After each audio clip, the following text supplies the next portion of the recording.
Sorry I'm late. I'm poking around a little bit to see if they're resting on. Not particularly.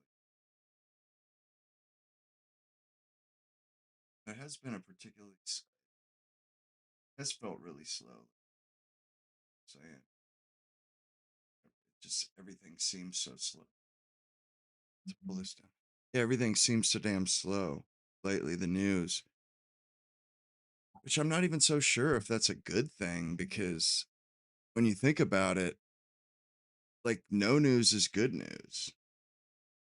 So the fact that like they say these news cycles, they're like ridiculous. The turnover on these news cycles is ridiculous. So it's like uh we're just being bombarded with garbage news all the time. All the time.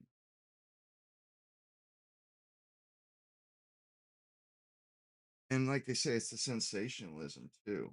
You know, that it's gotta be breaking news to get people's attention. Kind of sucks that we have incentives like that. Like we have most toxic incentives in charge of our society, more or less.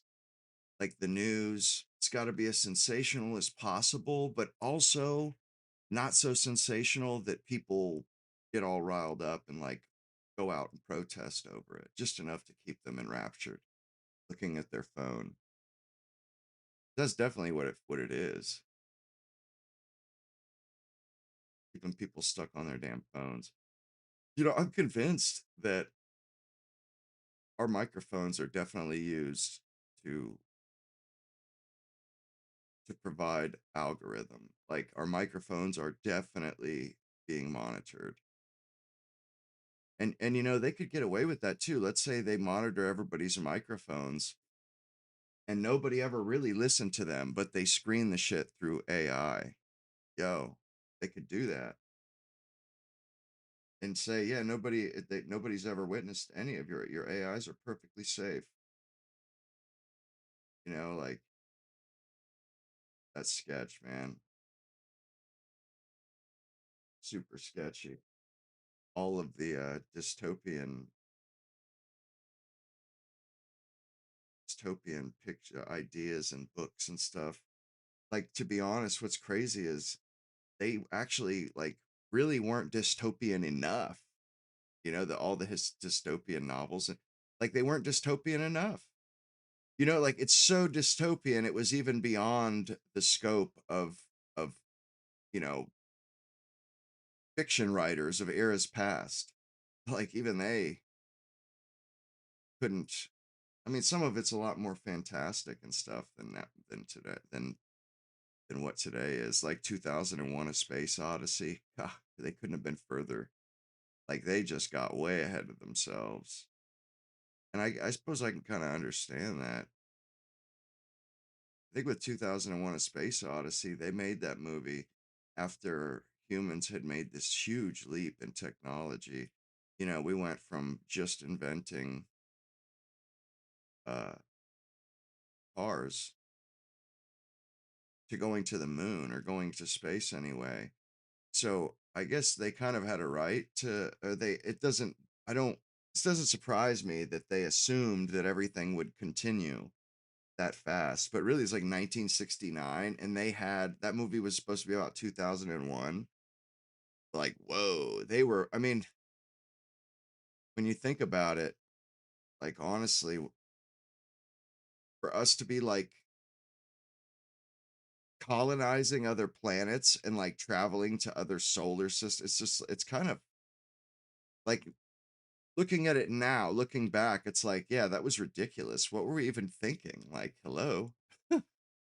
You know, like that's kind of how it feels to me. Like, what the hell were we thinking that we were just gonna it was gonna be like the explorer age or exploration age where we would just continue like nah, is not the same as I guess building a spaceship is similar to building a galleon, a Spanish galleon or something, but like those spaceships, those damn things, they use such rare and expensive elements and stuff, like you can't make some of those things over and over. It's not like we're making spaceships out of a wood that's a a renewable resource. A lot of that stuff uses like uh, uh super high tech composites and alloys and stuff. It's kind of ridiculous to that we could colonize the just the solar system, not even outside like the galaxy. Like we know just enough to know how little we know. You know what I'm saying? Like we know enough to realize how far off from that stuff we are. You know what I'm saying? Like that's kind of how I see it anyway.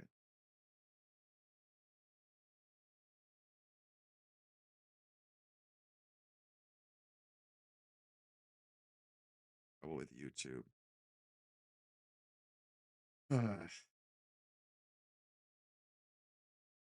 Really? Hopefully Nick doesn't gold brick tonight, right? Like I get it. The news has been kind of lousy, but he doesn't have like a couple irons in the fire, like maybe like a couple of long-term projects, long-term research projects he's got in the oven. You know what I'm saying? Like how come he you know, a lot of news sites and media sites, shit. I actually forgot to turn Twitch the other one's on, but a lot of media sites, they'll do documentaries and stuff in the you know what I'm saying, in the background. They do like projects that are a damn sight bigger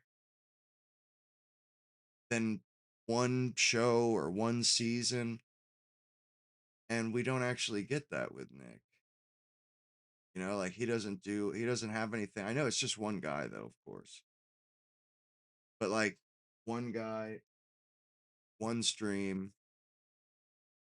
you know, and that's it. That's what he does. Although, he is still young. And maybe complaining it probably isn't the best thing to do because maybe we're lucky to get that. But the same thing with Tucker Carlson. He did that for a long time, and then he went to YouTube, and it was like a totally different ball game.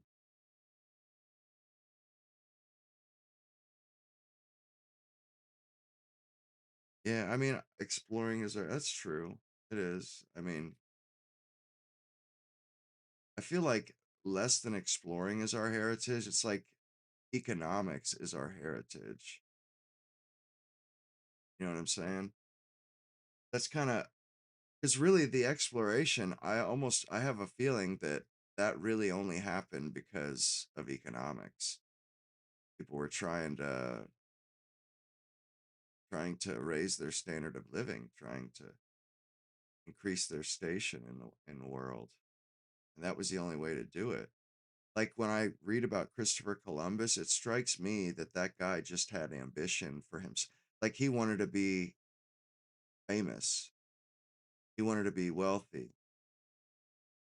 So he went on an exploration similar to a business adventure or a business venture really. And the only person willing to finance or loan him the money to finance his ambition was the Queen of Spain by like an off chance, like and he totally talked her into it with like stuff that had nothing to do with his real desire, like oh, I'm gonna find a way to get to India, the Western Passage to India. And really, that was just to get business people to come up off their money, like Scrooge McDuck or some shit, which is pretty neat. I mean, it was ambition though. That was explorers wanting to make a name. That was people wanting to make a name for themselves. And when you read about it, that becomes obvious because there are so many people, like the way they name their ships, a lot of times had to, you know what I mean? Like there was a lot of almost like advert marketing there was a lot of marketing to it.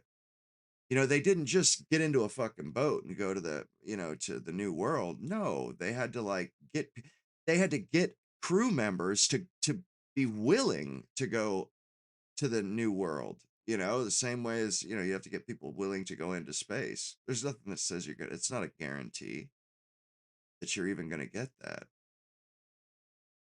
Like, so they had to market themselves to their own crew. I mean, a different pitch, different, you know, spiel, of course, for the crew, but then, you know, they had to get investors too. But these guys were visionaries. You know, normal sailors didn't think about going to the new world. They just thought about sailing the seas the seven seas.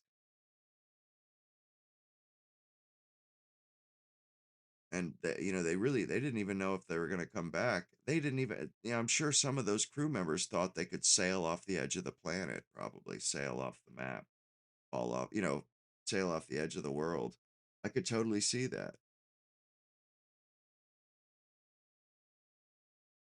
And it makes sense that only the charismatic guys could make it happen. Hernan Cortez and Christopher Columbus. I remember in school, in elementary school, I had Francisco Pizarro. I had to do a book report on that dude. Who he was the one who basically destroyed the Incan Empire. He just like slaughtered them. Pretty much anyway. Like same thing with Cortez did practically the same thing.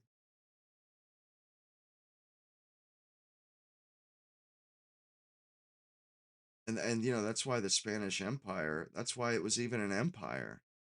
They actually really didn't have all that much going for themselves before they, you know, they weren't a particularly great sailing power. You know what? Like there wasn't really anything special about Spain other than, you know, like they were European. They had, uh, you know, and the things that other, you know, advantages or situations that other Europeans had too. You know, they weren't like a standout power or populace, but they just so happened to, or, you know, they pursued exploration and they, like throwing a dart at a map, you know, they just ended up landing in places that had gold and had empires that could be, uh, you know, taken control of and milked.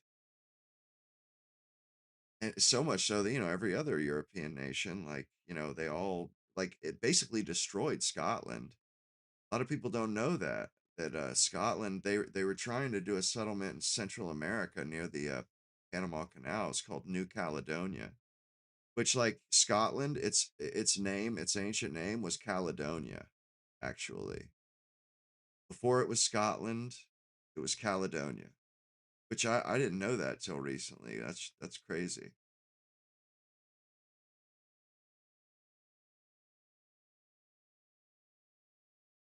I thought that was pretty cool. And like I when I was looking into Scotland, found out, yeah, they saved up or they all got together a big pile of money, the whole country, all the Scots, because England had had luck in North America. They got together a group of colonists and sent them, and the amount of money they get, it was like a quarter of of all the, it was like, it was a huge sum of money, and it was like a quarter of all the wealth in Scotland, basically they spent on this expedition, and almost the whole party got, you know, almost all of them died of disease and starvation, and like it was rough because they went to like the Darien Gap, you know, like that really rough part of Central America near where the equator or the Panama Canal's at, and they couldn't they couldn't manage. You know, it was the environment was so rough, and they had like some bad luck that caused it to that kind of screwed them. What's up, Chile? Robert Marquez. I don't know what's 1 second. I don't know why my OBS studio just it's been frozen for like 3 or 4 minutes. I'm gonna restart it. I'll be right back. Should be only like 30 seconds.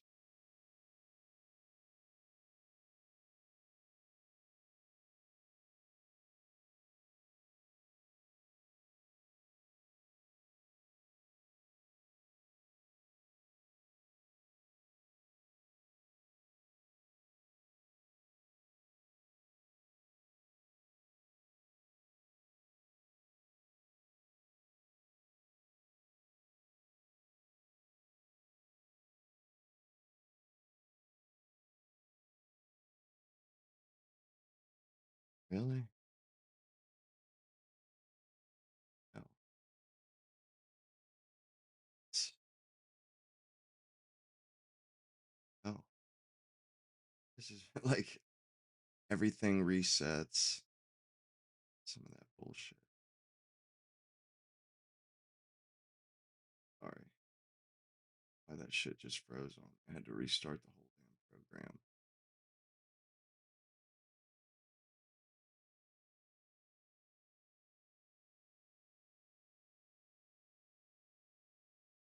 In the ass. Yeah, well, Nick certainly he hasn't canceled yet. I mean, if he's gonna cancel, he hasn't put it out yet, and I'd imagine he would come out earlier than now and cancel. So, usually when he, if he wasn't gonna do a show or there wasn't enough news to do a show, he would have already come to that conclusion. At least as far as I could tell.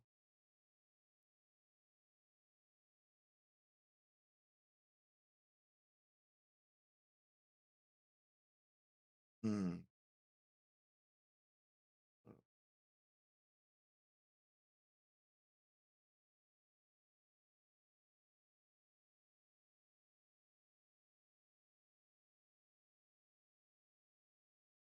I was looking at populations earlier. We've been talking about this kind of stuff a lot lately. I've been talking about it, and I really, I wasn't looking into a whole lot of looking into population. I was looking at worldwide populations too. Uh, and you know what the world population or the birth rate where it's at right now? I think it's 2.25 children per woman globally. Globally, that's what it is. 2.25. You know what it was literally in 1950, I do believe it was double that. It's literally half. It's halved worldwide. China is I think China is at 1.03. And we're actually doing pretty damn good.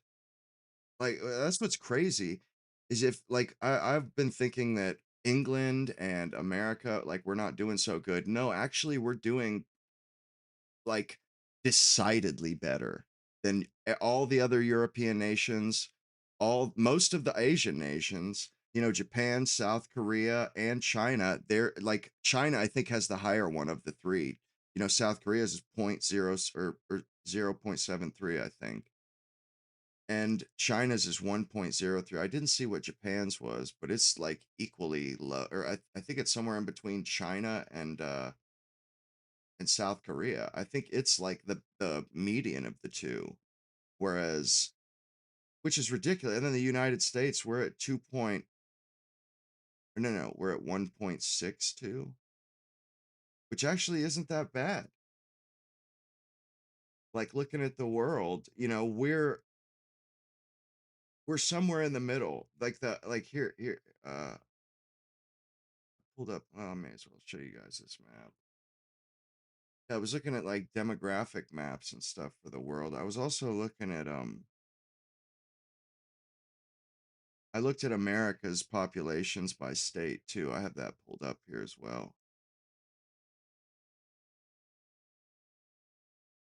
It's pretty interesting. Actually, I kind of sort of put my mind at ease for certain things. There's only like maybe a handful of counties in America that white people aren't the majority, which I wasn't so sure how that would go, how that would be. Like I didn't know what it was going to look like, to be honest. I had no idea.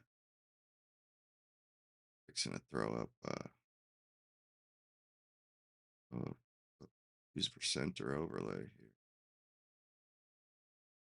Oh yeah, I just figured out how to work this thing, this little overlay thing. I've had this computer for 2 damn years, or no, almost a year and a half, and I just figured this shit out, how to work this thing, this little bubble thing. I like it though, actually.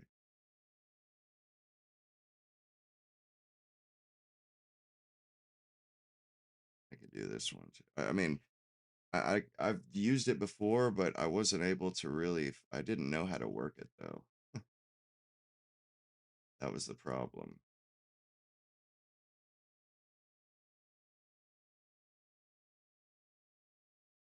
The damn thing around. There we go. There we go. Yeah, and you can see it's the darker they get, the higher the birth rate is.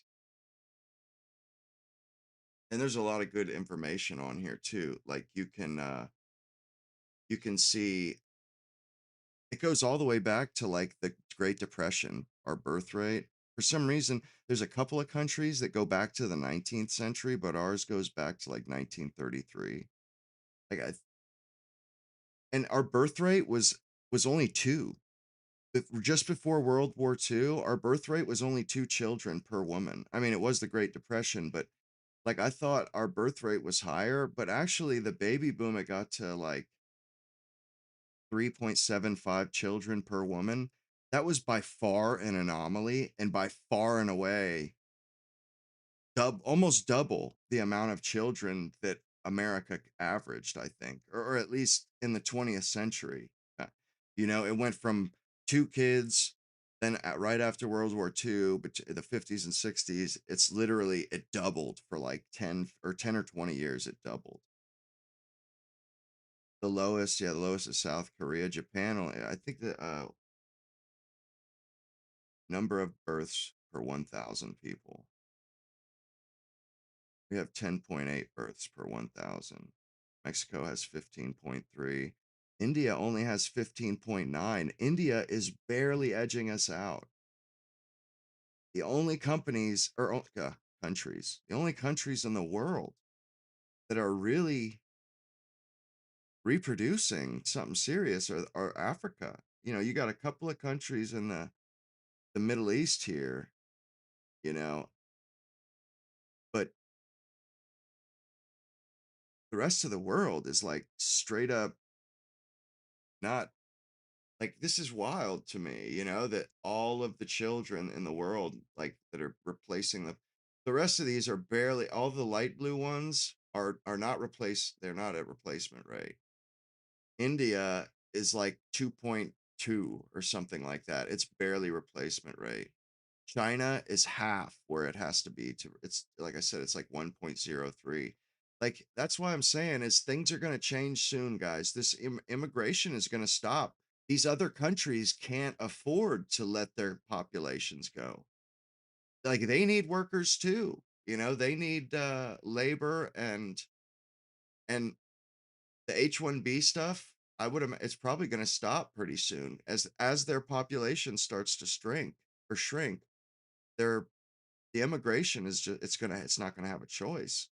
We're not gonna have any pools, because this empire shit we've been doing, they've been able to get away with it because the rest of the world, their birth rates are so damned high, so they can just move these other people around. Whereas that ain't gonna work going forward. Oh, shit it really ain't. I was looking at the redistricting too, the Florida redistricting. Like, and it occurs to me that, you know, the Democrats, they have been gerrymandering since the civil rights era. Now they're calling it gerrymandering when it's equalized. They're all pissed off that Republicans want to equalize it. Like, okay, because Republicans, they don't do like it seems to me like Republican states, they really don't mess with stuff. It's the Democrats that do the gerrymandering. You look at all kinds of these Democrat counties, and the shit looks like a Salvador Dali painting, or you know what I'm saying? They have these crazy looking districts that are like banana shaped or DNA shaped, just wild shapes so that they can get a Democrat district out of, so that they can, put like three disparate communities together to equal one Democrat district. Whereas if they weren't allowed to do that, I'm pretty sure there'd be very few Democrat districts in the whole country. Because really, the only places where Democrats have a focused or a concentrated enough vote, where there's enough people, it's only in the cities. Those are the only places where they can where they have a decent turnout. You start looking at all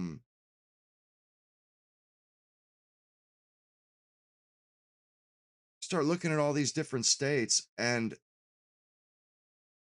what I gather from it, and I try to be objective, is that Democrats have been playing, they've been cheating, they've been messing with stuff, doing underhanded, crooked tactics in their like California. Look at California, and I seen 10. There's like 10 states, because these Democrats, they say, "Oh, you're taking people's representation away." There's like 10 states that are majority Republican, but have zero Republican representatives in Congress. Zero. They have over half the state is Republican and votes over half vote Republican, and they will have zero seats. That is so crooked. These Democrats have been playing a really, really crooked hand.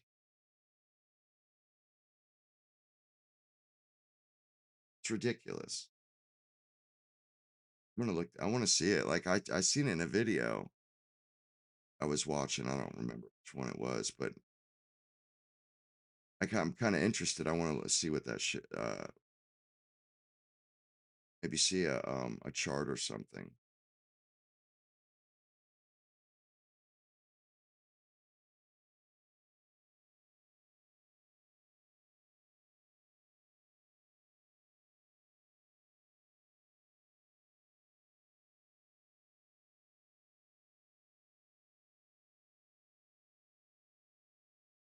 Hmm. Maybe searching. We could search here.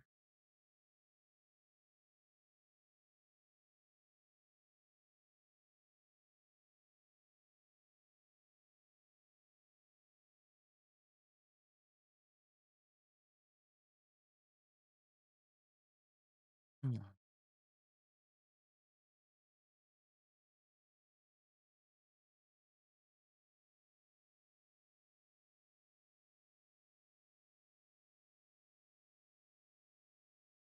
I had a kind of a rough week this week. I've been just kind of spaced. I feel like just I haven't been thinking a whole lot. I don't know what it is, but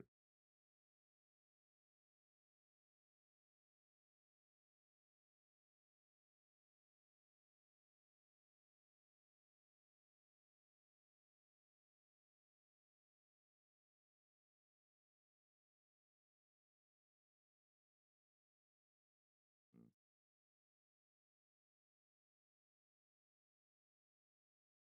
there we go. Maybe this is what I saw. Shit.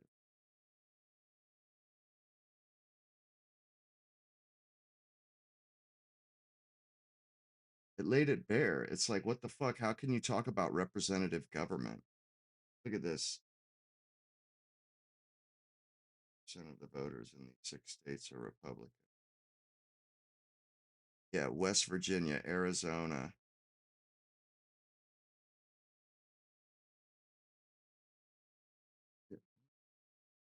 6 states currently have zero Republican members in the House, U.S. House.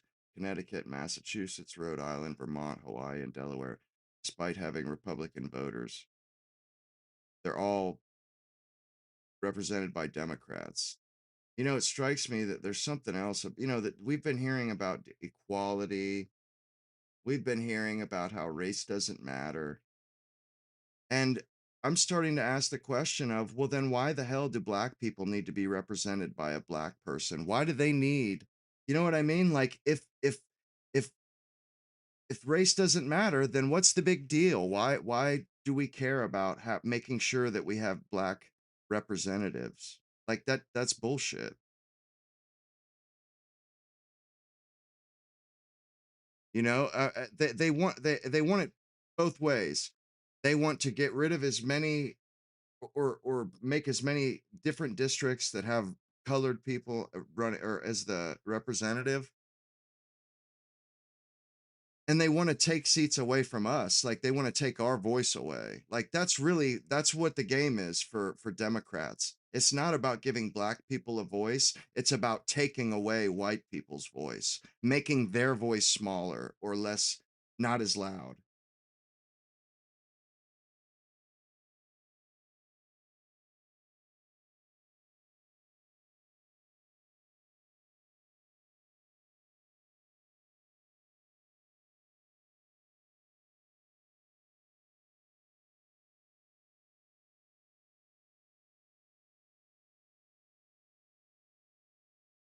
Hmm.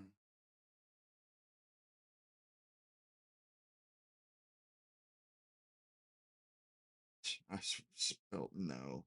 Okay. Huh. Wyoming.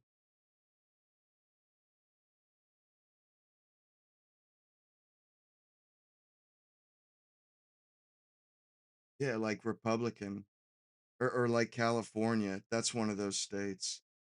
They have like a huge Republican population and not almost no representation. Maryland, high Republican population. Like this is bullshit. And I saw what's his name.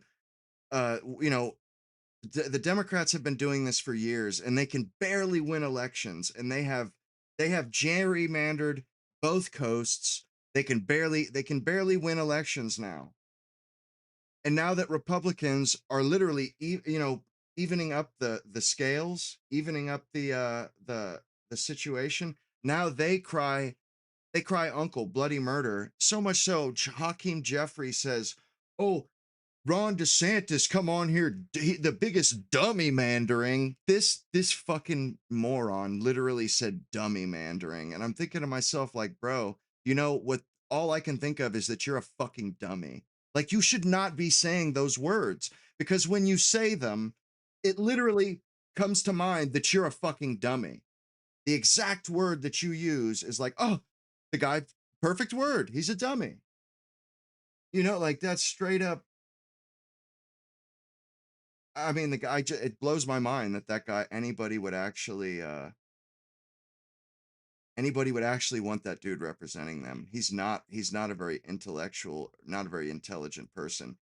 It's literally, nepotistic. His dad was famous. His dad was a famous civil rights, whatever.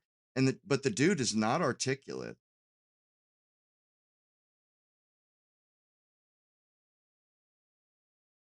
Well, what I'm yeah, World War 11, that was nuts. But what I'm thinking is like there has got to I mean, like I said, a lot of things if you just kind of let like with a free market, if you just let the free market do its thing, you'll get your answers. It will tell you what the best stuff is and you know what I'm saying? And it's like the Democrats, they have just been using racism to rig the game.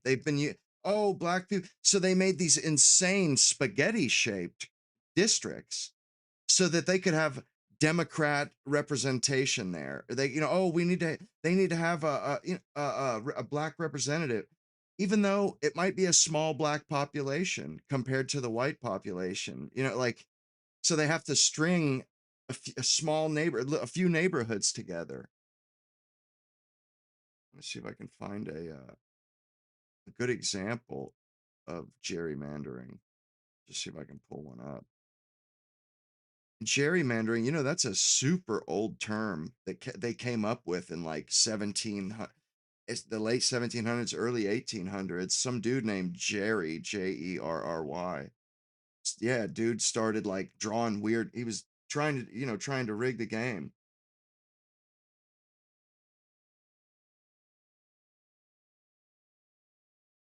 And it's just crooked the way. I mean, and it seems to have been only the Democrats that did that, and they've needed it. They've actually needed things to be gerrymandered in favor of them, or they can't win.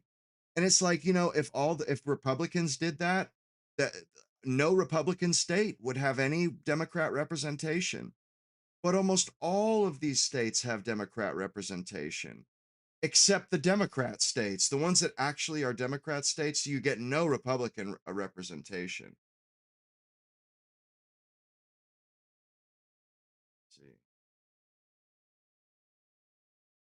want to see. I just want to see something that's kind of recent. Not watching some whole. Here we go. 15, 16 examples.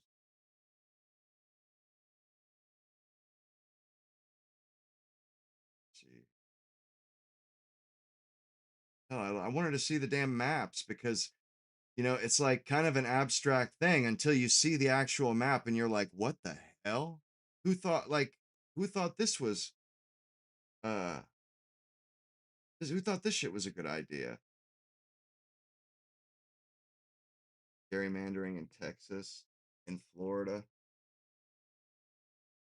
Oh, Florida's recent redistricting for its US House seats clearly supported the Republican Party. Yeah, well, no shit. Our population clearly supports the Republican Party. So naturally,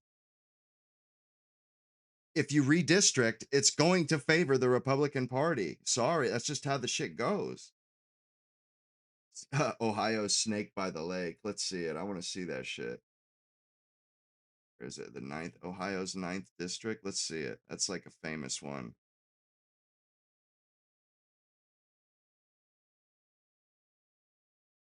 But like here in Florida, I'm in a Democrat district, and what's crazy is like if you look at that map that DeSantis came out with, you look at that shit and there's like four spots in Florida where like four districts, and it like makes sense to me actually living here.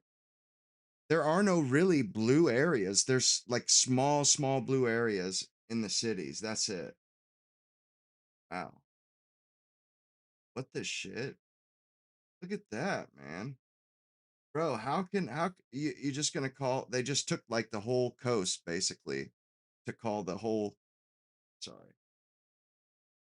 Yeah, to call the use the whole damn coast there as one district, and it's all like there are parts where it barely connects. Wow.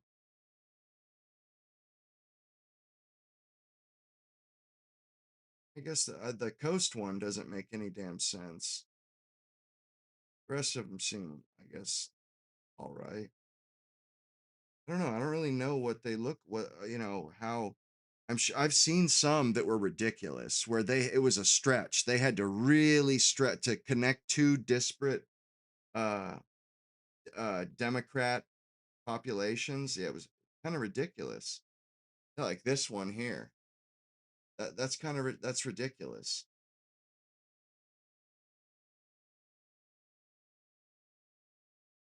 But like I was saying, like here in Florida, where the county I live, Orlando, the county of Orlando, it's basically Orange County. There's a little bit of Seminole County is in Orlando and a little bit of Osceola County. And us and Orange County, there's a lot of Republicans, but it's a blue county because of this tiny little the population in the old areas of the uh of the state or the city. In the old areas, that's it. And then there's a small town on the outskirts of the county that was a slave quarters basically at one point. So we have like yeah, I have a Democrat representative, although I like him because he's anti-Israel. I didn't used to like him, and I like him for no other reason other than that he fights Israel. And he's young as a hell. The dude's like 28, 29, super young. But I really don't there aren't that many Democrats here. It kind of blows my mind that I live in a Democrats like honestly, there's so few Democrats in Florida. I mean, so few. It's ridiculous. I mean, there used to be a lot more, but I don't think they really have much going for them anymore. Like people just aren't down with it.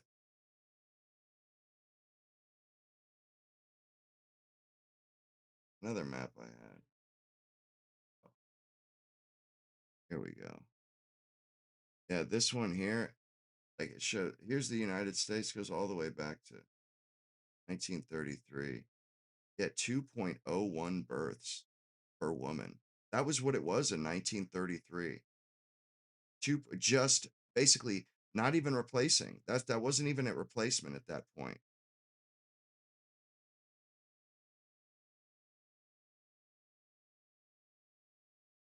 And we got like I remember like I said when I was a kid, it was at 1.99. Okay, see, I thought it was thought it was just over replacement throughout the 90s. That's people thought it was just above replacement. That's what my dad thought at the time, And this was while all the other European countries were seeing collapsing birth rates. Like we were actually still kicking at, like we were still doing good. And like 2001, we were having two live births per woman in 2001. And then it goes up. It actually went up, went up to 2.1, which is that is replacement in 2007. We were at replacement and then we hit 2008 and that totally wiped it out. Like that's crazy. And like you could see the baby if I can zoom in. Here we yeah, here we go. Yeah, you could see like,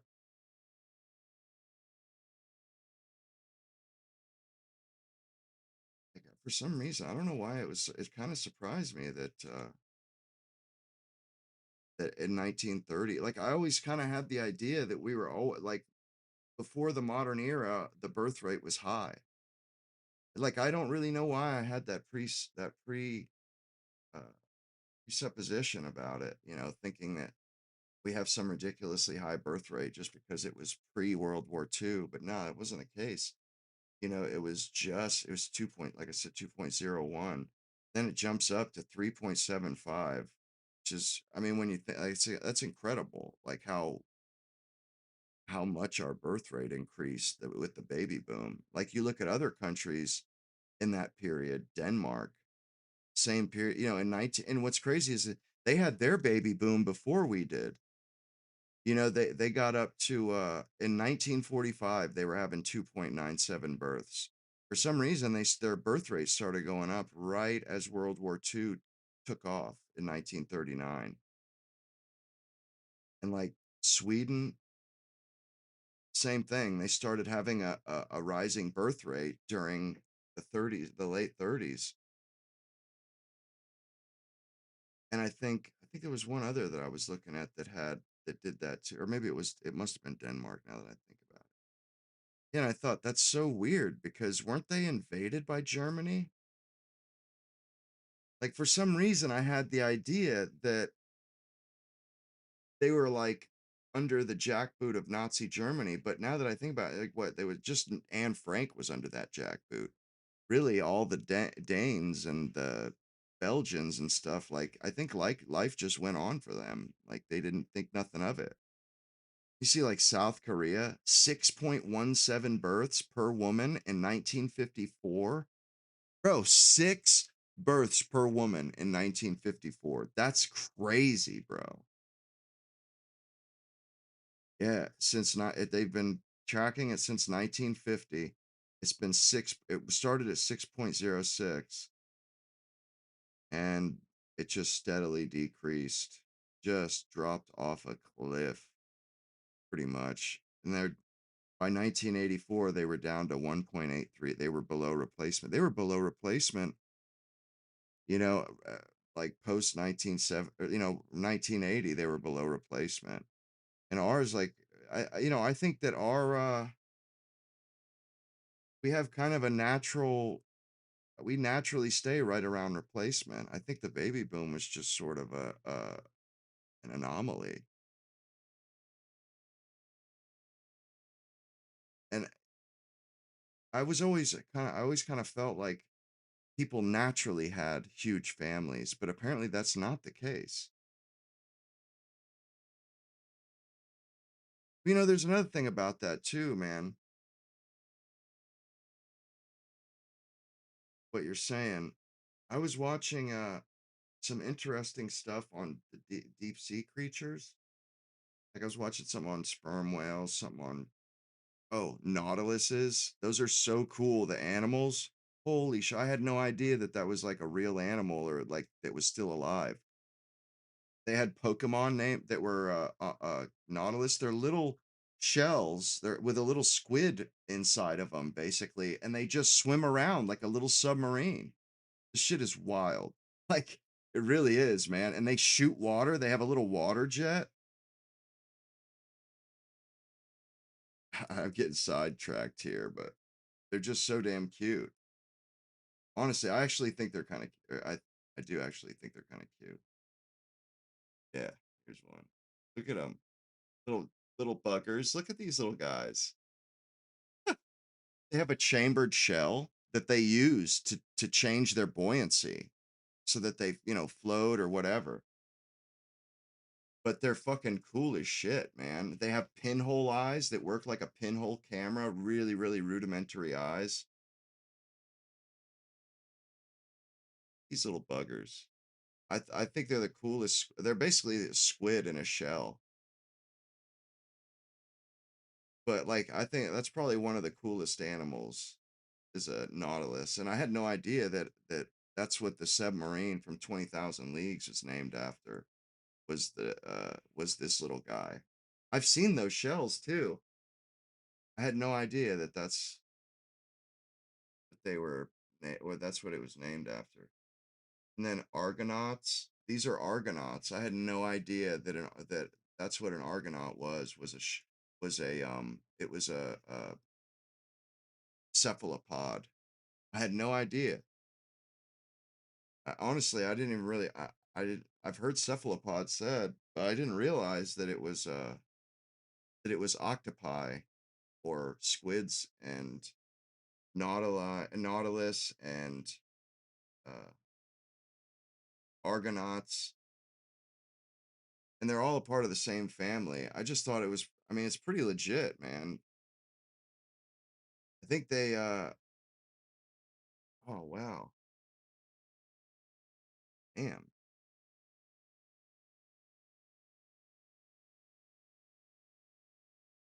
wow. Like I've. These are really impressive animals. There's a couple that I've seen.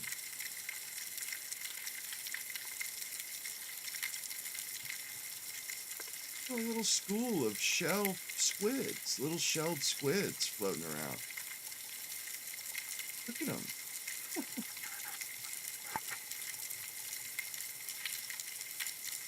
Like that's so weird. You don't really hear much about these animals, that they have that little shell and they have like a bunch of little tentacles. I think these nautilus, it's like a octopus in a shell in the nautilus. The argonaut's an octopus in a shell. And the nautilus is like a squid in a shell. These little buggers. And then the paper nautilus, it's like soup or the paper argonaut, it's like super thin and it's clear.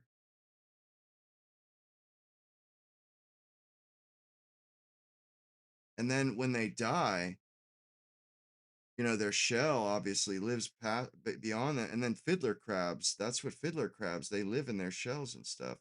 Like this is wild. That Yeah, how many of you guys knew about knew that what a nautilus was or what an argonaut was?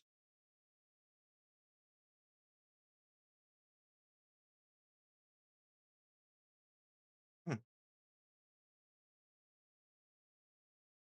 Yeah, it was just something that caught my eye earlier today. I don't know what it was. I was just kind of flipping through and that caught my eye and I was just like, wow. And like I man, I watched this video. It was Japanese sushi. It was a squid video. I wanted to see live squid kind of alive because you really don't see them alive. I wanted to see how they naturally behaved, how they looked in the water. Because I seen a giant squid video and it looked like a big dead squid. It didn't look real to me. So I was like, well, let me see what they look like. First of all, even little squid, they can shoot water like far, man. They have serious, like they had this huge tub full of salt water with squid floating all in it, and then they gave the people like this little squid fishing pole. Basically, had this little kind of like it was a hook. It was a hook. It wasn't really a hook. It was more like just sharp needle that had a bend in it, and they would lift the squid out and then drop the squid into a empty bucket and then hand it over to a sushi guy, a sushi chef. And this guy would fucking literally start cutting this thing up live, just start pulling it apart. I mean, it really bothered me too, actually. I mean, when I was a kid, I didn't really care about that stuff, but I don't know, something about pulling an animal apart. They pull the damn thing's beak out, its mouth, they just rip it out like immediately. First thing they do is cut the two tentacles it has to grab stuff. First thing they do is cut those off. Then they pull the beak out. Then they like rip its nervous system. I mean, I was just like, whoa, this is not cool. Like, I'm just not into that stuff. I'm just not into that kind of stuff, like hurting animal. I mean, and it's not about hurting animals. It's like I just can't. It makes me start thinking about what it would be like, or how it would feel basically to be in that animal's position. And that shit creeps me out, especially when they literally, you know, they basically it's almost like they're deboning a chicken, but it's alive. And it just really grossed me out. Like, why do you got to do that? And then they cut its all of its tentacles off, but they're all still connected. Basically, they cut the squid in half, and the bottom half is the tentacles. They do all this thing when it's still alive. So, and then they grab the tentacles and they set it on the cutting board next to everything else. And then it stands up on the tip of the tentacles because the damn muscles are still reacting. I mean, it was just like, whoa, why? Why do that? And then they point at the legs, like, look, it's still, look at that. Ha. I'm like, bro, why? Why do you got to do shit like that? Like I mean, it just bothered me. I'm thinking, what's the point of all this? These people, they want to eat the sushi, then let them eat the sushi. But why do we have to throw a little show? It's like these people just want to eat squid. Why do you have to use this gimmick to sell? I don't know. It just kind of bothered me the way like that kind of stuff grosses me out. I remember when I was a kid, my grandfather, he didn't like that stuff either because I my dad used to go. He went hunting with his dad a few times and my uncle and hunting, talking about hunting and stuff. And I remember my asking my grandfather if he went hunting, and he's like, no, I don't. He's like, I don't like it. I don't like. He didn't like killing animals, and I really didn't used to care until I bought a crossbow, a little handheld, like a one-handed crossbow pistol thing, off of Amazon, and I got pretty good at it, and I put a red dot sight on the damn thing, and we got squirrels running around my yard all the time, gray squirrels, and I got pretty good at it, but the squirrel, I could never get close enough. I never thought I'd hit one. I shot one, and there was one up on the fence behind my house at the time, and it was between two telephone poles. The fence was behind it, and it was in between. There was maybe 12 inches between these poles, and there was a bougainvillea growing over it. So I just kind of messing around from the front, maybe like 50 feet, 60 feet away, aim and shoot this crossbow bolt. And man, it hit this damn squirrel right in its rib cage and it impaled I mean, and the squirrel ran, and like freaked out. And I immediately felt awful. And I ran over to where the squirrel was because it was holding still. And I tried to put it out of its misery. I hit it with another one and then it ran again and it went in between two wooden fences, so I couldn't get it. I mean, it just, man, it still bothers me when I think about that. It's just still bothers me when I haven't, I don't do that shit no more. I don't like killing lizards anymore, even because we have lizards down here and I don't know. There's just something about it, like I've like when I think about it, it's like you don't have anything better to do than to step into another animal's world and take its life from it. You know what I mean? Like there's something about that, and I don't mind other people doing it, but there's something uniquely despicable about the idea of meat. Like I just I feel really disgusting after hurting an animal.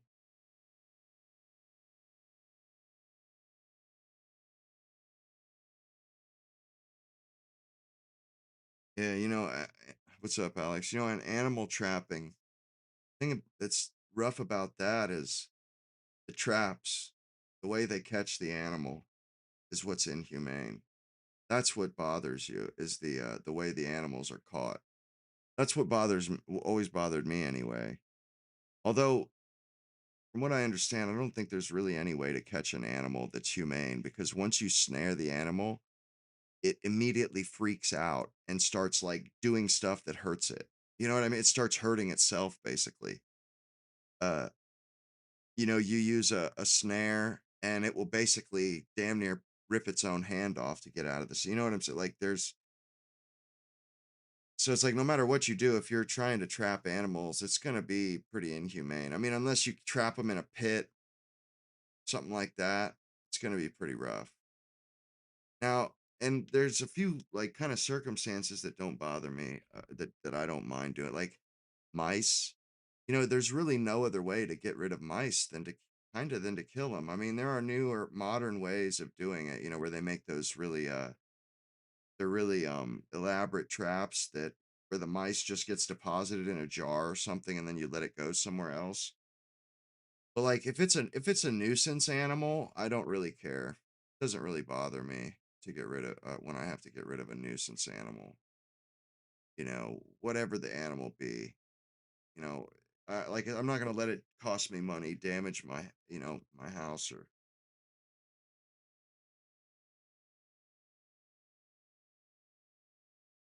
like I'm not gonna spend money just to let some damned animal.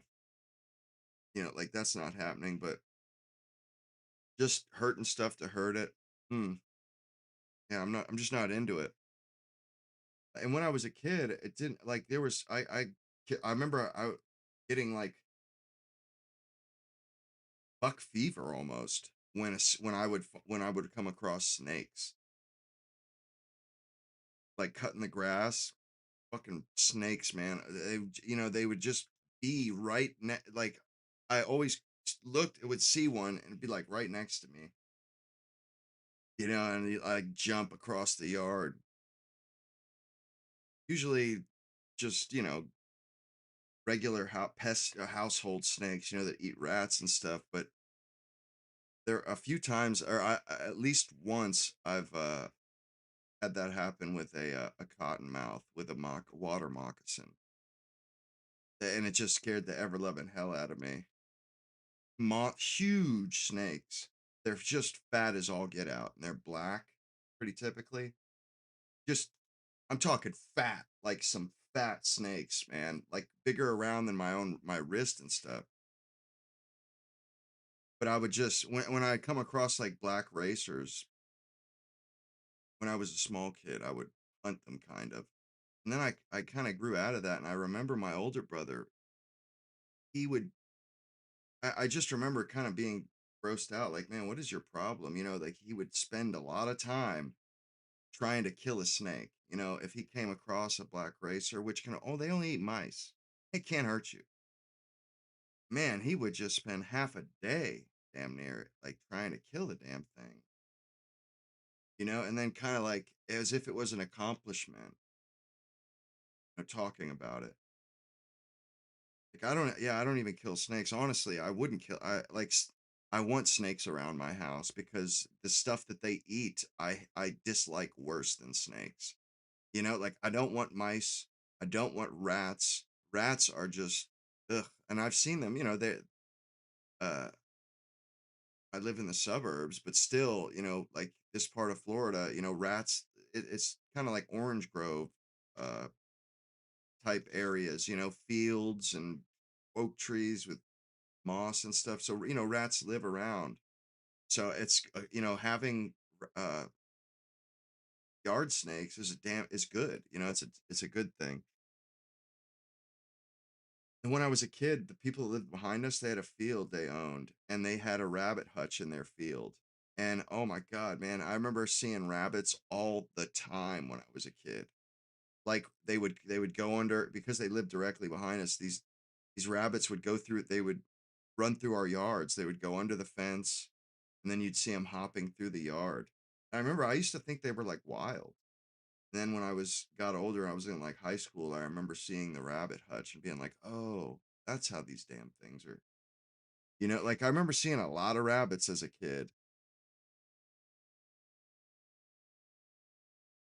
And now that I think about it, I get there must be a decent sized wild population of rabbits in Central Florida because I've seen rabbits in other places that aren't where I live, that had nothing to do with my neighbor. Although at the same time, maybe they're not wild anyhow. But yeah, I honestly, I kind of like snakes, like snakes and geckos. Like we have a lot of geckos where I live. Like I ran across one in my bathroom just the other day. Like less than a week ago, I ran across, it was about that long, and it was pink with black spots. It was like that kind of pink that's like translucent basically. You can kind of see its organs, and so you can't see the definition of them, but it was in my bathroom too, and I don't even think twice about it. I let them things do their stuff because those geckos, man, they will just shred any bugs that get into your house. They will take care of it.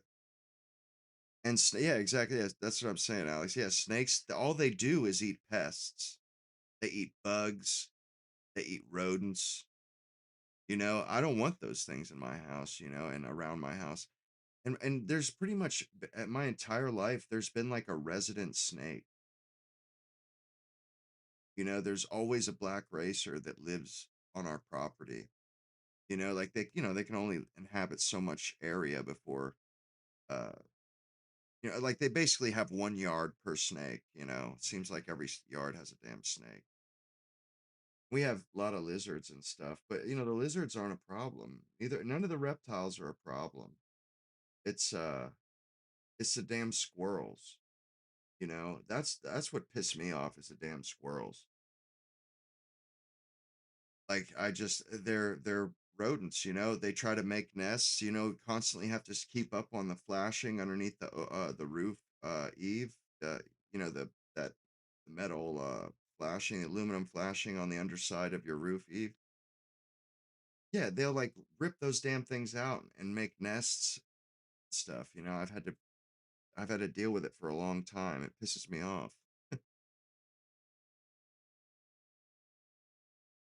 Like, I still don't like killing them either. I just like try to shoo them along. Like, and we actually, I remember I think I've said this before. I found flying squirrels when I was doing tree work. Because there's a certain time of year when all the squirrels have babies. The flying squirrels, the gray squirrels, they all have babies. And when you're doing tree work, especially if you're trimming palm trees, because squirrels, they love making nests in the center of palm trees where the heart is, above the heart of the palm. So they make a nest out of the new fronds. And I don't know how many times, cut trimming a palm tree and you don't even know there's a squirrel nest in it. You just trim all the fronds off it. And then when you come down or when you're cleaning up the fronds, you hear all the squeaking from the baby squirrels. Somehow they survive the fall too. I have no idea how they survive the fall. They're like pink sometimes. Sometimes they have fur on them. But I've one time, yeah, I had a flying squirrel babies. They have like a flat tail. And they actually look a lot different. They have a more pointed snout, and they have a flat tail. They're a lot smaller. I didn't even know that flying squirrels lived in Florida, but they do. They actually do. There's plenty of them. There aren't as many as regular squirrels, and really, I don't think I've ever really seen one in the wild flying. I don't think I ever have, unless it was the ones I've caught. Because I've felled trees where, like, I remember falling a tree. I think it was a Norfolk pine. They're basically like big Christmas trees. I felled the thing, and as soon as it hit, it was like the squirrel was running up the stalk, like straight up to the top of the tree as it was falling over. So as soon as it hit the ground, because it does this number, it jumped out of the tip of the tree just before it hit the ground. It jumped out I ended up catching the damn thing too, and it like it bit me. It was wild, but I really I feel bad. I don't really have much to talk about tonight. Why? But I just haven't really had a lot going on upstairs. I haven't been thinking a whole lot. I was thinking about it too. Like normally, I like tend to like you have to kind of watch news all day. Like you have to be actively imbibing as much information as possible. Like if you want to have decent shit to talk about, kind of have to be ingesting a lot of media. And like this last week, I just haven't had the focus to do it. Like I'm not even gonna lie, I just have not had the focus. I just haven't been able to watch as much news. Like normally, I can watch news all day and it's fine. But lately, yeah, there hasn't been anything on. Nothing's been happening. So I just been like, I haven't been really fighting it.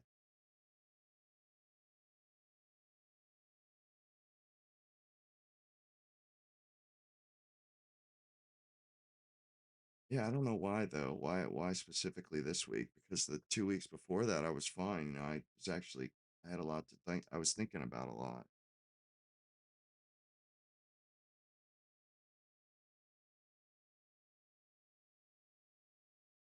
Yeah, it is cute how yeah, I see you're talking about the flying squirrel. It is cute how they have the little webbing between their legs.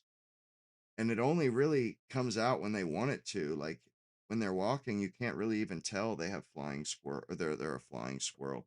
They look different though. Normal squirrels have a rounder head, whereas I would say flying squirrels, their head is almost like a teardrop shape, whereas normal squirrels isn't. And like I said, their tail is flat. They're a lot smaller. And they're kind of white, whereas we have gray squirrels down here. Those flying squirrels, they're white with like black and gray stripes. That it's weird. There's a big difference. I didn't even know that squirrel existed where I live until like I started doing tree work. And once when you start doing tree work, you start getting familiar with the animals that you live around. I've had squirrels like run down my arm and jump. I had a flying squirrel, believe it or not, run down my arm and jump off my shoulder and fly away. I was in a palm tree and I was spiked into it. And being spiked into it, you tend to want to have 3 points of contact on the tree when you're on spikes. So I was grabbing the heart, the newest palm fronds, and this damn squirrel, I had I was grabbing the palm fronds. This squirrel just, it seen its chance and ran down my arm and leaped off and flew away. It scared, I almost died. Honestly, I like almost scared me out of, like scared, like I almost made me gaff out, pull my, start. I've had that happen a few times. I've had snakes fall out of palm boots, the old boots on, or the things that fall off. Yeah, I've had snakes fall out of those. Rats. I remember one time I dropped a short palm tree and about a dozen rats just like roaches with the light coming on, scattered, just go flying at it. Because the people that own the damn thing, they were saying that they were having a problem with that there was some rodent infestation or something they were like fighting, but they thought it was in their attic or something, and they had us take out this palm. It's really ratty palm, literally a ratty palm, and a dozen rats come out of this thing when it hits the ground, and my boss jumps up onto a tree stump like a girl. Literally, like I couldn't believe it. Like I literally fell on the ground. I was rolling on the ground, laughing at this dude. It was the funniest thing. Like you just picture like like a just a grown kind of a redneck guy, just kind of a Florida country boy jumping up, like freaking out because rats. Ben Shapiro fired a bunch of guys. That makes sense. They're going out of business, I would imagine. Oh, they have baby ducks at Tractor Supply. Huh. What do you live out Tractor Supply. Like, what do you live out in the country, Mackenzie? Honestly, the first time I ever went to a Tractor Supply was within like since COVID, I think. They finally built one way out on the edge of town where I used to live, and I finally went in there and checked it out. It was pretty badass. They had a good still selection of saws and stuff, but those are only in pretty rural areas. Like,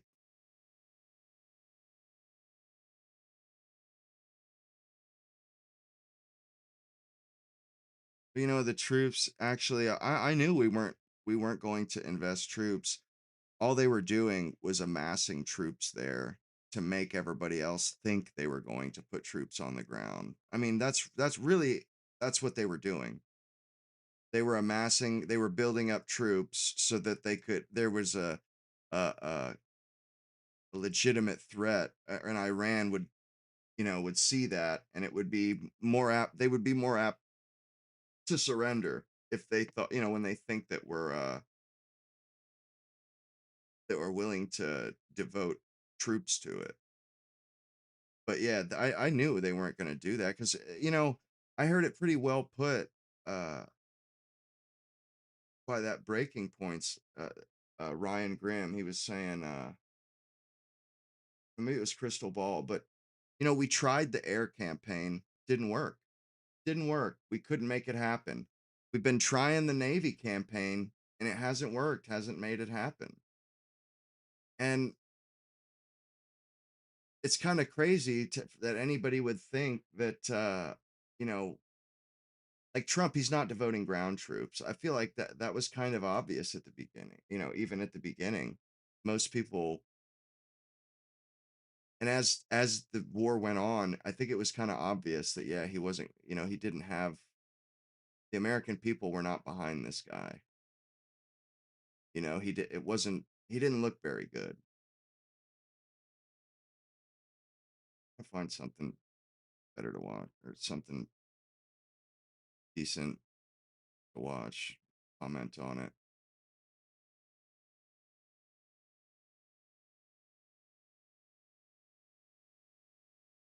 Why don't we move on to a little AI story? Emily,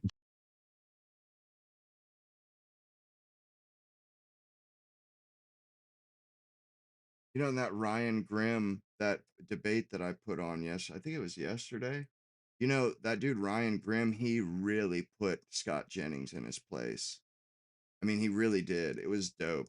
And I think we might have even seen it. I didn't even realize, but Scott Jennings, Ryan Grimm was like alluding to Israel, and Scott Jennings goes, I don't know why it seems like you have a problem with Israel being involved in our politics, as if like that's unreasonable or something. And at the Young America Foundation, which is a Republican thing. It's a Republican debate. Ryan Grimm says, yeah, I think they do. Like basically said, screw Israel, and the whole crowd starts clapping.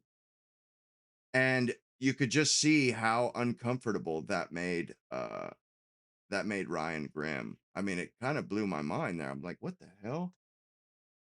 Finally, though, even they're getting their asses handed to. Even Israel's losing their grip, which I just think is amazing.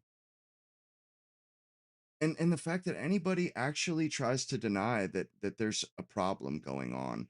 Like, dude, is it crazy? Like what has happened here is the Israelis, they started backing candidates at some point.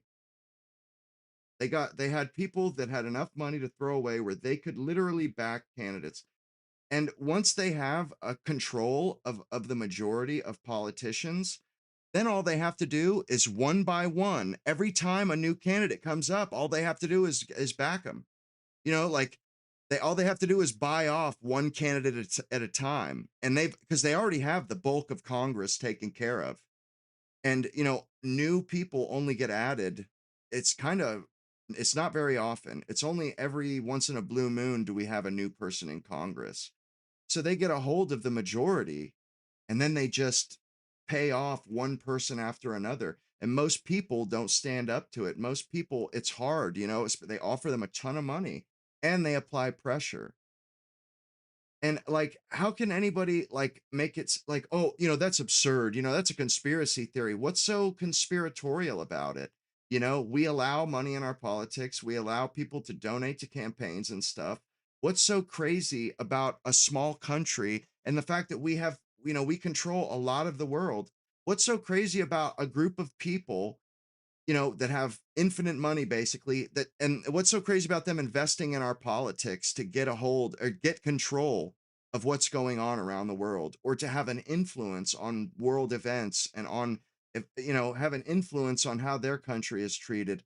Like, it's not so crazy. And once they because yeah, it's going to be hard when they first start out. They have a lot, they got a big hill to climb, but once they climb most of that hill, it's easy after that.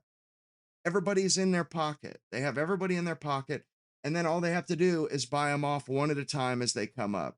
Like, I know in Maine right now, they're having some problems because I think Susan Collins, she's like, she's an independent now, and she's fixing. I mean, she's in a serious fight with that Graham Plattner, who's against Israel and a Republican. And they basically, the Israelis, they back every candidate they can. They don't just back the one candidate that they like the best. No, they back all of them that will play ball with Israel. The ones that won't play ball with Israel, those are the enemy. And it's like that, those are the enemy. That's the way they see it.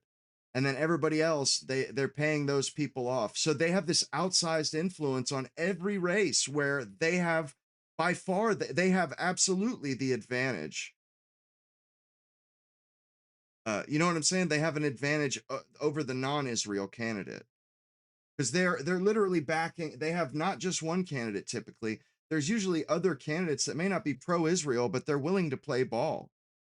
So it's like, this is bullshit, man. This is total bullshit. And I'm sick of these assholes pretending as though it's like, you're absurd. What kind of a nutcase racist are you? It's like, this isn't crazy. This isn't racism. This is a group with a well-funded group that's donating to all these different elections. How hard is that? If they have enough money, why wouldn't somebody do that? Why wouldn't they? And like, most peoples, they can't get away with it because they don't look like us. If China tried to do this, it would be much harder, because they would have to get it, the only people that it would be hard for them to get white people to do it. It would be more likely than not, it would be Asian people. Even if they were Americans, if they would pay agents, they would get agents to do stuff. Well, they're overwhelmingly going to be Asian agents, whereas the Israelis, it's easy for them. They get their people here to donate for them, do all these things as without registering as an agent, and they get away with it because a lot of people think they're white. Like, I'm glad to see. Yeah, I'm glad to see that you notice, or that even you notice it. I mean, when did you start noticing it, Mackenzie? Because this is kind of interesting. I don't really consider you guys normies, typically anyway. I mean, although I guess it kind of makes sense. I mean, you just have middle of the road, more or less middle of the road opinions. I'm trying to find a couple of those clips for that debate. Not finding any damn clips though. I wanted to see that part where he puts him in his fucking place. That dude Scott Jennings, Snot Jennings. That's really. I mean, he's a dickhead. I don't like the guy.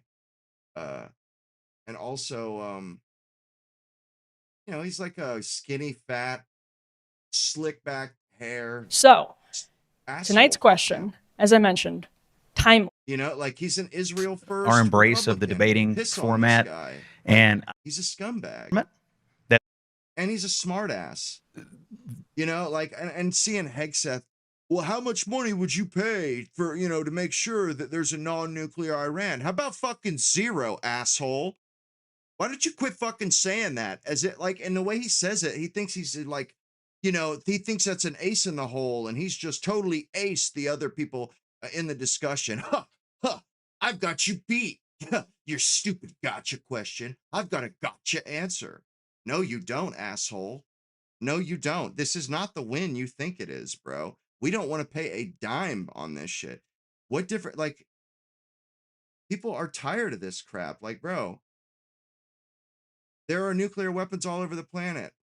It's fine. You know what I mean? Like, it's just ridiculous. This caricature that they paint about the Iranians too. What I would It's agree, and disgusting. It's disgusting. They make these people seem like they're religious zealots. They're insane. They love death more than they love life. It's total bullshit. And it really pisses me off how the Israelis, I mean, that's some lousy propaganda. Ooh, they value death like we value life. Bullshit, bro. That's nonsensical. No living animal values death more than life, you fucking idiot. If they did that, they wouldn't be alive. Like, it's just ridiculous. And honestly, I think the Iranians are more friends to us than the Israelis. Like, and I think most Americans, most people that kind of start to see what is going on, they agree with that. They don't like it either. And it's just like these this country, they're not helping us. They're not doing us a solid at all.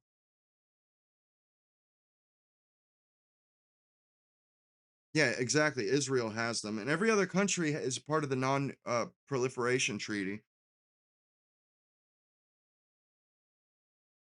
Except these fucking uppity fucking tribal scumbags in the Middle East. Like, I just, they're like getting cozy with India and stuff. Please, man, go to have you guys do your thing, man. Just leave us out of it, dude. Leave us out of it. Like, honestly, do whatever they could do whatever they want too. I couldn't care less. Just leave us out of it. Stop bribing our politicians. Get out of our politics. Like, I just want to go back to when America was for Americans. It really bothers me that we can't get anything. We've got nothing that we've asked for since 1960. We've got no public works projects. Every extra dime that we have, our politicians are tripping over themselves to spend those extra dimes on Israel. Every extra dime we have has to go towards Israel, some way or shape or form. I'm so sick of it. We don't get anything for us. Nothing nice, nothing. Not services, not goods, nothing. We don't get fucking monuments. We don't get highways. We don't get a damn thing. It all goes straight to Israel. I just seen they sent 2 huge shipments of arms to Israel in the last week. And it's just like, what the fuck? Just like 2 huge cargo ships, trucks, all kinds of munitions, ordnance. What the hell? Like, why do we have to fucking bankroll these scumbags? All they do is shit on us. That's all they know how to do is shit on America. Shit on Americans, on America itself. All they know, they hate they hate humans. They do not like humans at all. They don't consider themselves humans. They think they're some other species. There's like 20 million, humanoid Jews on the planet, and they absolutely fucking hate every other human on the planet. They hate our guts. I mean, it's like, well, then fuck it. It's like, I wonder how they would like the world with just them in it. Because they wouldn't even have electricity. Like, they've contributed a few inventions, the A bomb, Uzis, uh, Desert Eagles,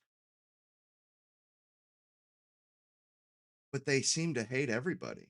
I swear they really do. It's like, and we're supposed to be their closest allies, and they really talk. They think they hate us. I mean, if you ever hear them kind of talk frankly on their own media and stuff, they talk about us like we're just like we're just subhuman, man. You know, like we got we got eyes like a hammerhead. You know, our fucking eyes are on the opposite. We're like horses with eyes on each one side of, or on each side of our head. You know, they're the only ones with binocular vision. Everybody else just a bunch of bunch of cattle, a bunch of disgusting goyim cattle. And it's like, bro, are you guys like, are they just that stupid?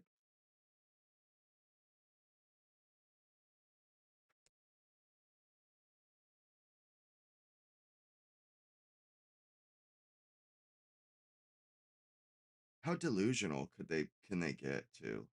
It's like, bro, there's like 20 million of you people. You're like a drop in the bucket, population wise. You couldn't do anything without the rest of the world. You know, like you would literally be just like not even, you'd be like New York. That'd be like, if New York was all Jays, that would be you guys.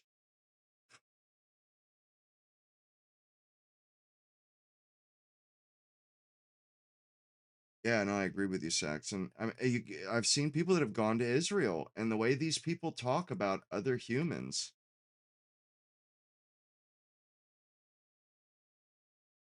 Let's see if I can find any man on the street interviews for Israel.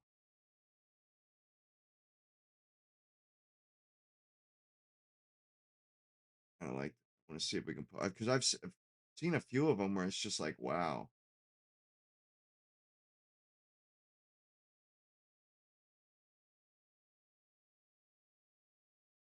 Yeah, here's one.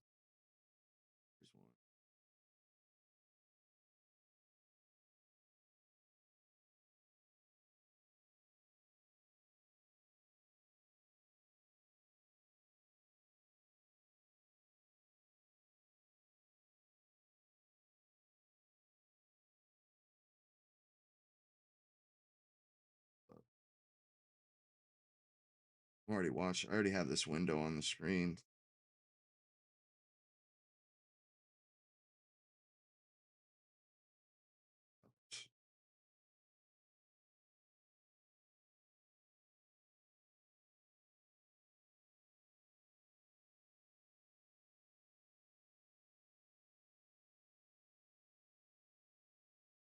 And Nick still hasn't dropped a message.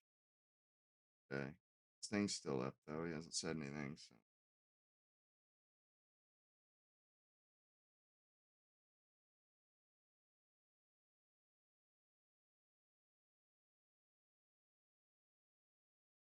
there's a specific one that I saw that really creeped me. It really grossed me out. It's just like, what kind of an ally is this? You know, when I dated that Jewish chick, I remember I stayed in her apartment for a little while. I think one summer, and she had an Israeli chick stay there. She stayed on the couch for like a week.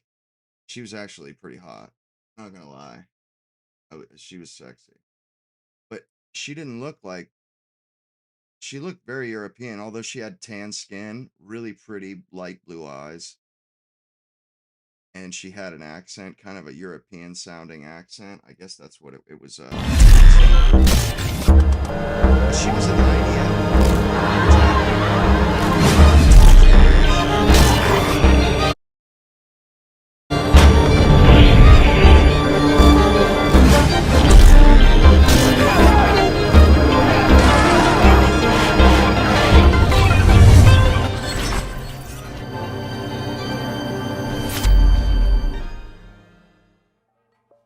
Key to speak to average Israelis in the Jewish quarter of Jerusalem. When did you move here and why? I moved here 11 years ago. My family moved here because There's no need to try, there's no need to talk to them. What we can do is when they do enough harm, we retaliate. That's war, and that's the situation that any Jew who lives in Israel has to deal with. Anytime they're talking to people like this, it's על מה? look at this guy. Disgusting. אוקיי, בסדר בעברית? Disgusting. פשוט מאוד, צריך להיכנס לשטחים, וכל מחבל שעושה פיגוע צריך להרוג אותו, צריך להרוג את המחבלים, ואז הם יפחדו ולא יעשו לנו בעיות, והכל יהיה בסדר. הם יהיו בכפרים שלהם, אנחנו נחיה פה, לא צריך להיות But ביחד that's והכל not what's בסדר. happening at all. So I think will they be also in the that villages, we'll be here, but every that's not how Arab it's that going. doing a terrorism attack, we have to kill him, and not because he's an Arab, because he's a terrorist. I think you See how should he goes out of also his way kick to out say, the not family. because he's an Arab, really. What made you feel the need to go out of your way and say, not because they're Arab? No, no, no, no, no. Skin color has nothing to do with it. Because it's all begins with chinuch. I would say like, Education. whatever they teach the kids does. You know, it's families. I'm think that we need to... איך אומרים לאיש בערבית? כן, כן, תגידי לי את המילה הזאת. נו, תגידי לי מילים, אני לא... אני לא יודעת לתרגם. I don't know how to translate really well. I think we should give them a Their whole country. population, if- genetically, these people are like Europeans. You know, like, I don't even know how the hell they can call themselves Hebrew. You're doing any problem, you just go in there to give them a country, and then it's going to be a war between countries. You know, if they're going to throw rockets, we're going to throw one big one and done. I don't think there's any answer to it. That's not what's happening at all. They're like, oh yeah, we'll fight countries, but that's not what they do. They don't just fight the country. They fight the country and they install their own puppets to run the countries. Like they did with Lebanon. They install their puppet. That way they can just use Lebanon as a fucking punching bag and just beat up on it, kill women and children. Is that what that woman just There's said? only one way. Like, I would carpet Really? bomb them. You would That- carpet bomb them? It's the only way you could deal with it. I I would don't know how to carpet bomb them. translate I would just lay them really to well. waste. think that we need to... איך אומרים לאיש בערבית? Pick out the Arabs. כן, כן, תגידי לי את המילה הזאת. All right. נו, תגידי לי מילים, אני לא... This is incredible. אני לא יודעת לתרגם. I don't know how to translate really well. I think we should give them a country. If you're doing any problem, you just go in there to give them a country, and then it's going to be a war Yeah, I agree between with this countries. guy. Give them a country, let them defend themselves. You know, does Lebanon? You have a know, right if they're going to throw defend rockets, we're themselves? going to Yeah. throw one big one and done. I don't think there's any answer to it. Really? There's only one way. Like, I would carpet bomb them. You would That- carpet bomb them? It's the Carpet only bomb way them. you could deal with it. Like, Carpet bomb them. That's literally just butcher. We're just gonna massacre them. Like this is what their average teens think. They're not. They're average teens. Like if you asked an average American teen this kid's age, he would have no idea what the hell you know what I mean? Like he wouldn't be thinking about wiping out civilization, wiping out entire populations of people that live in any proximity. Like this is crazy, man. Their kids think this way. So God only knows what they talk about in their houses, in their homes. or It's gotta be. try to stop them a different way. It never worked. You mean They all haven't Arabs tried are any Gaza? other way. They've literally just been butchering these people and taking their land. They're always invading some country or another. It seems like they're always in somebody's. They've been doing this since like the 80s, man, the late 70s to the 80s. Been doing it for like half a century now. Or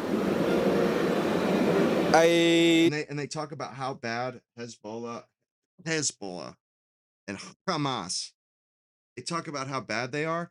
Well, you know, Hezbollah didn't even exist until the 80s, and it only came to being because Israel kept butchering and slaughtering the people of Lebanon. And they literally created Hezbollah with their butchery, their savagery. It's disgusting. I believe that they. Like, I hope to believe they're not, but I do think they are, because I don't trust them. You can't trust them, and that's the only way I believe that. The only way is just to stop it completely. I think that we're miserable. The Arabs make a פיגועים and we need to kill Arabs. No. Okay. Yeah, most of them are just racist. Just yeah, we just need to kill All the right. Arabs. Cool. Well.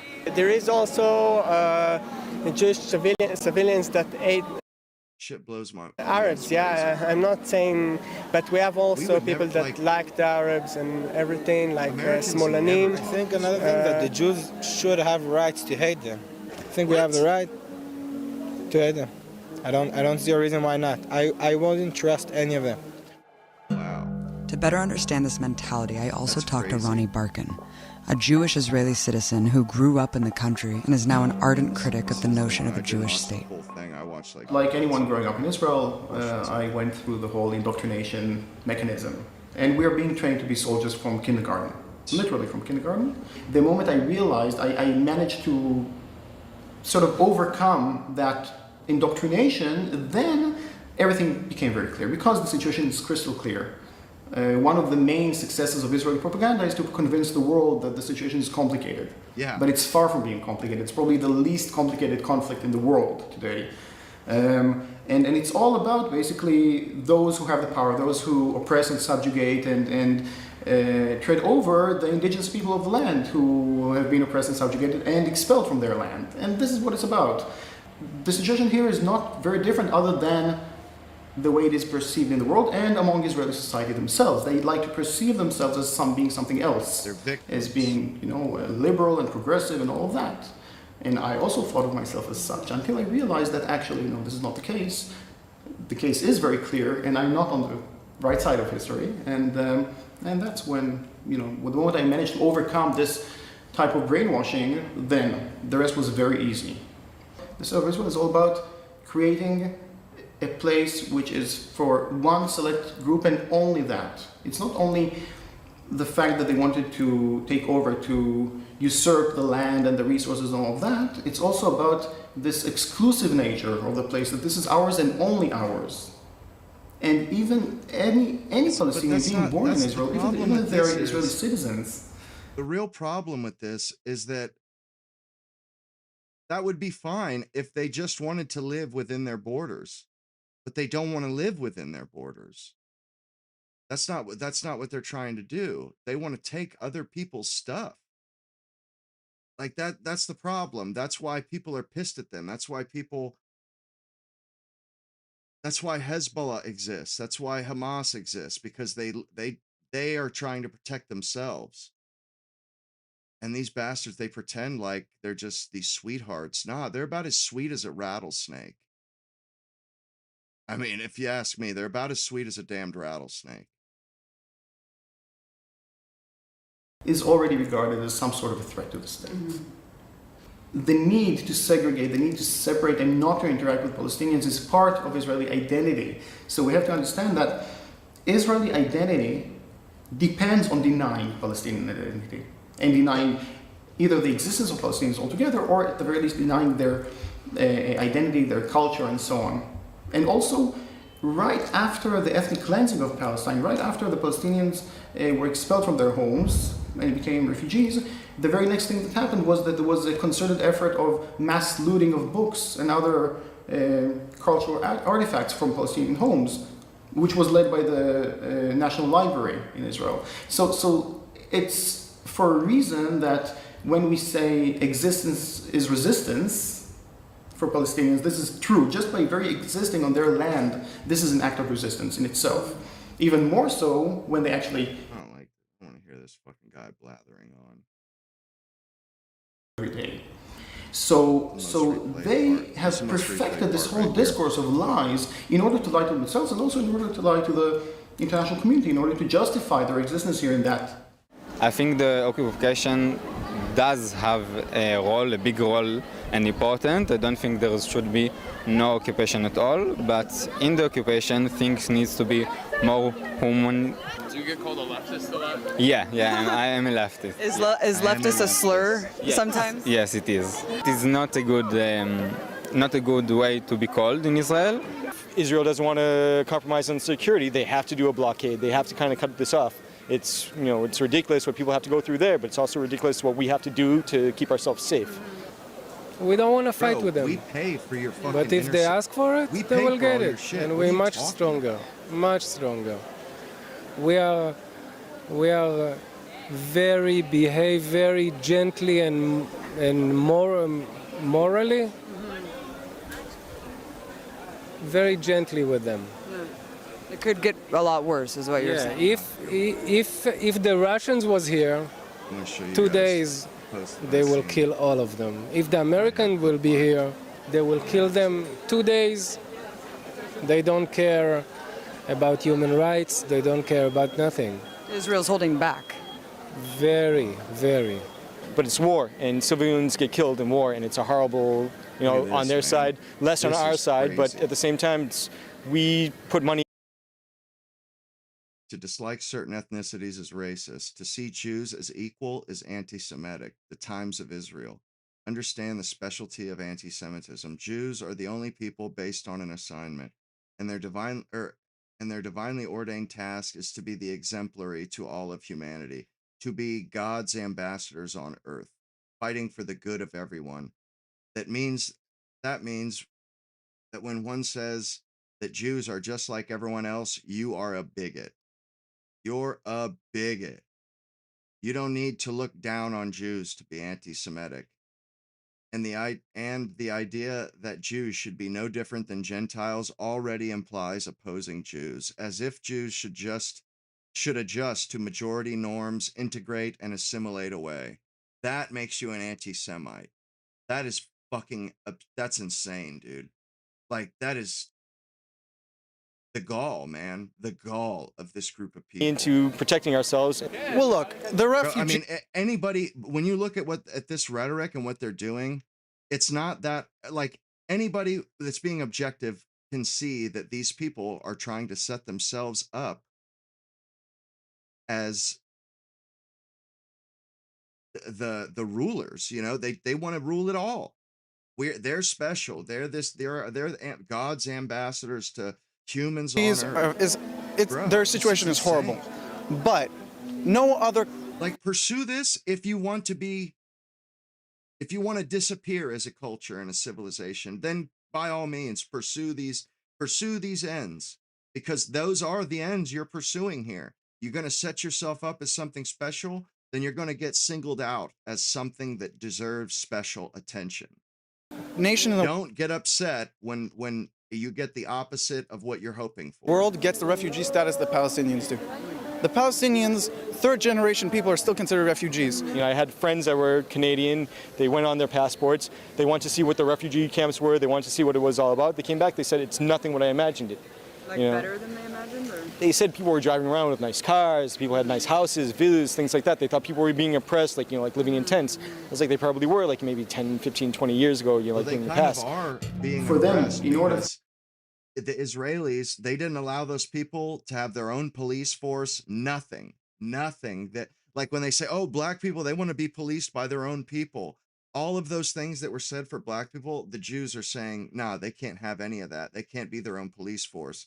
We're going to control everything. We're going to decide how much food they get to have. They're going to decide that.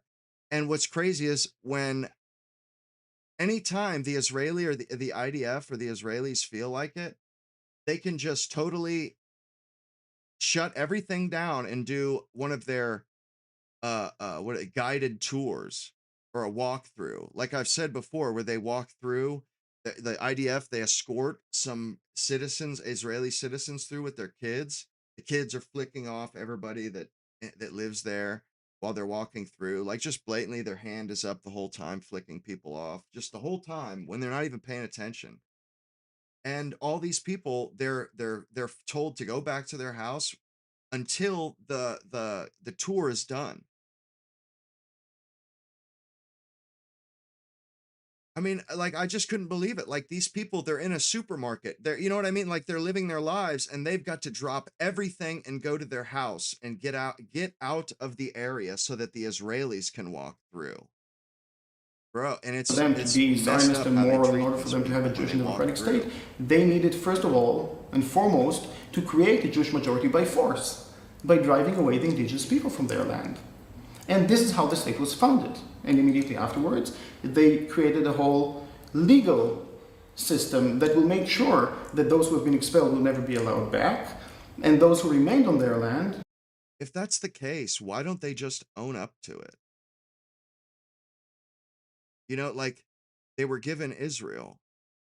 and there was a population already there that they had to force out, the Palestinians. Okay, then just admit to that. Why all this bullshit? Where you run them out, and then you basically caution tape their area off, or you sequester their entire population. Like, why are they like this captive population?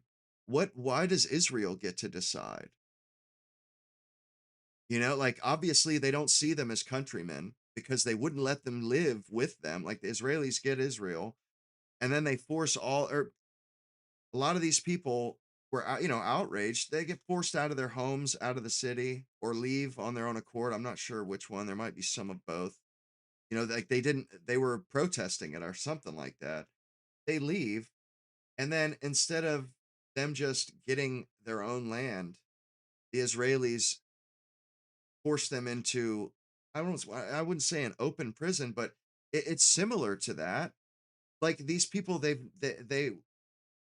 they're subjugated by the Israelis. They were forced out of their homes and the cities, forced out of the civilized areas, and that turned into refugees. But they're not allowed to, like, they're forced to be dispersed, and like, they tried to disperse them years ago by sending them to Lebanon. Like, they send little populations all over the place, which is it's awful that this has been done to them.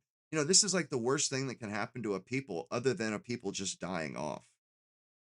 Like, basically, what Israel is doing to these Arabs, or these Palestinians, is, that they're making them not exist. Because when you break a population up like this, and spread them out piecemeal, you're breaking their identity, their ethnicity, their people. You're breaking their people up. Hey, Nick said he's going to be on in an hour. Doing a show in an hour. Yeah, you're breaking up this population, this group of people, rather than giving them their own place to live. And then they gave them Gaza. Israel leaves Gaza, but they still control it. They have it walled off. They decide how much food goes in. They do their little tours whenever they want. The Israelis police them. I mean, dude, that is ultimate subjugation, ultimate oppression. This is worse oppression than coloreds got pre-civil wars, or pre-civil right, these pre-civil rights era. It's awful. Like, how what and if they did what they did, they force these people out. Why don't they just admit to it and say, yeah, they need, they can make their own stuff, or they need to make their own. No, they like force them out, and then they're like a captive population now. What the fuck?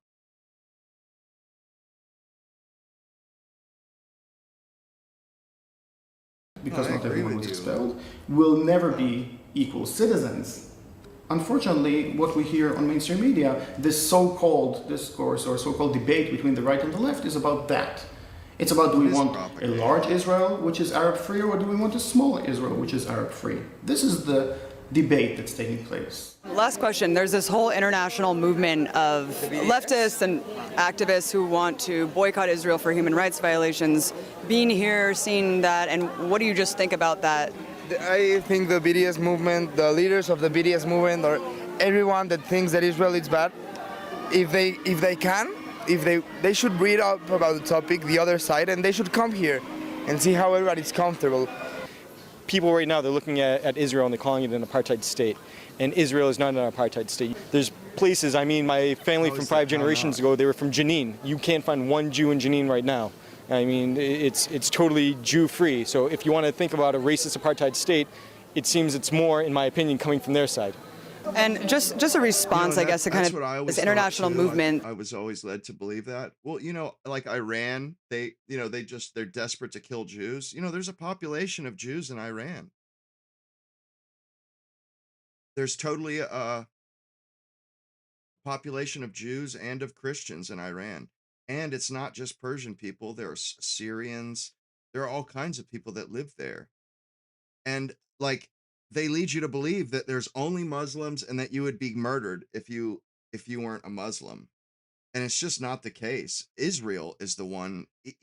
like only their propaganda, like they're surviving on propaganda. If anybody knew how things really were, Israel would stick out like a sore thumb. They're not the West. They try to say, "Oh, we have the values of the West." It's like, no, you don't. You hate us. You hate the West. You don't have anything to do with the West. I mean, and like how like they have managed to get Judeo included when they say Judeo-Christian or when they refer to Western society. These people, they're like kind of like a tick on Western society that's trying to start a news. It's ridiculous. They're not Western at all, and they've never been Western. Jays, they were always from the Middle East. They've always been Easterners. The BDS movement and also the movement that says settlements are illegal, they're encroaching on Palestinian land. Can you respond to that accusation? I think the response would be two-part. The first part would be very simple. Nobody gives Turkey problems for their settlements in Cyprus.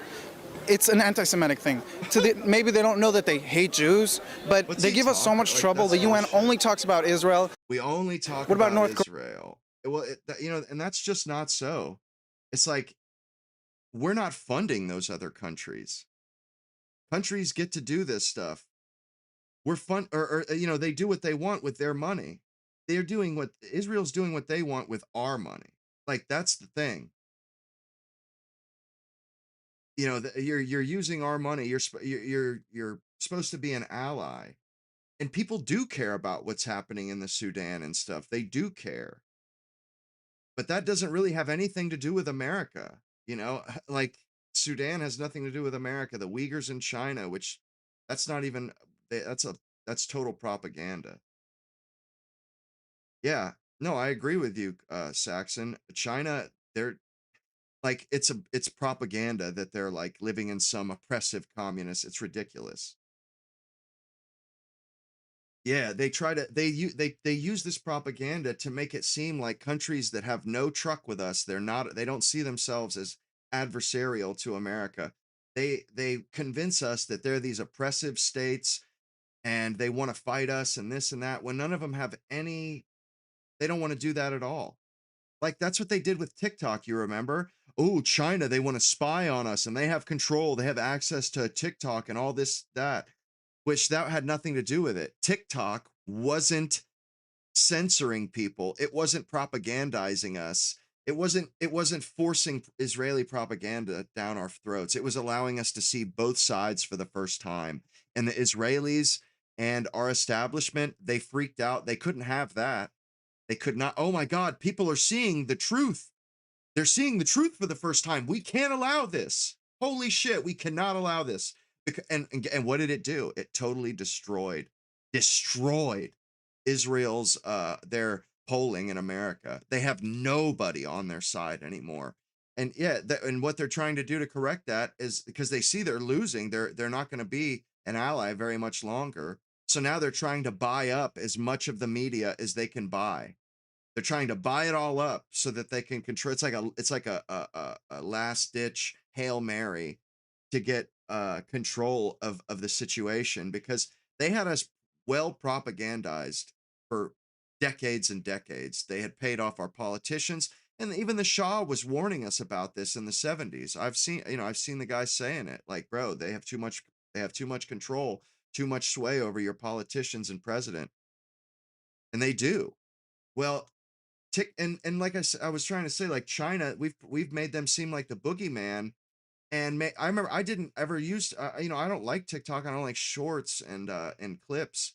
They're too small for me, but everybody else loves them. And I purposely went out of my way to avoid TikTok because I believe that bullshit. And in retrospect, no, it had absolutely nothing to do with the Chinese Communist Party. It had nothing to do with that. It had everything to do with the fact that they weren't carrying water for Israel. They were showing both sides. And they can't have that. That same shit happened in the 80s with Lebanon. Israel was bombing Lebanon. And it was all over the front pages of papers in the 80s. And Ronald Reagan literally called them up and said, you got to fucking fix this. It's all over the front page of all of our papers. People are freaking out because it was just like Gaza.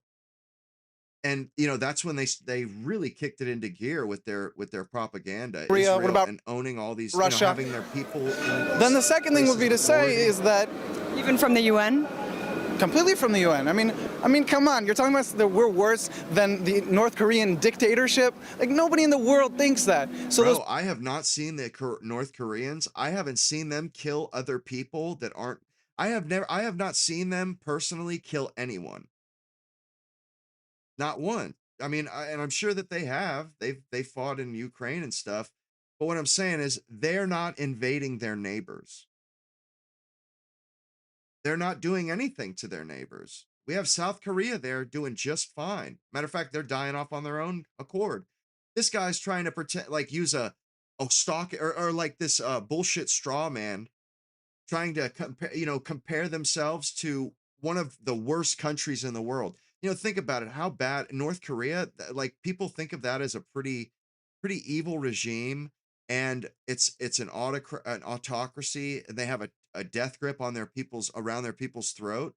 And this guy has to use the worst example of dictatorships on the entire planet for them to look good. They can't be compared, that they can only be compared to North Korea, because compared to every other country on the planet, they look like bloodthirsty murderers. And even compared to North Korea, they look like bloodthirsty murderers. You don't see North Korea invading China or Russia and trying to steal more territory, or invading South Korea and killing them wholesale. But you do see Israel doing that. You don't see really any other country on the planet.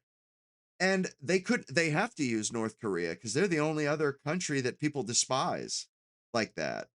I mean, and I hate when they use the extreme example to compare. Like, that's how Democrats and leftists, a lot of times, that's how they get a lot of these garbage ideas over through the door, is they compare them to the worst case scenario of the other situation. You know what I'm saying? Like, that's how they attack capitalism. They compare it to the worst situation out of, millions. They just find the one exception, or they find the worst, like with abortion.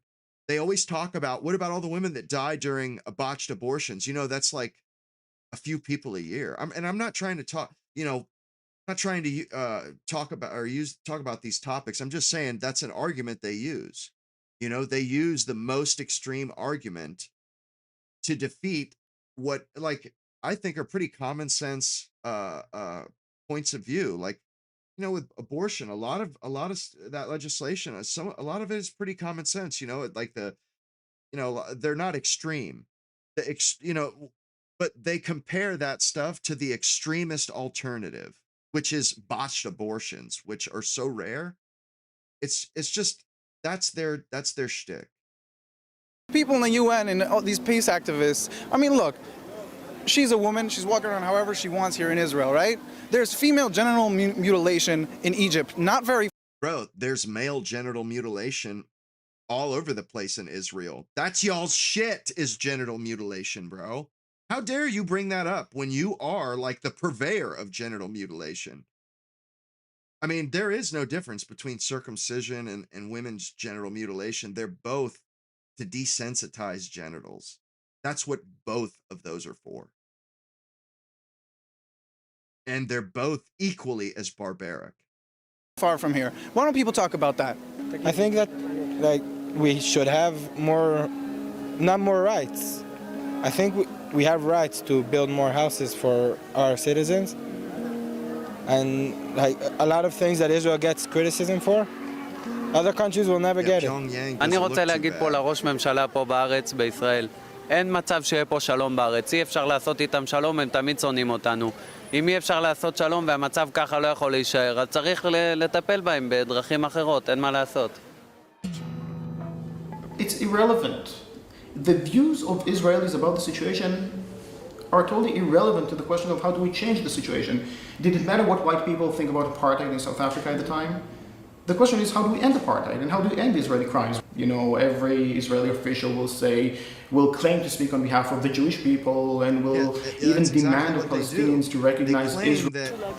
There's no need to try, there's no need to talk to them. They represent all Jews in the world, even the ones that hate their fucking guts. It's bullshit. What we can do is when they do enough harm, we retaliate. That's war, and that's the situation that any Jew who lives in Israel has to deal with. that every Jew has to deal with? Yeah, bro, you're dealing with people that are retaliating because you're killing them. You're invading their land, and then they're shooting rockets back because that's all they can do. That's all they have. You show up with armies and you just start pushing their people out of their own houses. And that's what they do. That's what the IDF does. They are kind of an extreme terrorist group. They push people out of their own. That's basically all they do is house to house, running, skedaddling people off or shooting them as they run. That's all I've ever seen them do. I've never once seen any footage of them in a combat maneuver against another armed force. It's always civilians or ragtag motley crew, some ragtag group of freedom fighters, like they're never actually up against a force that they can't just overwhelm and just gun them down. They're never like having to use strategy. It's just complete butchery, house to house, pushing people out of their houses, and if they don't want to leave, they get shot. They push them out, and then they they oppress the shit out of them in whatever refugee camp whatever little you know cesspit they create for the people to live in. אוקיי, בסדר בעברית? פשוט מאוד, צריך להיכנס לשטחים, וכל מחבל שעושה פיגוע צריך להרוג אותו, צריך להרוג את המחבלים, ואז הם יפחדו ולא יעשו לנו בעיות, והכל יהיה בסדר. הם יהיו בכפרים שלהם, אנחנו נחיה פה, לא צריך להיות ביחד, והכל בסדר. I think also that tell you that's war, and that's the. Oh yeah, they'll just be. It's like anytime anybody has tried to live alongside these scumbags. I mean, as soon as their back is turned, they got a knife getting stabbed into it by their neighbor. And I mean, it's no coincidence that all of their neighbors are like in the middle of civil wars. That's not a coincidence. They have gone out of their way to disrupt and destroy any cohesion in all these different countries. Syria, it took them decades, but they finally did it. And that's what they want to do to Iran. They just want a bunch of factions of Muslims fighting each other around them so that they can just kind of swallow it all up.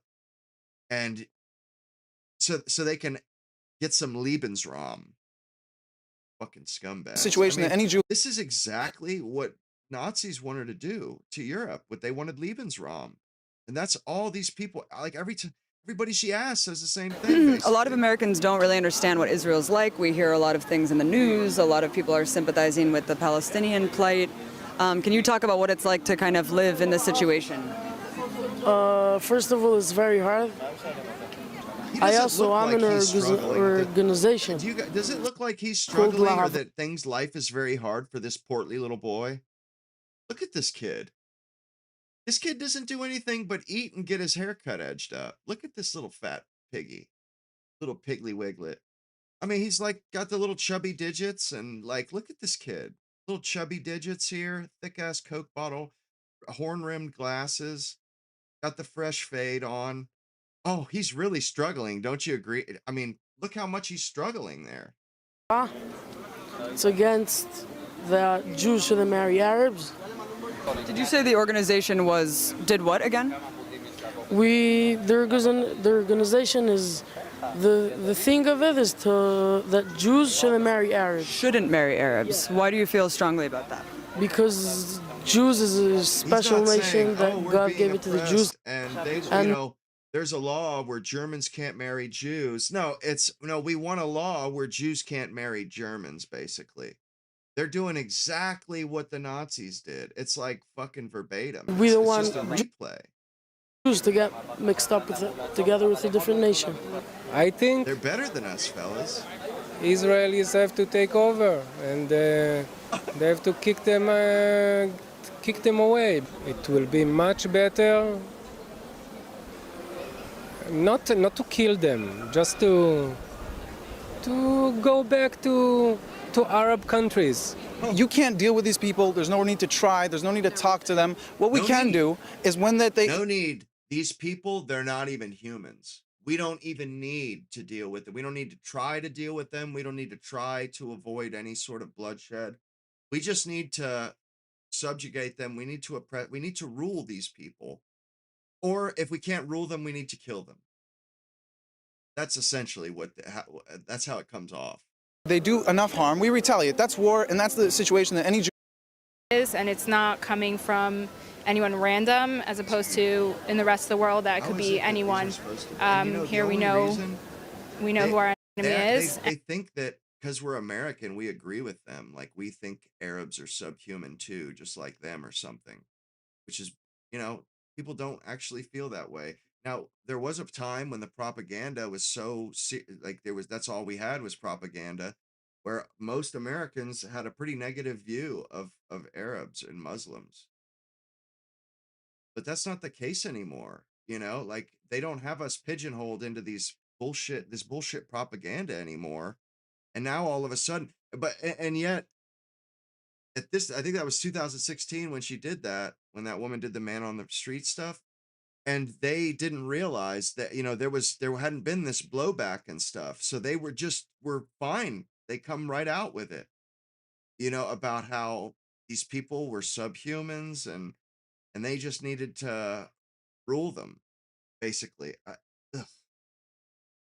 Like, why do we have to be tied at the hip with these people? Seriously. That's what I want to know.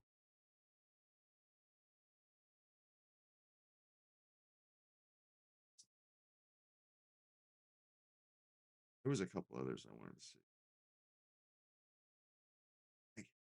And what's crazy is they kind of go out of their way to hide any Israeli media, because almost all Israeli media, they're pretty damned honest about how they feel about things. They just kind of come out with it. They don't really, they assume that you're going to agree with them. Oh, wow. Thanks everybody who watches the Ask Project. It's really, really appreciated. I've noticed lately that the amount of views. See what. אתה רואה גויים כשווים, כבני אדם. כן, ודאי. אוקיי, כל הזכויות שיש לך, כאילו, מגיע להם. אני רואה את עצמי כמיוחד יותר, אבל ודאי שווה זכויות. אוקיי, מה זה אומר מיוחד יותר? באיזה מובן? מישהו שלא מבין. במובן הדתי. אוקיי, שזה נותן לך מה? אני חושב שיש לי ייעוד גדול יותר. הייעוד שלי הוא חשוב יותר. Okay. Do you see Jews and non-Jews as the same? Are you Jewish? Yeah. Are they Jewish? No. So what's the purpose of the question? People outside want to know, from a Haredi point of view, do you see Jews and non-Jews as the That guy's same? answer was, are there anybody that's not Jews around us? Like, he's like checking if the coast is clear. What the fuck, man? I already know what that guy wanted to say. I'll answer you politically. In the eyes of I don't want Hashem, political. Yeah, okay, in the fine, eyes go. of Hashem, we all are created. In the eyes of God, we are all created but as you know, as the Chumash, the Bible says, the Jews are the chosen nation. So you can't exactly consider that when there's testimony from Hashem that we are different. Well, what happens if the rest of the world becomes secular and doesn't believe in the God of Abraham? What would happen if that was the case? If nobody else believed in God, would you still think you deserved a special place? Because really, you're the ones who appointed yourselves God's people. They are the ones. Nobody else said, oh, the Jews are God's people. No, Jews said, yeah, we're God's people. And that's supposed to cut ice with us. That's supposed to matter. It doesn't matter. Nobody cares. So it's not my opinion, it's Hashem's opinion. I just happen to follow Hashem. האם גויים, אנשים לא יהודים, הם פחות או inferior, כאילו, to Jews, ליהודים? הם נחותים. נחותים, כן. בשום אופן לא. אין שום קשר. אין שום קשר יהודי וגוי לגבי רמת משכל או רמת מוסריות, זה רק עניין של מסורות. ליהודים יש מסורת מסוימת, לגויים יש מסורת אחרת.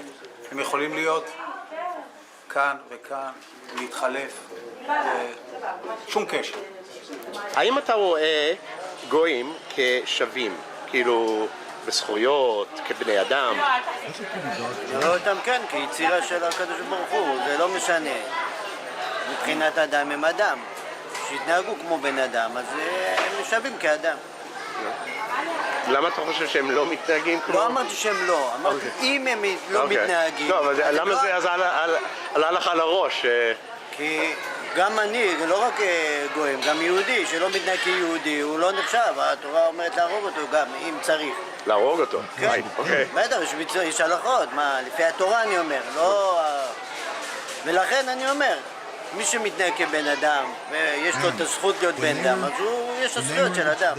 מי שמתנהג... When they were the ones that were kicked out of their homeland and they were the refugees that were being cast out of all the different countries, it was like, no, everybody's equal.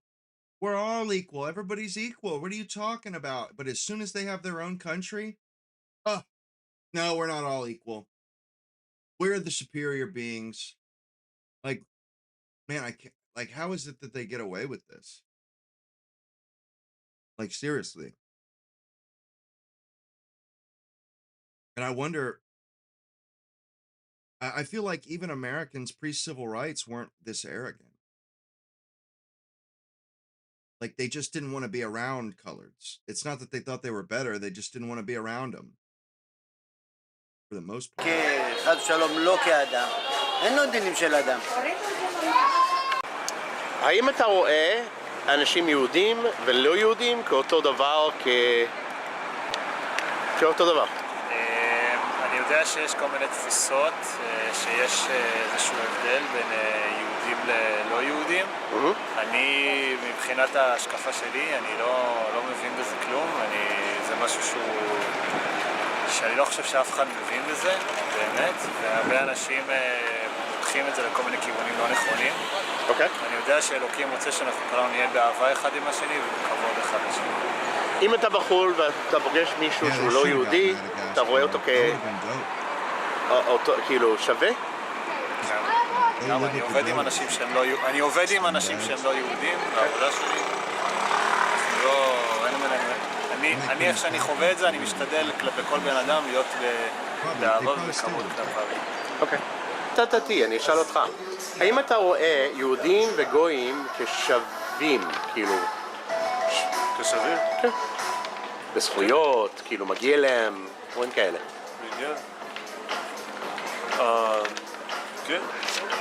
פשוט ליהודים יש דרך חיים שבורא עולם נתן. הגויים אין לזה. לא, אבל נגיד זכות. When it was discovered by Europe or European explorers, yeah, it was totally הצבעה או לגור איפה שרוצים, כאילו מישהו שהוא... לא חשוב. זה מדינה יהודית. אני לא חושב שלערבים... מדינה יהודית, למה הם מצביעים? מדינה שלנו. אבל הם מצביעים. יש להם זכות להצביע, כי הם מצרכים. אני חושב שזה מדינה שלנו, זה שיש עכשיו 13 מנדטים לערבים, למשל. אתה רוצה שיהיה שר ביטחון ערבי, הוא יכול למסור שטחים לערבים. זה לא מתאים. מדינה יהודית, זה מדינה שלנו.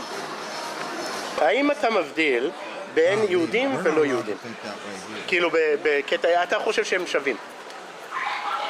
האם אני חושב שהם שווים או מה דעתי? דעתך, האם הם שווים? דעתי שעדיין הם לא שווים. שמה? שעדיין אין שוויון. לא, זה בסדר. האם אתה רואה, נגיד שיש לך שכן שהוא יהודי, ושכן בצד השני שהוא לא יהודי. אתה אוהב אחד ולא אוהב, זה לא משנה. אתה רואה אותם כאותו דבר? כן. שווים, כאילו... כן. האם אתם רואים יהודים ולא יהודים, גויים, כשווים? באשר הוא. אין לי שום הבדל. אין שום הבדל. מבחינתך? עד שהוא לא עושה לי רע, אני לא... למה שהוא יעשה לי רע? דוגמה, ערבים, אתמול היה פיגוע. לא, אבל נגיד, מישהו פה, שוודיה, אין לו משהו נגד... אני אתן כסף לגוי שנזקק או משהו, אוסף כסף, אין לי שום בעיה, אני מאוד אוהב. יש לך דעה אחרת? קצת שונה, אני כן חושב שיהודי הוא קצת יותר... כאילו, ודאי שיהיה לי עדיפות גדולה הרבה יותר לעזור ליהודי מאשר לגוי. למה? למה? כי יהודי הוא אח שלי. אוקיי. נגיד מצב שיש שני אנשים ברחוב שצריכים כסף. I wanted to ask you real quickly, Professor Bazzi, about the kind of technological innovations of this current conflict. It feels to me, watching from the outside, that Hezbollah and Iran... דבר שני, כי לא ליצור שנאה. Okay. Do you see Jews and non-Jews as the same? כאילו שווה ערך. No. Okay. God, look at this guy. Look at this dude. Whoa, man. Holy shit. This is look how, oh, Jesus. No, I'm better. I don't know about that, bro. I mean, maybe your mom thinks that or feels that way, but they were chosen by Hashem. Does it make Jews better? Makes Jews different. Okay. Like not all the Jews, I tell you. Body parts are the same. The body All parts. the same parts of the body, but there's the mind, there's the heart, there's the What? foot. Where are you They're looking, not bud? all the same. They're all part of the same body. Do they deserve the same rights? Let's put it that way. What Jews, political non-Jews, rights? anyone who lives here, let's say, does everyone deserve the same? Treated the same? Let's put it that way. I think not. I think that this is the nation of the Jews, that the Jews should have more rights than the non-Jews. Like, give me an example of a right that a Jew Wow. should have that a non-Jew shouldn't. Right now, there's the right for Jews to come to Israel and to get your citizenship, which isn't for all non-Jews. This is the land for the Jews. All Jews can come and live here. I think that Jews should have more rights than non-Jews. Can you give another example? Maybe even a law that doesn't exist, or a right that should exist. I think that the Jews should get land here, like the Bible says that each Jew, when Yeshua came with the Jews to Israel, each one got his own plot of land. So I think that each Jew should get his own plot of land, and non-Jews. 40 acres and a mule, huh? What about the ones who are already here? There's a halachic issue of I don't think having it, non-Jews in Israel. you know, the inbreeding thing, I mean, that's kind of ad hominem. I think, honestly, these people, they're just trying to get their own people on board with being evil. So they come up with this fucked up ideology. They force feed it to their kids since the womb. That way, when they invade and murder people, their own people won't be disgusted. You know, and when they were at the mercy of other people, their ideology did the exact opposite. It convinced everybody to treat everyone equal. These people, they're shapeshifters. They do whatever the hell they got to survive and thrive. You know, you can bet your bottom dollar they wouldn't be talking like this if they didn't have Israel. That's a fact. That certainly wouldn't be what they'd be saying. There's what's called the Gir Toshav, someone if he keeps the 7 laws of Bnei Noach, The Noahide laws. then he could live in Israel. Israel. The most helpful thing you can Ugh. do. They gross me out big time. I wanted to ask you real quickly, Professor Bazzi, Just the ones about that think that way. the kind of technological innovations of this current conflict. It feels to me, watching from the outside, that Hezbollah and Iran were paying fairly close attention to the Ukraine-Russia war. Iran actually, obviously more actively involved, and that the kind of fiber optic first-person drones have crazy. become kind of an asymmetric game changer. Ukraine kind of discovered that they were able to can at least hold off these Russian advances with these fiber optic drones, which then were able to overcome kind of the Russian jamming. And maybe Ryan just explain a little more what yeah, a fiber optic drone is. I think you kind of have to explain it, because it's like when I first started learning about these during the Ukraine conflict, I was like, wait a minute, what? You're attaching a Ethernet cord, and it's not an Ethernet cord; it's a like very thin cord that basically operates. It was on similar to espresso. an Ethernet cord that attaches itself to a device, and you will have then a spool that can run.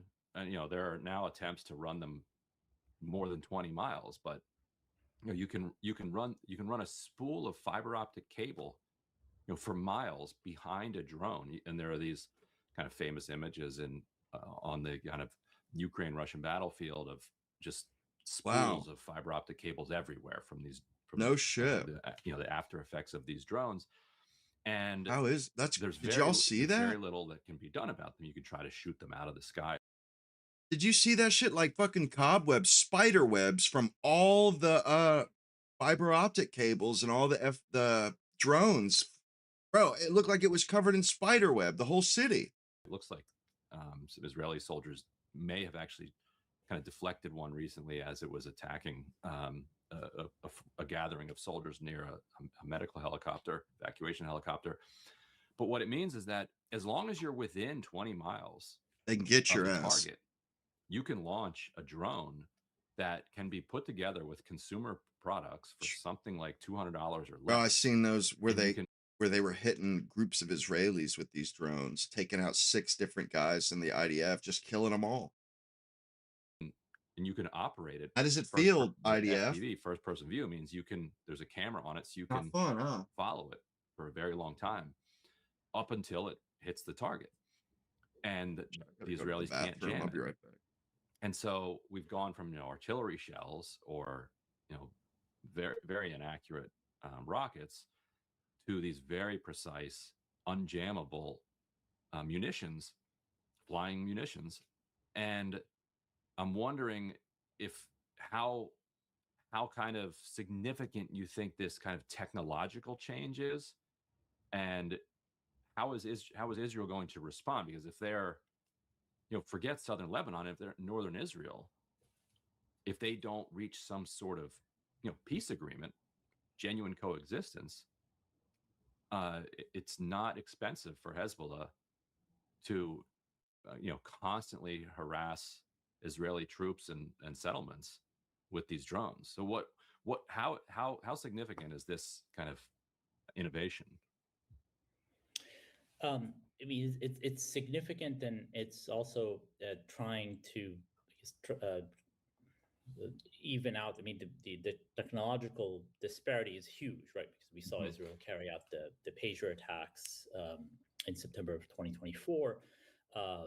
We saw Israel really use its own drones that are constantly over Lebanese skies in this entire time, to both for surveillance, but also to scoop up IP addresses and other information. And we've seen tremendous Israeli capability to penetrate Hezbollah's systems. We've seen that in Iran as well. And so some attempts, and Hezbollah suffered huge setbacks especially in 2024 with the killing of most of its top leaders, including Hassan Nasrallah, the longtime Secretary General, and others. And it showed this tremendous ability for Israel to be able to penetrate Lebanese society, and Hezbollah itself had been previously a fairly secretive organization. Now, there's a couple of theories as to why that happened. One of the reasons probably was Hezbollah's expansion into a regional force, Hezbollah's role in supporting the Assad regime in Syria, and Hezbollah's role in Iraq and Yemen and other places where it opened itself up in ways it hadn't before. And so we're also seeing some reports, and I don't know this firsthand, but reports of after 2024 Hezbollah going back to its more secretive small cells, often working with possibly Revolutionary Guards commanders and others to go back and reorganize in that way, so that it'd be more difficult for the Israelis to penetrate that. But it's also coming at a huge cost on the ground, right? Because Israel's overwhelming force is destroyed large sections of southern Beirut this time around in 2026, and now and they have such a disadvantage, or they have such an advantage, the Israelis. We're shipping them huge shipments of arms and ordnance on these massive tankers. Shipping them death, shipping them just weapons of destruction. Like purpose-made mass murder, purpose-made death. Completely demolishing and destroying those frontline towns and villages in the south. And but I think, Ryan, as you said, it's the Israeli strategy ultimately. Because we have over 100 years and maybe even longer of counterinsurgency theory about this, is that overwhelming force going back Algeria, Vietnam, Iraq, Afghanistan. It never really works. You can't turn the population against and sort of an indigenous force, and you might make it extremely painful, which the Israelis are doing now. And some people have turned against Hezbollah, but the low tech aspects of this are going to enable that kind of sustained, and so Israel's answer might be to just ever increase that buffer zone, the so-called buffer zone, the security zone, to go deeper and deeper into Lebanon. They try to then grab 20 miles so that you can't reach. But that's I think the question where becomes, what is the world willing to let them do? Line of the buffer zone. So even if they push up 20 miles, what's at the 20 miles is a grouping of soldiers that would then be right next to. And no matter what they do, they're still going to be in range. It seems to fit in. Now it's ridiculous. We've gone far beyond the Dahi doctrine. We've gone into the Gaza doctrine, and the Israel Cats and others are no longer threatening the Dahi doctrine. Not threatening Lebanon, was that they're threatening with Gaza, and it's part and parcel of this Israeli open warfare, endless warfare that we've seen. Endless fucking warfare. 23. If you're watching us on YouTube, go ahead and subscribe. We also now have this membership capacity where you can kind of just support us by becoming a member on YouTube. Not even sure what that means. Not really going to be any benefits other than knowing that you're supporting independent journalism. And you can also do that over at donate.dropsitenews.com. Be sure to sign up for our morning newsletter, Dropsite Daily. You can do that at dropsitenews.com. Without the support of our viewers and our readers, none of this is possible. So once again, I don't agree with this Ryan Grimm on everything. News, deep appreciation. But he's a fucking smart dude. Some things I agree with. I agree with him on Israel. And he's smart, and usually a lot of things, he's just being objective about. He's a little bit more left leaning than I am, but it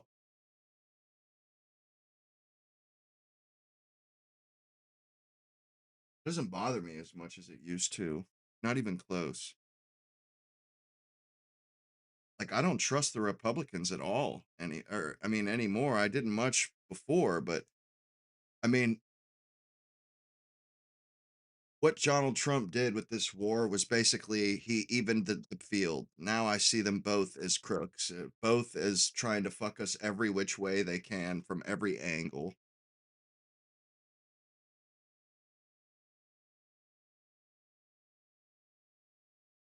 And part of me actually, I dislike the Republicans maybe even a little more than the Democrats now, because the Republicans, the Democrats, they want to piss our money away on healthcare and stuff. But at least they want to piss our money away, spending it on us. The Republicans, they want to piss just as much money away, but they want to do it by spending it on everybody else but us. The Republicans have, they seem to think that it's like profit that they've made from a from being a company, and that it's their money, and they spend it. They don't spend it on us. They don't spend a fucking dime on us. Have not spent a dime on us since the interstate system was built, and that probably really wasn't even for us. It was for commerce. It was for the economy to make shipping cheaper. But they absolutely refuse to spend a dime on taxpayers. And it's starting to get to the point where it's just like, I'd give anybody a shot that says they're going to focus on Americans. That's how I feel about it now. Like they're going to piss the money down the drain no matter what. No matter what, they're going to piss the money away. At least though, when they're spending it on healthcare and all, I agree, the stuff's bullshit, but at least it's getting spent. It's employing Americans. They're trying to spend our money on us. Republicans, they want nothing to do with that. They don't even want to spend our money on getting people out of our, like, they just want to spend our money on their little pet projects, mainly being Israel, which is just one of their little pet projects. That it's just some scheme they hatched, some fucking evil scheme they hatched after World War II. Them and Britain hatched this diabolical scheme. And it's like, I want to say that it's like maybe like what was that play called with the pet plant, Little Shop of Horrors? Yeah, where all of a sudden the plant is like eating us too. It's not just eating other people. Like that's what Israel is. They're like the plant from the Little Shop of Horrors. Feed me. Like, golly. Yeah, Israel, they have all their people have all of the social safety nets. Yeah, it should be like I think he said at 10 o'clock, said in an hour. Or yeah, 44 minutes ago he said he would be on in an hour, so 15 minutes or so. But I'm just tired of what, Republicans, the positions they have are all anti-American people. It's like that's what I mean, it's either for tax cuts for business owners and wealthy people that own homes, that own, businesses. And even if they don't, they own stuff, they have assets. They won't spend a fucking dime on people that are struggling. They'll give first aid away all over the world. They'll spend money on other people that are struggling. But if you live in America, I don't, for the life of me, I really don't even understand why people immigrate here. I guess maybe I don't know what it's like to be in in the limelight like colored people are. They come here and they're just like, you know, benevolent divinities to Democrats. So maybe I'm a little bit biased. I don't really know what it feels like to be in the soft glow of Democrats. They're in this special group that Democrats love. Like why do people come here? I guess it's to get, they come here to get, because we as a nation, we have we pay money into a pool. We have institutions, education, roads. We pay for our way of life. We pay for it all with our money that comes from our work. And other people come from other countries to take advantage of the stuff our way, or the all the money that we spend to make our lives better. And it really doesn't work all that much. Education is garbage. But like that's what they come here for. They come here to tax the system. They come here to take out of our system without putting back. Or the ones I'm talking about anyway, that's what they do. No, and I agree with you there, Con, with the CIA ops, but I'm just saying they spend our money anywhere but America. I'm not like making an issue of the aid. I'm just saying it's getting our money. That's our money. It's getting spent, but not on us. They spend all of our money on maintaining their empire and their positions because they're the only ones that benefit from this shit. They're the only ones that benefit from these monkey shines in the Middle East. And we're, I mean, they thought we were going to benefit from this, I guess, because they have all these backroom deals with Israel and all the Gulf countries. And that's why they fight these wars. But we don't benefit from it. We die or our kids die, rustling up stolen treasure for them. But it's never for us. It hasn't been for us since the boomers. The boomers used to benefit from it. Not anymore. Not since 9/11. We haven't gotten any benefits from living in America, really. Since 9/11, it's America has become not the country it used to be. They can spy on us, they can jail us without I mean, they pretty much do whatever they want now. Life has changed a lot since 9/11. It just sucks. We used to be a pretty free people. I mean, we had a lot going for us.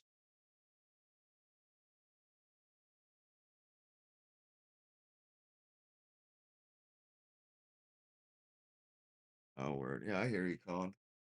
And a lot of people, yeah, they do contribute and stuff, and really, I would love it if it was America was back in 1950, but I mean, I know that's not really reasonable. It's not really it's kind of absurd. Like that's never going to happen, but no matter what. But really, it's just the people that have, they're causing it feels like a decline. Yeah, you're my age too. But and so you know what I'm talking about. You went to school the same time I did. You remember, life was good here. Huh. Life was good. And then all of a sudden, after the new millennia, man, shit just went sideways. Went sideways. Bringing in people that don't want to assimilate. And then we bring in a whole communities like in Minnesota, like, oh my God, what are we doing? And then Democrats, when we try to look, make sure no fraud is happening, they just stand right in our way. It's like, dude, nobody's even talking about like cutting anything or getting rid of stuff. Like, let's just stop fraud. But they're against that now. Obviously, they're benefiting from it.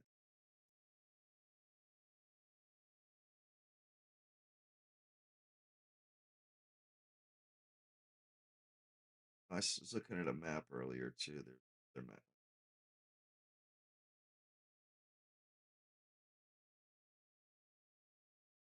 Here we go. It's pretty interesting because you could look at the demographics in America from a couple of different levels. You could look at it from most prevalent red is white people, green is black, blue is Hispanic, and this is every county in America. And red, the colors correlate to who's the majority population of the county. That's America. I mean, that's pretty serious majority. We're the majority in and I didn't realize Florida is about 70%. It's like 69.7% uh, white, or no, 59. It's just under 60%, which I really wasn't even aware of, but it makes sense, although I live in a city. And then the second most prevalent. What's weird though is these yellow or these oranges, two or more. So and they have it on here, two or more. So that's biracial. And then they have a biracial Hispanic. But a lot of these are biracial. I don't know why they actually do the demographics, and I guess it's self-reporting, and they ask people if they're mixed now. But like most of this up here is that way. But really, yeah, if you want to see how diverse America is, you have to look at it from the second most you have to see the second most prevalent. You click on that, and then you see the diversity. There's only a handful of counties uh where we aren't the majority. And then yeah, here's the demographics state by state. Yeah, they have 26% black population. And then I was looking at Florida, yeah, 59.91%. Black is 15.3. Then other, like I hate the other column because it's like, what is other? Who are those people? We don't even, they just say other. Like Florida, it's like 21%, like a huge, uh, other state, California's 33%, but most of them are a lot lower than that.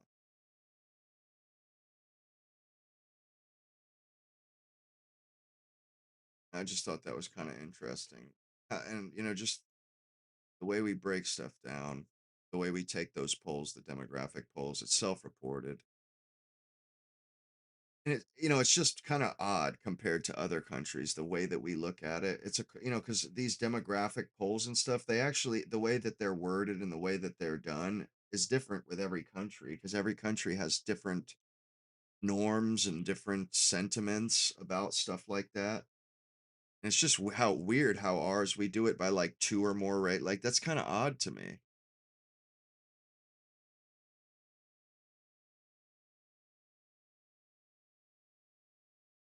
Strategically.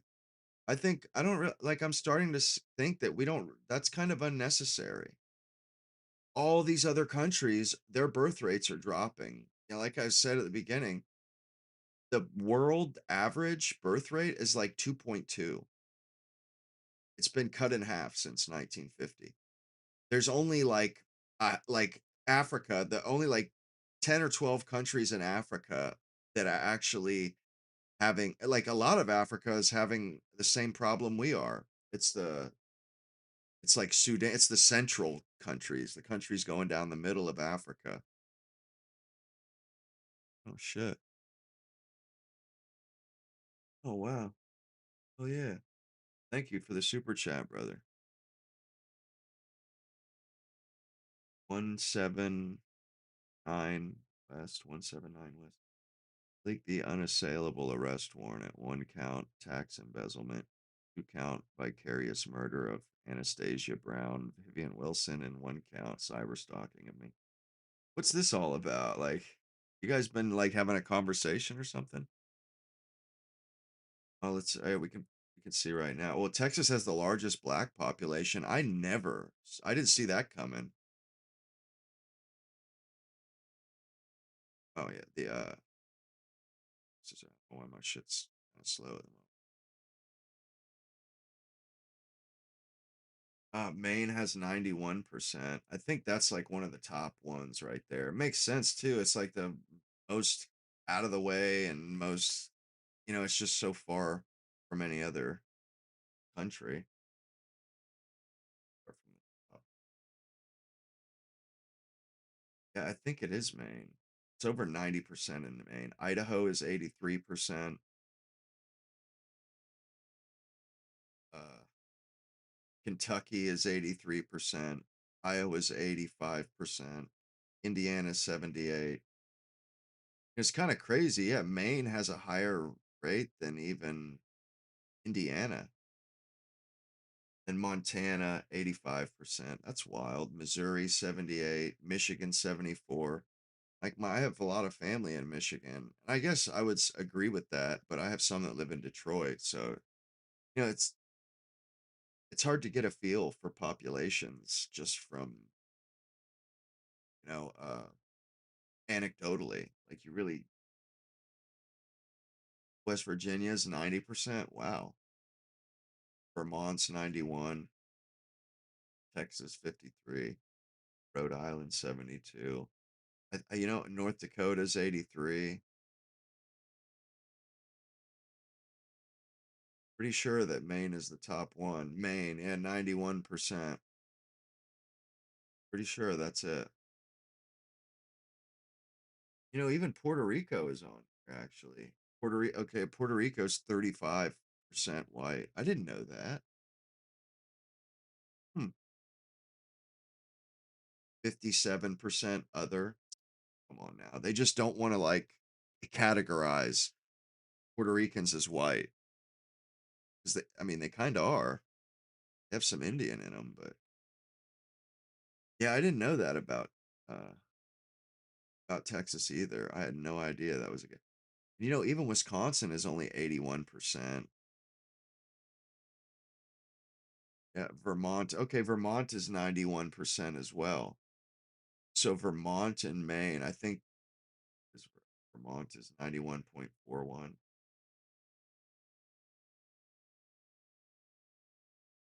Maine is 91.34. Okay, so it's Vermont that's the highest. Higher than Nebraska even. That's crazy.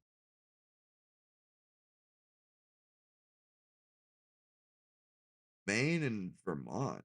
I never would have guessed those two, actually. West Virginia has 90.9, so that's number 3. Hmm. Kentucky, that makes sense to me. There, even though Kentucky was a slave state and it's in the South, when I go there to visit my mom, I haven't seen any black people. Both times that I've visited, I didn't see any of them. I don't even think I saw any in the airport. Louisville. Yeah, here's what I was talking about with the multiracial identities. Number of people identifying. Oh wow. On Musk, Nick Fuentes at it. So, same guy, 179 West. Thank you for the super chat, the other super chat. I appreciate it. Subjects: Donald Trump, Elon Musk, Nick Fuentes at AI. Endophobic terrorism and grifting scheme via X and Telegram. Murder suicide. Texas Cessna, Golden Eagle. Is this like an AI response? It's like an AI. It looks like an AI response. Fine.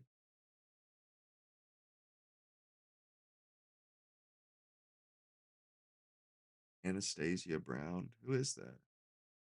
I don't even know who those people are. It's weird though. Check this out. Multiracial identity of America. Bro, there was literally what's that? 5 million. And now it's 45. It was less than it was 10 million or less up until 2019. And then since 2019, it went from 10 million to 43 million. Does that seem odd to you guys? Literally goes from 2019 had 10.9 million. And then 2024, it's 43.5 million. Isn't that a little is like what are they doing there? Is that because they're counting them differently? Or is that because they just shipped in a ton of people?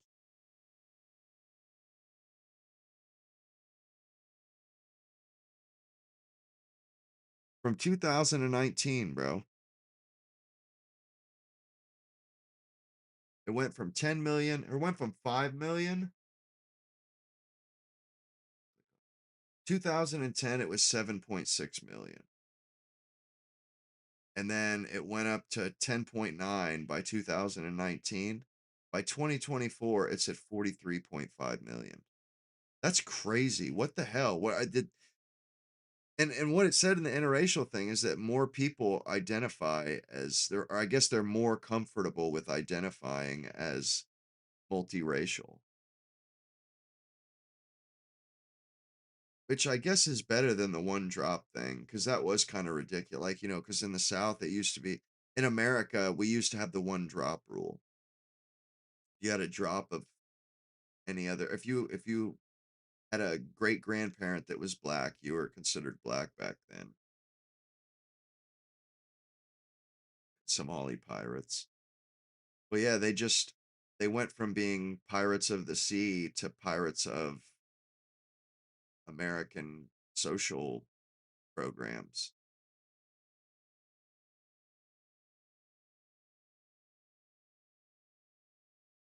Well, and it's not that I actually from what it says here is that these newer generations are a lot more comfortable with identifying as multiracial. They don't really feel the necessity to put themselves in one class or one group or the other, which makes sense. That actually strikes me as it makes decent sense.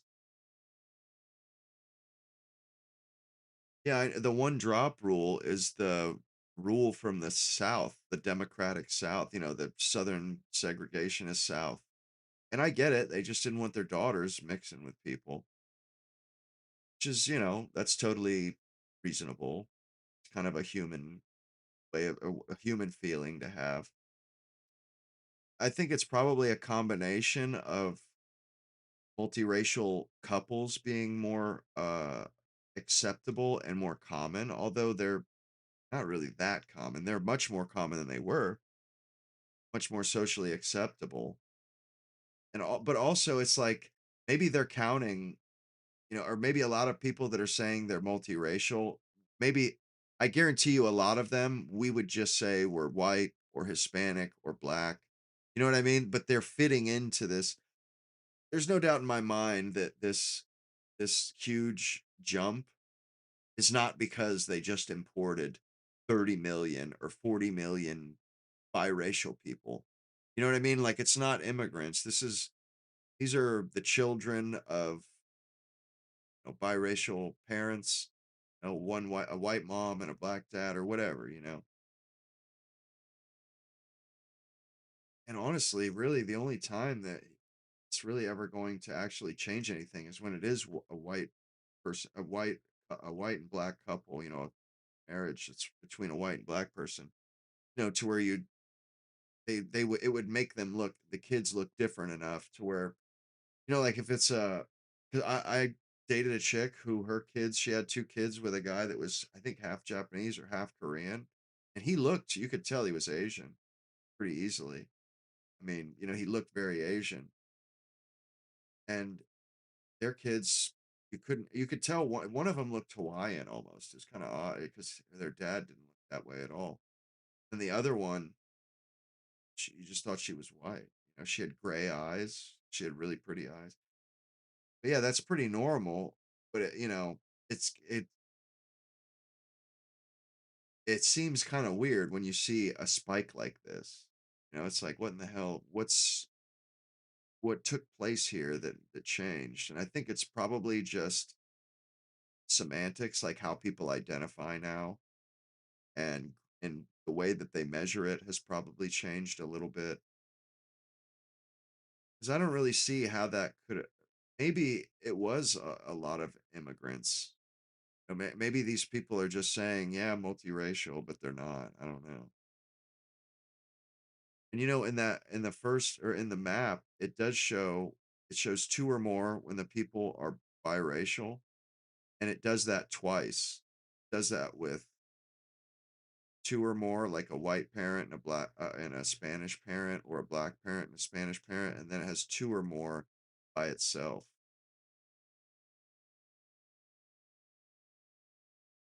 And that kind of almost muddies the water more because it's like two or more Hispanic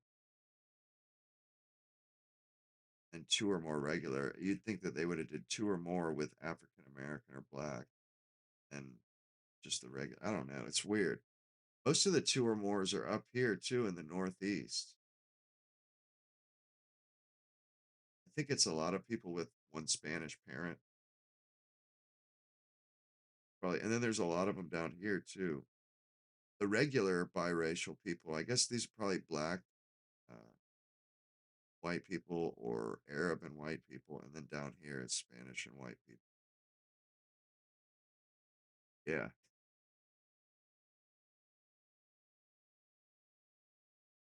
I didn't realize.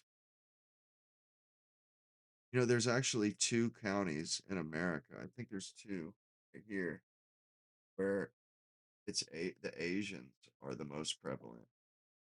Right here, San Joaquin County, Santa Clara County. It's Asian.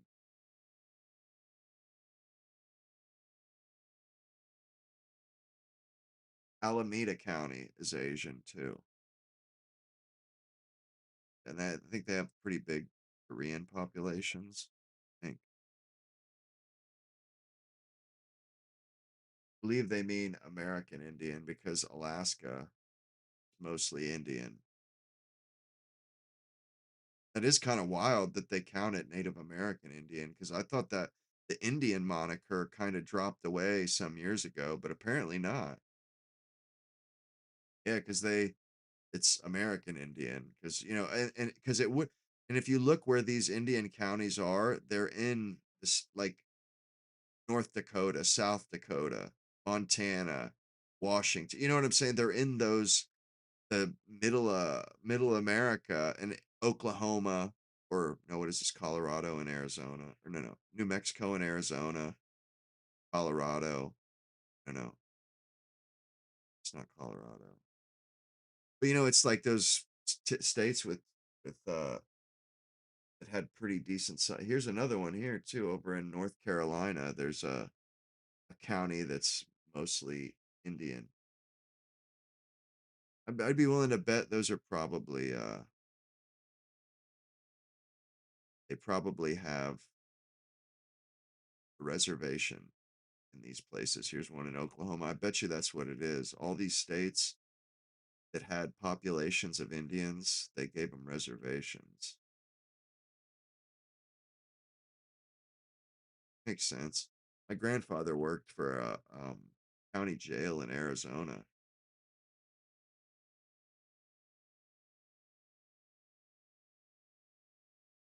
It makes sense that they would prefer that term to my mind, J Boss.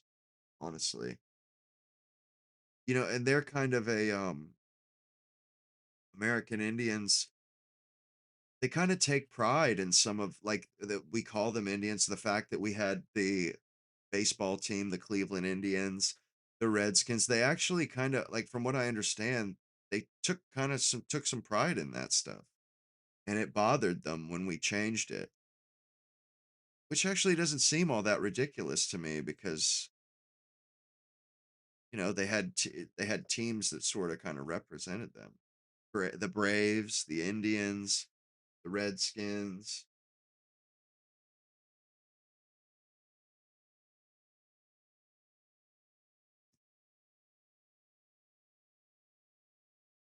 Punjabi Mexicans exist in Cali, Mexicali,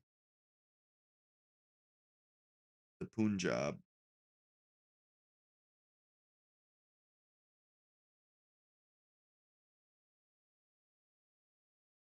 Yeah, yeah, you're kind of right about that. Yeah, the Indian, and there used to be a lot of Seminoles in Florida too. I went to school with Indians. They don't really exist here anymore. I guess like I kind of caught it at the tail end because they used to have kind of a population in Florida. Like I remember going to school with a kid. Yeah, I wouldn't see the redskin thing. I think at one point maybe it was a slur when we were at war with the Indian nation in America, but that was so long ago. It doesn't have those connotations that you know although I will say in Hollywood, because Hollywood would make cowboy Indian movies, that like the boomers and the generation before the boomers, they kind of grew up with the Indians being the bad guy in all the movies that they watched as kids. Like seriously, all the pretty much to the point where uh Hollywood had like an Indian population because they just paid. It's like they paid one tribe to be the Indian tribe of every movie. And those people, they literally were Indians in movies for their whole lives. They never did anything else.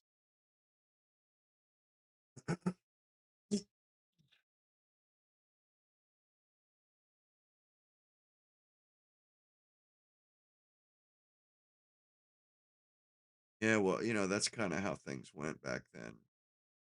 People, they didn't have the internet to find out what the real term or the right term was.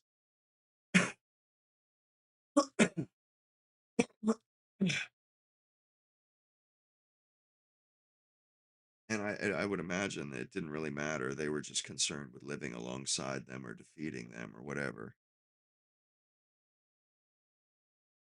And it's so funny how I've kind of started to realize how propaganda works because I'm a movie buff. I've watched so many movies. And when I watched the old black and whites and the stuff from the 30s and the 40s and the 50s, it was real rudimentary propaganda, and especially the stuff before World War II. But anytime, and you guys have probably noticed some of this stuff too, but anytime that the Indians come on screen, they would play the Indian music, the drums, dun, dun, dun, dun, dun, dun, and they would play the dramatic Indian music, but it would be done with an orchestra, of course. But they trained Americans to hate whoever came on screen after Indian music was played. You know what I mean? Like that's what they would do. That's what rudimentary propaganda does. It gets people to associate a group of people with bad feelings. And what they make sure that every time they show Indians, they play this certain music. That music that everybody associates Indians with. I'm not even sure that that has anything to do with Indians. Like that might just be some music that a Westerner invented to that because he thought it sounded like cool or something. But it doesn't matter because that's what they played with Indians and in cowboy movies. That's they would play that music every time. And like back in the day when people would go to theaters, they would react to what was on screen. Like I was told that movie It's a Wonderful Life with Jimmy Stewart, when Mr. Potter came on screen, everybody would hiss. Tss. Everybody would hiss because he was such a bastard, such an evil. But when there was when a villain would come on screen, people would hiss. And then in movies like Yankee Doodle Dandy, it was during World War II and it was a lot of anti-German and world or war propaganda. And there are parts in the movie where they kind of break the fourth wall. They say, now say it louder, even though it's supposed to be they're talking to the crowd in the movie, but really they're trying to get the people in the movie theater riled up so they'll buy war bonds and shit. But that's what they would use these really simple propaganda. They got people comfortable or like Pavlov's dog, when they heard music they knew that whoever was on screen was a bad guy. It was like that's basically what it was. George Wallace and the Little Rock.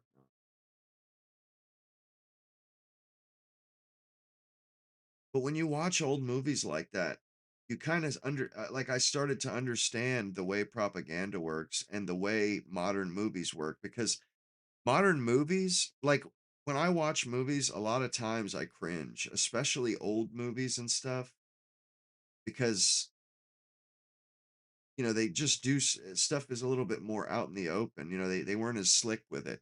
Nowadays, unless you already are hip to the propaganda, you don't even know you're being propagandized. But if you watch movies from the 40s, it's kind of obvious how that you're being propagandized because stuff is so blatant, and it might not even really be propaganda, or it might have been old propaganda. And then when you watch new movies, you kind of it stands out because you know what to look for. You know how propaganda works, and you've seen it done poorly.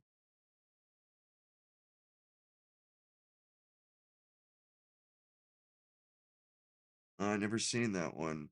179 West. Yeah, it is similar to laugh tracks. That's exactly what it is. It's basically laugh tracks, but they would use music. I mean, and there's a reason why. You guys know the music I'm talking about, right? The Indian music. It's in all the old cowboy movies, but they always play it.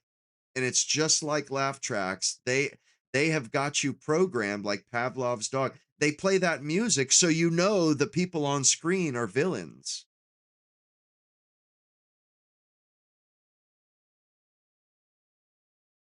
Yeah, well, it's funny you mention that because like the movie The Searchers by John Ford, same thing. They played that music, but the the chief Scar that was the chief of the Indian, the Noyeki Comanche, that dude was an Austrian.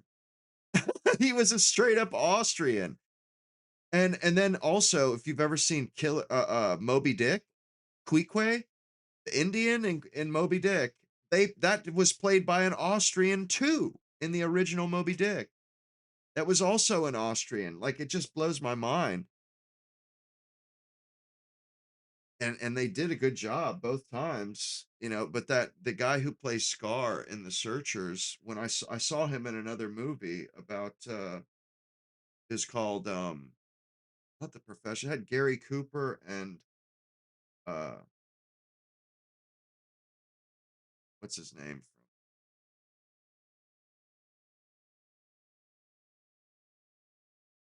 I forget what the damn movie's called now.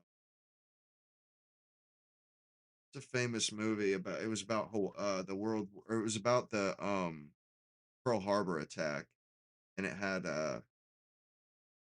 Montgomery Clift and uh Frank Sinatra. I don't know why I can't remember the lead, but um fuck whatever. Yeah, it was a good movie. But that movie with the Austrian guy, yeah, it was a movie about Mexico. It was about the French invasion of Mexico. And that guy who played the Indian chief in The Searchers was in that movie too, with Burt Lancaster and Gary Cooper. That's who it was, Burt Lancaster. I'm forgetting the damn name of that book. It's one of the classic American novels of all time with Burt Lancaster and Deborah Carr. It's a famous movie, and it was a risque book because it had Deborah Carr's character. She's an officer's wife, and she's like they have an open marriage. Basically, it was like the first movie that had stuff like that in it. And Burt Lancaster played her husband's sergeant, and they have an affair. Great movie.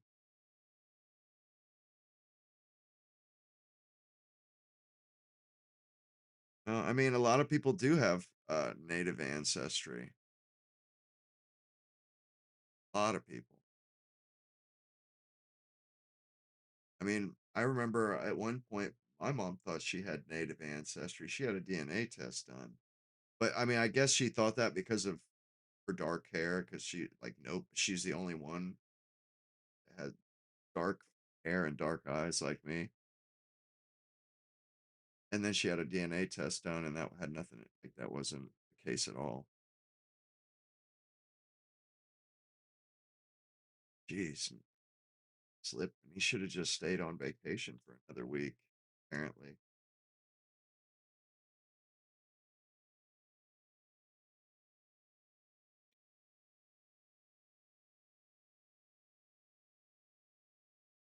And I have it playing live too, so I know it's not on yet.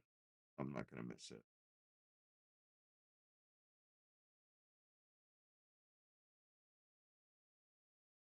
If I can find something to watch. Last few. He should be going on now.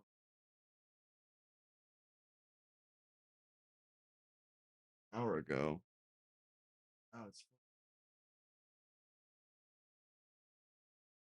1 in the morning. What the hell, man?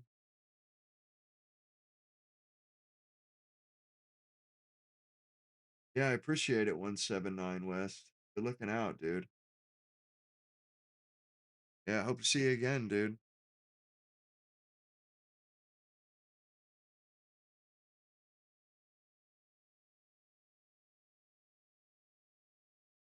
Makes sense, J Boss.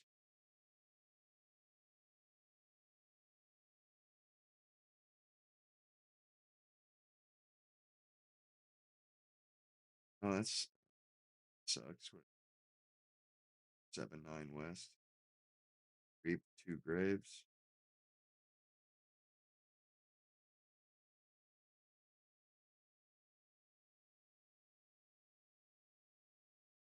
those blood tests, what sucks about those is they're not very accurate. Seems like I've heard from a lot of people that um every time you take a new one, it'll have like a couple percent that just kind of randomly Iberian Peninsula or Ashkenazi. It's, I've heard that from a lot of people that it'll change. Like this 1% variable that changes. They can't tell what it is.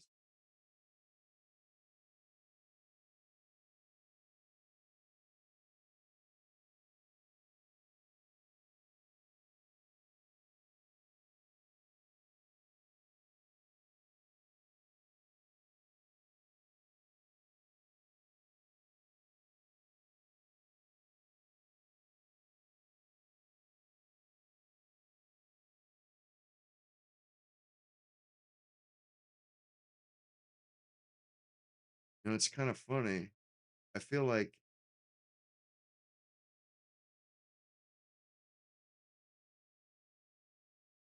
yeah, that's what I was saying, Jay, but that's pretty much what I was getting at is I think they're reasonably accurate. Like they can get the bulk of it down, but there's always like a variable that they leave at the end. That way they can kind of just, like if they're wrong, you can't hold them to it because there's always a percentage that's, yeah, exact. It's like couple percentage, and it just seems and it changes every time somebody gets a new one done. It seems like a bunch of garbage. But what 197 or what's 179 West was saying, like he says, I'm glad you're open minded. Well, actually I think for the most part, I think most Americans are pretty open minded, actually. Even the people that get called racist by disgusting liberals, bleeding heart liberals and Democrats that are genuinely evil people. But really, that's not the case at all. Actually, it's more like I know what you're talking about, J Boss, the Black Irish. It's like from the lady from Shanghai. He goes by Black Irish because he's a dark Irishman. I know that. I know that what the deal is. Yeah, there's a certain percent. But I think that's for the most part, most Americans are that way. Maybe back before the civil rights era in the South, you had people because things were a certain way for over a century and they didn't want things to change. Well, things have changed quite a bit since then, and people have become much more reasonable about it. But the people that are running our country, they're being the unreasonable ones. That's the problem, is they're not being reasonable. They're not allowing us to have some security, some demographic security in our own nation, our own country. And it bothers us. Nobody cares about some people that want to come to America. It's been that way for many, many years. But all of a sudden, it's gotten way out of control. It got way out of control because we can handle a certain amount of immigrants. They assimilate, they just integrate and become one of another American. It's now that we have these other peoples coming in and setting up enclaves, not wanting to be a part of America, wanting to start their own little island. Yeah, I've I know a lot about Rhodesia. I've done a lot of research on the Bush War and stuff because I mean I'm trying to like honestly I'm trying to figure out what the hell is going on with our country or what's going on in the world with European countries, what they're doing, and also what happens when you try to force people to live together that don't want to live together or want what like that. I've been researching that, and really the best evidence or the best data is the stuff from Africa after the Pan African movement of the 60s. Uh, what happened here after this? Like if you want to know what happens, when two groups are fighting over the same piece of land, like you know, you got to look in the past and find where you can find it. The British more or less ruined it for everybody.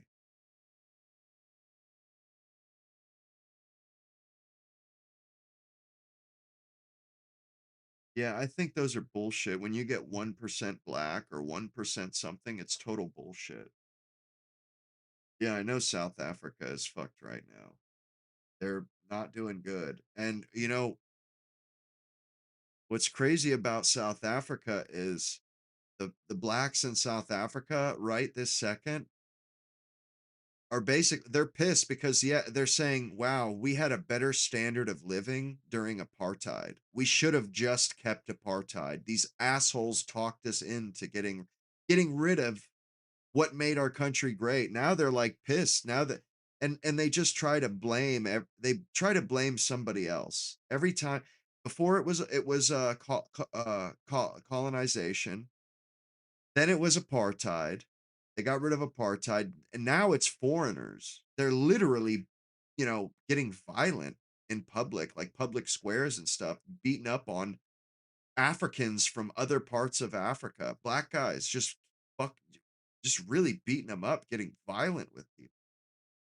And it's like, man, I feel so bad because they were led to these things. Like Nelson Mandela led they those terrorists talked all that population who were not even native to South Africa, talked them in to throwing out the people who built the country. And now it's just falling to pieces. They got like a really nice country in the 90s and they have just been, it's been a race to the bottom.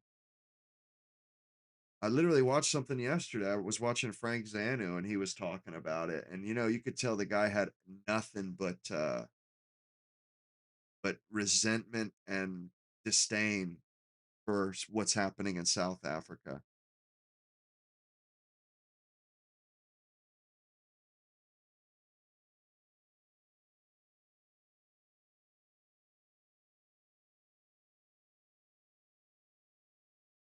I like Xanu too. South Africa is literally what happens when ownership of land, mines, finance, and major firms stayed highly concentrated. What do you mean? Like after apartheid or before apartheid? Because if you look at Orania, they're living in paradise. It's like anywhere, certain groups, it doesn't matter where they go. They bring it's wherever they are, civilization is. And then there are other groups that's just not the case. It's not the case.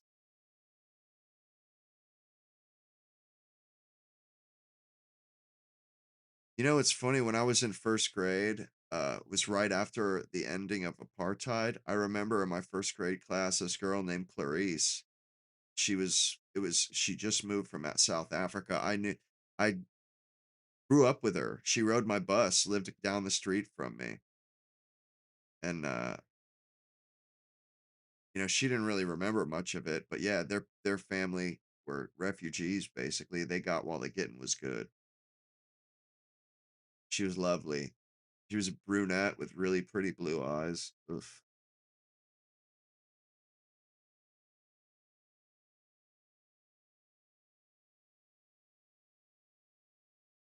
Yeah, and I've seen some black South Africans that are just so mad, because they gave the ANC control of the country and they just totally squandered everything.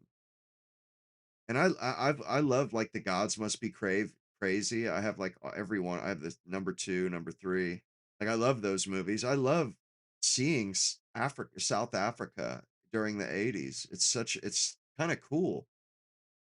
And man, they took like what was really a growing, thriving country and they destroyed it, because what's crazy is before apartheid, black people were moving to South Africa in droves because they would get a better life. Even as second class citizens, they got a great standard of living. And it wasn't like they were treated like shit necessarily. They just they were brought in for labor and stuff, but they had, jobs, good economy and stuff, and they just totally squandered it. It was awesome. All the Land Rovers and stuff everywhere. You know, it was a really free place. It was free. You know, I mean, and it was South Africa. I know Oranje. I guess they have a really deep gun culture there, like here. Which that's they're kind of the other. We're, I always used to think that we were kind of the weirdo or the black sheep, because we have a serious gun culture here. But I get apparently Afrikaners in Africa, they're the same way. They have a really serious gun culture, whereas it's not that way in Australia or Canada, or Britain. Which it just seems crazy to me that those countries gave up their right to keep and bear arms. It did them no good. They think that they thought it was going to save them. Well, now they just have a shitload of knives stabbing people.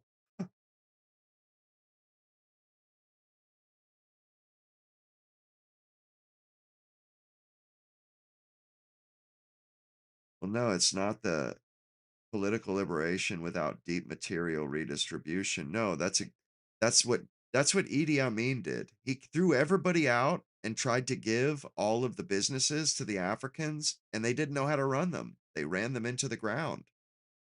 Their problem is they they want to steal what other people have created.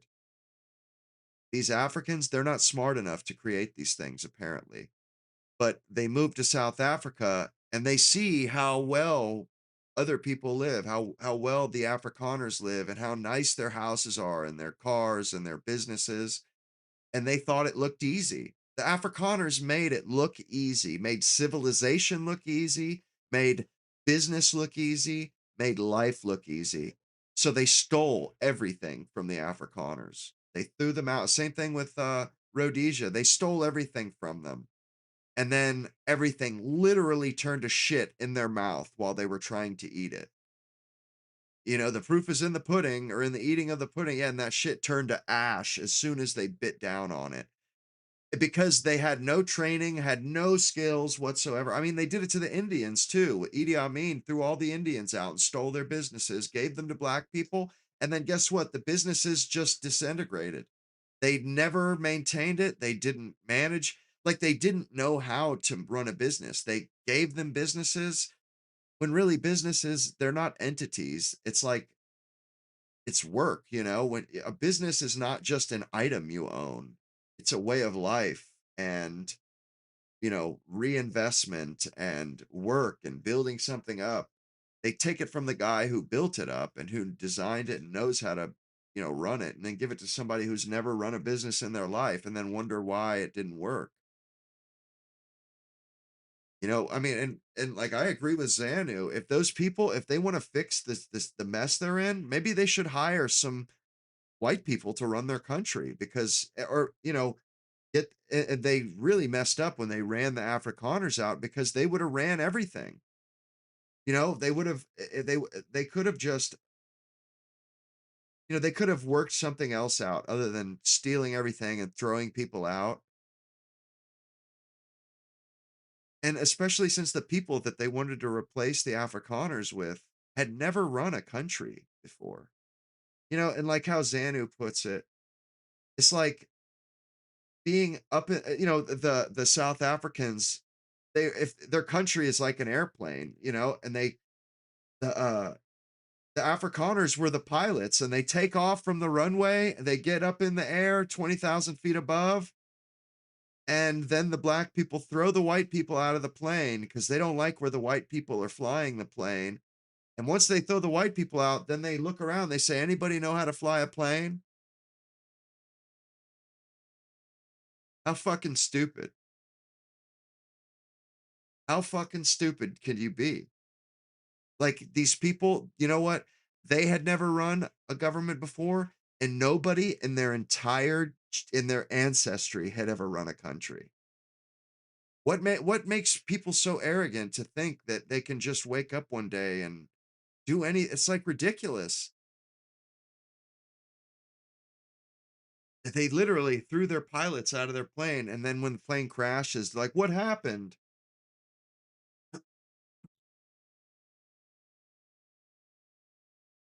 Yeah, well, and that's what like what J Boss saying. That's what they used to say is, oh, these these people they've been oppressed, they've been discriminated against, and then we get rid of all that stuff, and we literally will discriminate against white people to make up. And even that, I mean, you can they put these people in Harvard, and they still fail. Like it doesn't like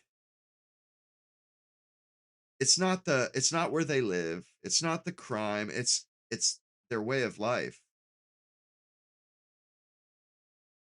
And it actually makes a lot of sense. Like, why would anybody, when you have, like, especially this people that were they're descendants of slaves, well, they don't even have a culture. They had their culture ripped from them, more or less. They were taken from Africa and they were brought here and they were thrown together with other black people from other countries so that they had no sense of culture.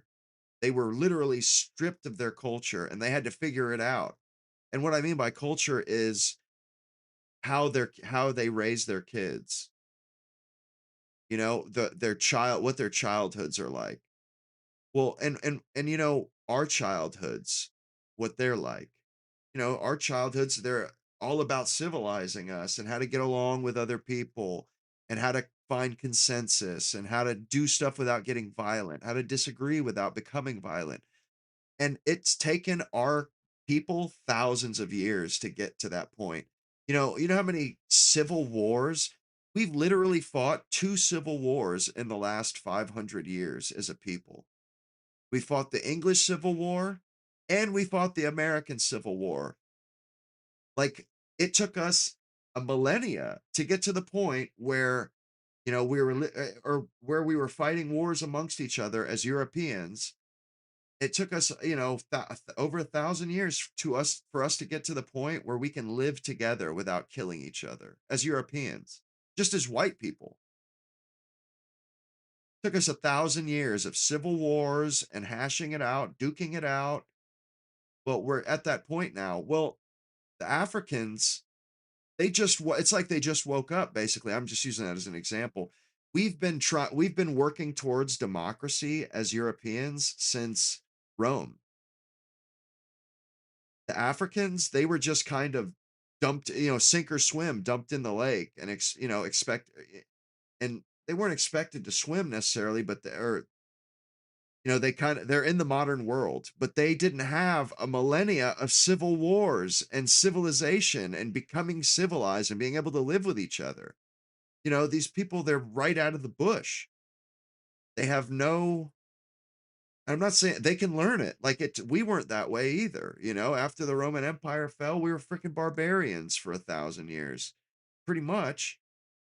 It took us 2 millennia since the Roman Empire to get to democracy. And I don't see how it's a bad, it's not the Africans' fault that they're not at the same place we are. It took us a long time. And I don't see what, I mean, democracy is a very high social, I mean, you have to have really high social intelligence. It takes a civilization a long time to get to the point where they can live together without getting violent with each other. And it's not right. It's not, I mean, and for us to, like, don't you think it's kind of arrogant of us to think that it's easy? We have the benefit of thousands of years of civilizing, of Europeans becoming civilized. So it seems easy to us, but those people don't have the benefit of that.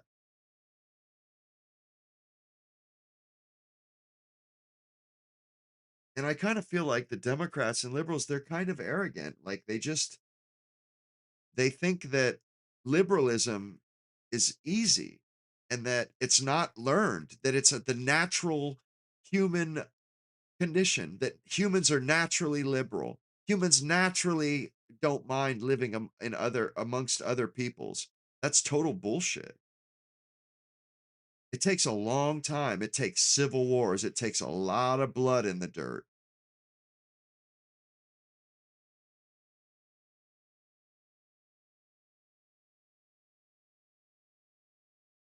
And a lot of liberal people, they force these other groups of people they who don't have the they don't have the history in all of the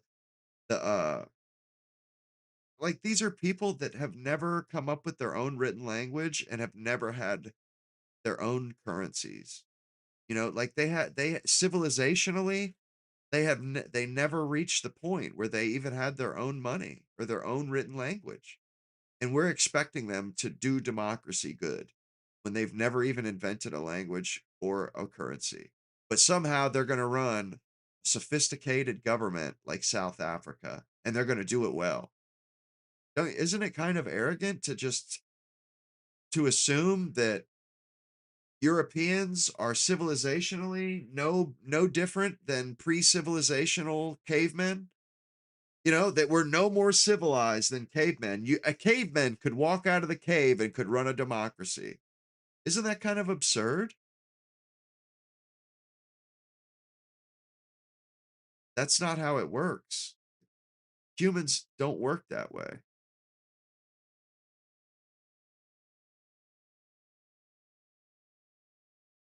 I think Nick just weather alert. Will it be on any minute? Should be going live any minute.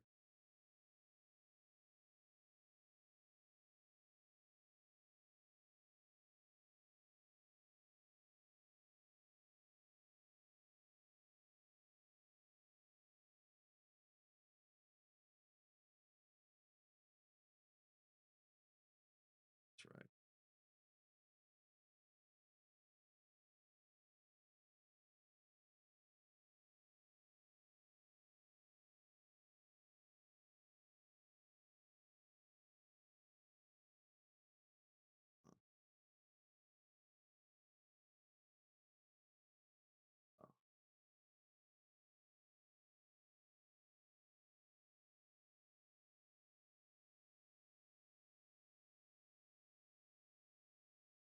Sec.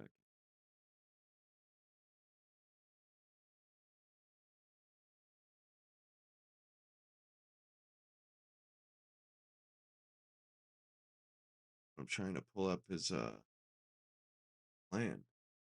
Like it's not on, but he's playing on whatever the hell that's called. Montage or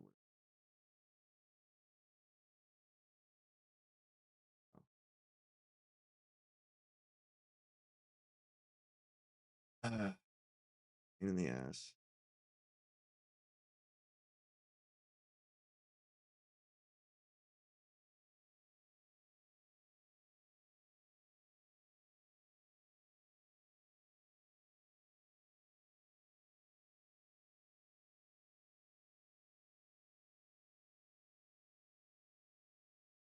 Okay. Yeah, I know I had a black screen. Don't know why. It seems to there we go.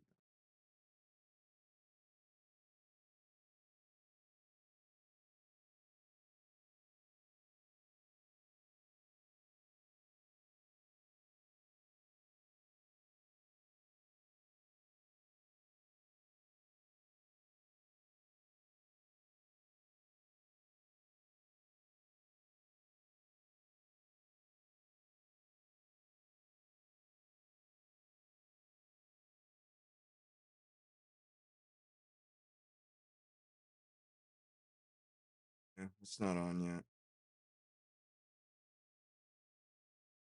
It's like I can only can't talk. I mean, I could talk forever, but it's like at some point I run out of decent topics, decent stuff to talk about. Yeah, the Fuentes' Rumble video. Yeah, it's playing.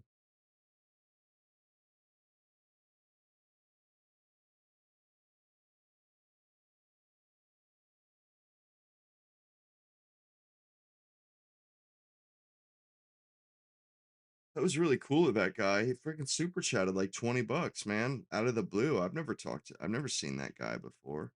Just out of the blue, $20. That was pretty legit. I mean, he could have bought a membership. Nah, he just super chatted. That shit was dope.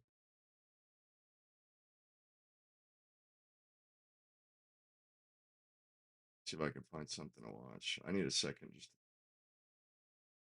tapped out. Hmm.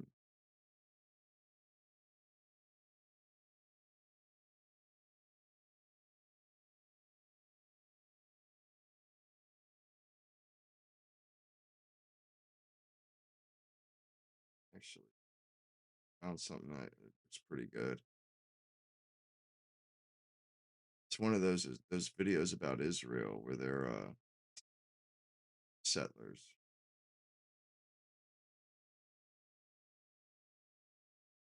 I'm a Hebrew teacher for new immigrants. Oh, very nice. Yeah. Yes, I had Yeah, I know it's not people on the like you screen. when I first came here.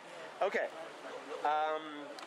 Why do you steal more and more Palestinian land? Why what? Do you steal more and more Palestinian There I land? am. We steal, they steal our life. But you came here, they were living here, and you came here and took That's land. in the history. We lived here before that. Look at the history, not at 100 years. A lot of Oh, years. thank you, God gave Mackenzie. us Israel. God gave us this area. We didn't Yeah, steal them. it's like We didn't hate them. They hate us. my brain. It's like always running at idle. There's always like an idle bit of chatter going on in my brain at all times, like legitimately. And all I have to do is just, turn the spigot on and it just comes pouring out of my head. So all I have to do is let it come out and I could talk forever, it seems like. Really, I appreciate them. We let them to live here, but they want to kill us. It's from the They Bible, want to you kill know? us. No, they למה אתם, really though? יהודים, גונבים יותר ויותר אדמות של פלסטינאים? לא, אתה לא רציני. אתה אמיתי עם השאלה הזאת? זו השאלה שבאה מחו"ל. ארץ ישראל זה מדינה יהודית. אנחנו לא גונבים, הם יכולים לחיות פה, וזה לא אמור להפריע לנו. הם אומרים שיש נגיד בגבעה שלוקחים, שעושים התיישבות They look like חדשה, Arabs. משהו, מקום חדש, שזה על זה היה האדמה של פלסטינים. זה לא האדמה שלהם. Damn it. Of course. I didn't realize that it had the stuff cut off אתה there. אמיתי עם השאלה הזאת? זו השאלה שבאה מחו"ל. ארץ ישראל זה מדינה יהודית. אנחנו לא גונבים, הם יכולים לחיות פה, וזה לא אמור להפריע לנו. הם אומרים שיש נגיד בגבעה שלוקחים, שעושים התיישבות חדשה, משהו, מקום חדש, שזה זה היה האדמה של פלסטינים. זה לא האדמה שלהם. איך אתה יודע? אני אגיד לך, הפלסטינים הם עושים מה הם רוצים פה. הם הורגים, שוחטים, עושים מה הם רוצים. הם לא אמורים להיות פה במדינה הזאת, חד וחלק, זהו. איפה הם אמורים להיות? במקום שמתאים להם, לא פה. פה הם באים, עושים מה הם רוצים. יבואו, יחיו איתנו כמו בני אדם, תפדל, לא יחיו איתנו כמו בני אדם, שילכו, חפשו את החברים שלהם. Look at that. אתה מבין? אתם רוצים לחיות פה, מה אתם באים עושים מה שאתם רוצים? תבואו, תחיו כמו כולם. So the question is, why do you steal more and more Palestinian land? You know, Why what? what bothers me about that is like, bro, Jews steal more and more Palestinian land. people can live however the fuck they want to live. If they want to live like subhumans, like animals, that's their fucking prerogative, bro. You get to live like scummy jays. You get to live like coin clippers, and you get your own country to do it in while you're clipping coins. And then when somebody else, you have a problem with how other people want to live their lives. Well, that shit ain't gonna work. זה לא האדמה שלהם. It's not their land. איך אתה יודע? It's not their land, he says. It's like, well, then whose land is it, bro? Whose land is it? You just own it all, huh? And that's essentially what they would say is, yeah, it is ours. God gave it to us. And it's like, well, then fight fucking fair for it, you scumbag. Then fight for it fairly. Just let these other countries fight you straight up. Quit getting America, your big bad brother, to hold them down while you punch them. Why don't you just do that?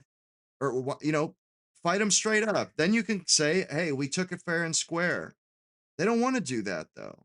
They want to have us run cover for them while and hide behind our skirt, have us stand in their way while they're over there butchering people and abusing them with dogs, trained dogs, which is incredible.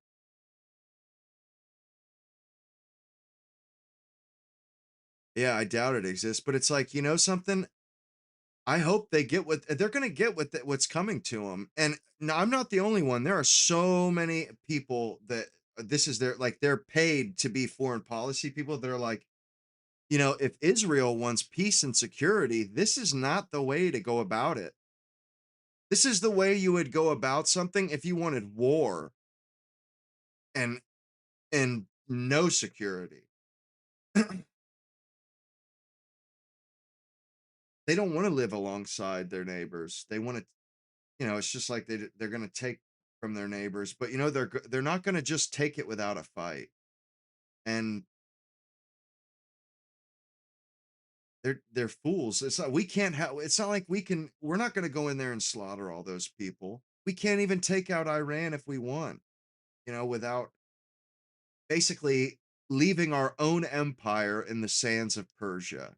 That's what it would require. We would basically have to abandon, which I'm fine with abandoning the empire because it doesn't benefit me. It benefits our politicians and our businessmen. I don't give a shit about it. But if we go into Iran with ground troops, yeah, when we emerge from that conflict, we will emerge as a nation, not as an empire. Which one could argue we are no longer an empire now. We emerged from the little bombing campaign we did on them, no longer an empire because we don't control the Strait of Hormuz, and that was like the linchpin of our empire. We don't have it anymore. And I'm looking forward to when we just get out of that Middle East and these bastards have to fight on their own. Because they won't even use their own troops to fight these wars. They use our troops. They only use their troops for shooting civilians, women and children mainly. הם הורגים, שוחטים, עושים מה הם רוצים. הם לא אמורים להיות פה במדינה הזאת, חד וחלק, זהו. איפה הם אמורים להיות? במקום שמתאים להם, לא פה. פה הם באים, עושים מה הם רוצים. יבואו, יחיו איתנו כמו בני אדם, תפדל, לא יחיו איתנו כמו בני אדם, שילכו חצי את החברים שלהם.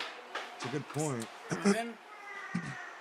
אתם רוצים לחיות פה, מה אתם באים עושים מה שאתם רוצים? I could see that that's the number next to the 37. Why do you steal more and more Palestinian land? That's the number of active chatters.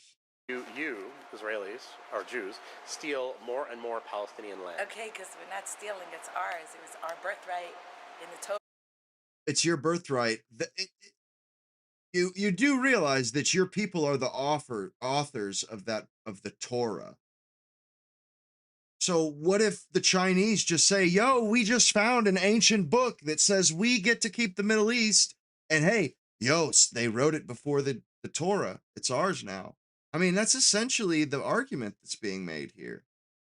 Is that, oh, hey, we wrote a book that saying that this was going to be, what's crazy is it's not even like with America or the Louisiana Purchase and stuff where they showed up on land and it was, you know, they fought for it. You know, they took it from other people or they showed up and claimed it. No, these people didn't, they had the Amalekites, they had the Canaanites, all these different people that lived in this land that they say is theirs, that they never defeated these people. They never actually owned any of, or most of this land. You know, they're talking about from the Nile to the Euphrates, which is insane. But they have never been in possession of a lot of that. Well, this version of Israel has never been in possession. You know, it was never in possession of anything before 1948. But this is a really garbage argument. And it's like, you guys don't realize this yet, Israel, but you're live by the sword, die by the sword. This argument is going to fuck you one day. It's because somebody else that's bigger and badder is going to make this argument on your asses. And you're going to lose it. gave it to us, and it's our land, and we were here, and the fact that we were Look at the arrogance. Like, this is ours. Don't you know? We all believe in that. Like, it's just thrown out doesn't mean it wasn't ours, and it's ours because it's our given God. what does make it yours? Not words in a book. That's not what makes it yours. It's not. It really isn't. And it only works that way when the American empire is willing to when we put a gun to the rest of the planet's head, then Israel gets to keep their little bit of land. But as soon as we no longer can do that, they're going to lose this. They're going to lose. They're already losing it. Oh, she's got a wig on.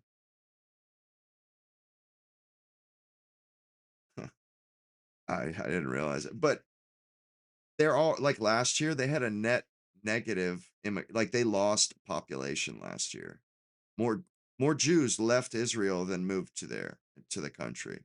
And after this, they're going to lose even more. They're going to lose a lot of people because they've just gone through like a serious bombing. They've had a lot of bombs dropped or missiles hit them recently. And they're having trouble getting, and why they're like this, oh, the anti-Semitism, it's so bad all over the world. Like, oh, everybody, that's them literally trying to scare Australian Jews into leaving Australia. They're trying to scare these people into thinking the only safe country in the world for Jews is Israel. When really, is it all that safe? I'm pretty sure that a lot of Jews have been killed in the last 2 months over bombing, over what Israel has done. But, I heard somebody say recently about, they heard a Jewish person say, a little anti-Semitism is good for Jews. It reminds them who they are. Really what that guy said when I heard it was some Jew in the 60s said that, but when they say that, and a lot of them say this, I think it was Bill Kristol that said this, but when they say this, what they're saying is a little racism is good for the Jews because it makes sure that we don't interbreed with other people. It makes sure that because when they experience racism, they experience when any group experiences anti-Semitism, they tighten up as a group. They tighten up as a group. It makes them stronger as a group, and that less of them assimilate, and that's why Israel loves anti-Semitism. They love it. That's why they play it up. Even if there is no anti-Semitism, they will invent that shit. This wig, wow. But like they will invent the anti-Semitism because, like I was saying, they need detachment. Jewish people, they kind of need to feel like they're special. They need to feel like they're different. And when people are anti-Semitic, that makes them feel different, makes them feel like they're separate from everybody else. So that the really racial ones, the ones that think about about the Jewish future and stuff, they're the ones that like the anti-Semitism because it gives them more power over their own people. They can't convince Jews to move to Israel without anti-Semitism. It gives them power. They get more Jews it increases their power because the more Jews that move to Israel, the more power they have. And like I was saying about the vampires or them vampires in Interview with a Vampire, that detachment allows them to do evil things to other people. And if you notice, the more ethnocentric and the more ethnically aware Jews are, the more they like that shit. They like the more aware ethnically they are, the more they want to be separate, the more they like being or not assimilate. Like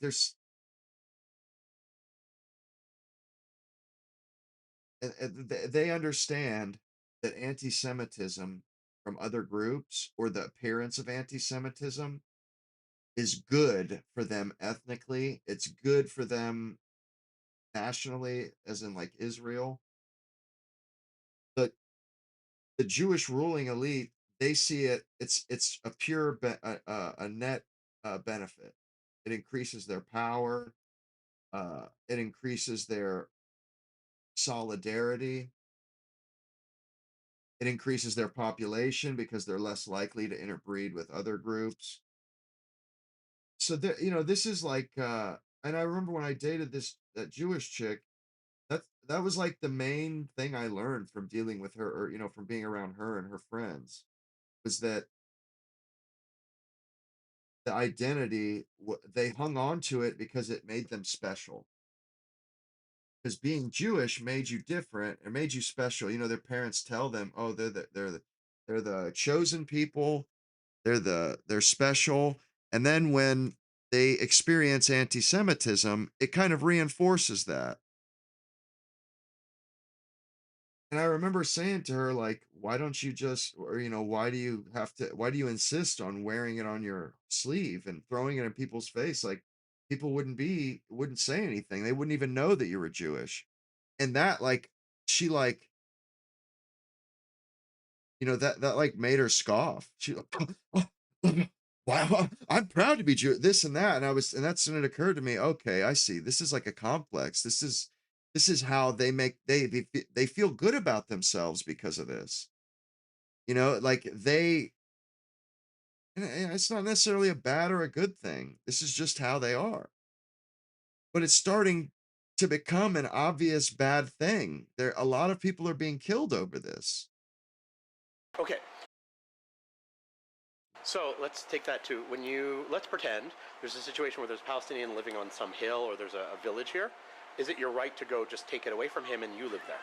I don't think so. We don't take away land from Palestinians, but they can't. Oh, that's what they think. That's the idea. But they can't prove it's theirs any more than we can prove it's ours. And I don't think that's ever done. That Palestinians are knocked off their land. The opposite is done. Jews are taken off of their home right. They literally, it's all projection. They just flip it around and throw it back they flip whatever they're doing around and throw it at you. There is something to this project. I mean, everybody knows that projection is a thing, but like Democrats, Israelis, there's this, isn't there stuff in the Bible? There's philosophy about people doing that sort of stuff. The projection, that it's when people project what they're guilty of doing, and it's certainly a pattern that you see reflected for, humans do that a lot. Land more often. Can you give me an example of that part? Oh, Gush Katif. Oh, in Gaza. Right. Okay, that's one. And in our backyard, there's different areas that keep being built and being knocked down. Jewish areas. Because you keep knocking it down. Monthly. I'm done. למה אתם מתנחלים גונבים יותר ויותר אדמה פלסטינית? אני לא חושב שאנחנו גונבים אדמה פלסטינית. There's something about this that what's really chafing is it's the fact that we've been spoon-fed all this bullshit about liberalism our whole lives by these people. And then as soon as they get a little patch of land, they just turn into the most radical, insane nutcases you ever did see. It's incredible.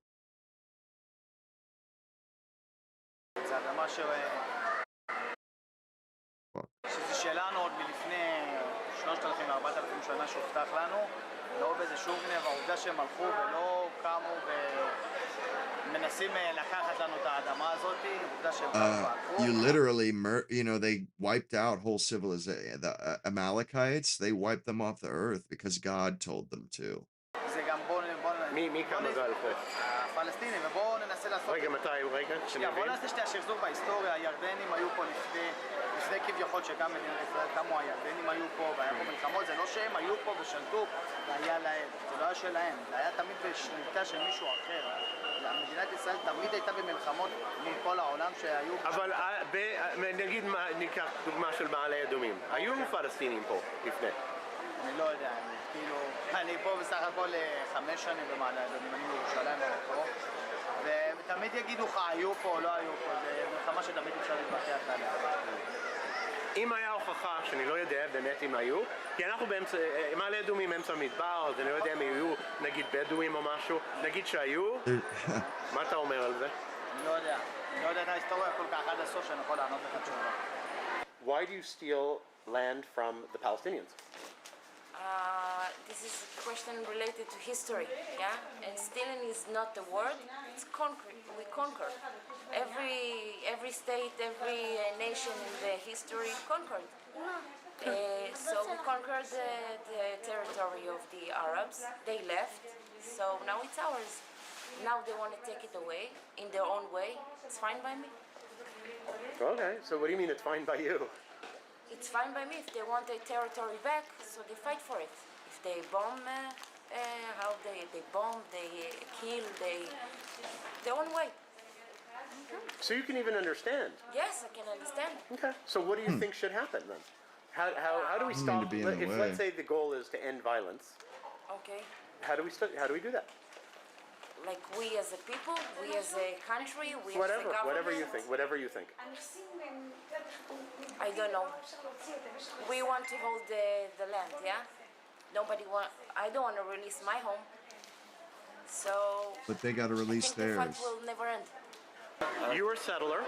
Okay. Why do you steal more and more Palestinian land?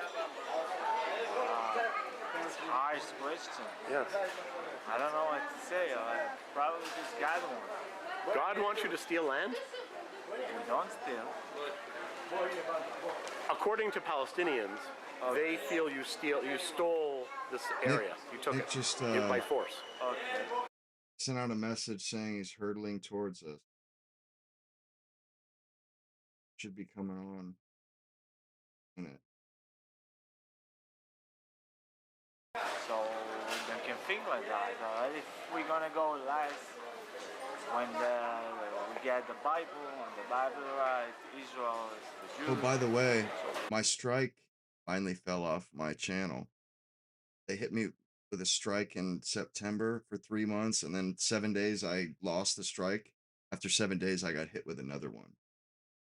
It's like they just want to keep a strike on my channel so that there's the sword of Damocles over my head. They have the threat of totally just Xing my channel off.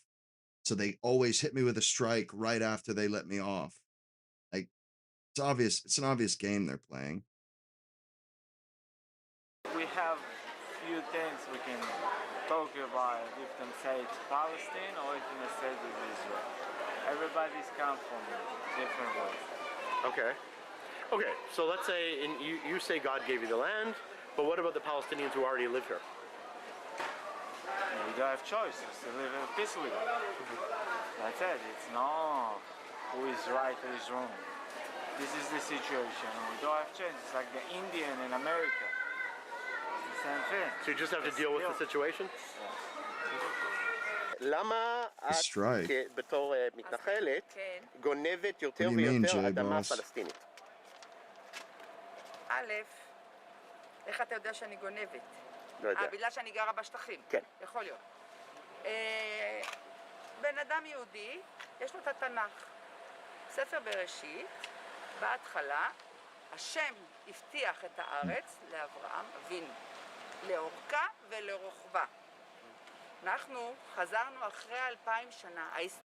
I think this was during the pandemic, obviously. You know, if you want to know my opinion, I think all of these people that we've seen, the man on the streets and stuff, and this Israeli sentiment of arrogance and chauvinism. What's the shirt? Oh yeah, I had a strike. Yeah, I had a strike for the first time. It was because I started streaming in September. I think it was like this, maybe like first 7 or 8 streams, and one of them I didn't even realize, but I was watching Bill Maher's show in my stream right after somebody posted it on Friday night before they could take it down. I had a warning for something. Maybe it was speech or I don't know. I forget what it was, but I had a warning. And then I watched Bill Maher, not even realizing that it was copywritten. And before, like, they cut the stream off and I got hit with a strike. I couldn't even post a video or anything for a week, and then that was 90 days, and it was in like January 22nd, the strike fell off. And then within a week, within like 7 days, I got hit with another strike. Although it's off now, thank goodness. But I think it was I feel like they don't really mind me. They like that they like having Nick's shows on their platform. They don't want to have him, but they know that his show draws views. So they hit me with a strike to make sure that I'm on the edge. I have the sword of Damocles, and they allow me to keep the Nick Fuentes stream, the streams that I do these where we watch, it's reaction streams, we watch them. They'll let me keep them up for about 90 days, and then they'll snatch them down. Yeah, well, I try not to watch stuff unless it's like for sure not copywritten like this stuff because I sometimes I forget though. But I'm pretty sure they know what I remember someone tried to like say, "Oh yeah, how about I tell YouTube what you're doing on your channel?" This was like 2 weeks ago on a platform and I'm like, "Bro, YouTube knows I do this." Like they could literally cancel my channel anytime they want. And they don't have to wait 90 days to take these streams down. You know what I'm saying? Like they're leaving them up so that I have an income, so I actually have revenue. Obviously, this is an unspoken agreement, and they want to keep it vague because when it's vague, they don't have to have rules and they can do whatever they want when the rules are vague because I couldn't tell you what like there are certain hard rules like women and all protected groups including like women are a protected group somehow. They need to be protected from speech. And every other group but white males is protected. You can't talk bad about any other group except for white males. You can say we should end all white males, but anybody else, you're in trouble. And they keep it that vague for a reason. And I think, for the most part, they do a pretty good job, but they keep it vague. They keep that ace, they keep the trump card, they keep that ace in the hole just in case they need to do some chicanery. They need to pull some shit out of their ass. And it's like, they keep me right there in the limbo, basically, right there in the void. I'm not complaining though. They don't have to even do this. פה נבנה בית המקדש הראשון והשני, ולכאן אתה רואה שכל עם ישראל חוזר לארץ שלנו. זו הארץ שלנו, אין מה לעשות. איפה כתוב? But I think this stuff is on its way out. Like that's what I was trying to say with the speech. They were talking like this when they thought America was backing them up 100%, and all of the polling said that Israel had a good standing with the American people. I guarantee you these people will be singing another tune once they all realize how bad they look abroad, they will turn on a dime.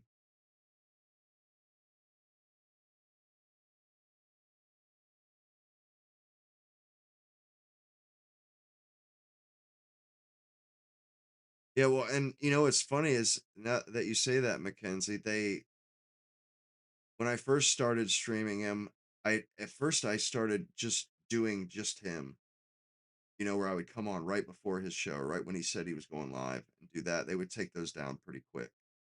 And they kind of busted my chops about it, like you can't do this. That's when I started doing like a pre-show, like an hour, sometimes 3 hours before. And they kind of backed off and they haven't been the more of my content is in the stream, the longer it stays up. And some of them they have never taken down. Yeah, and I know it's a very niche situation. Like there's no other content that I could stream that would pull as many viewers. You know, it would take a long time to get as many eyeballs uh on my channel. And I understand that, but at the same time, I'm following the rules. Like and if I couldn't, I wouldn't, I wouldn't.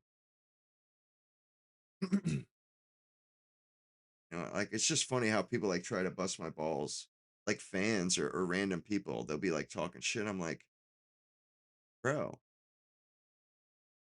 like I don't see Nick complaining, first of all. And second of all, the more people that hear what he's saying, the better, as far as I'm concerned. At least to a certain degree, the more people that hear, the better. I'm trying to spread the word, because he is good at getting his point across. That's kind of what I think. I think that's kind of the thought I arrived at, Alex, was that he's not. I don't see him complaining. He makes a ton of money. I mean, I just don't see how I'm stealing from anybody. They take these things down eventually. You know what I mean? Like it's not like I'm gonna make money off the royalties forever. And most of the stream is me anyway. It's only a couple hours of him, but I mean, שזה של המוסלמים, המוסלמים היו... I don't really feel like I'm in a place to complain. They could be like in YouTube, they could be a lot harsher than they are. Like they don't have to let us talk about Jays or Israel. You know what I mean? Like they could totally just hammer us or hammer YouTubers. A lot of stuff that you used to not be able to say. And the fact that probably two or three, maybe two streams a week get censored in some one way or another, either because there's something copyrighted that I accidentally let slip, or because we talk, like, they get rid of the chat, the chat replay. Have you guys, anybody that's rewatched my stuff, you guys ever noticed that the chat, when the chat replay isn't there? That's not because I didn't put it there. I include chat live chat replay in every stream, but a lot of them they censor because we're kind of wild in our chat. We're a little bit open, I guess you would say. They don't take the stream down, but they take what we say down, the chat down. They just totally remove it, which is odd, but that's what they do. I guess they don't like what we're talking about or something. Sometimes we get a little bit out there.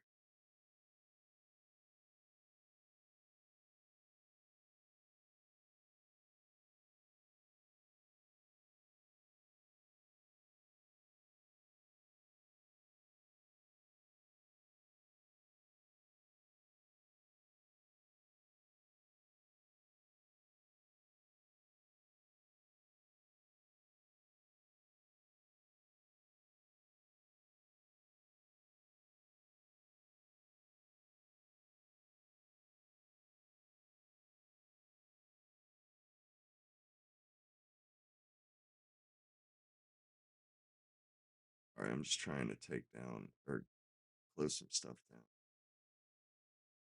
This computer's kind of bogged down, I think.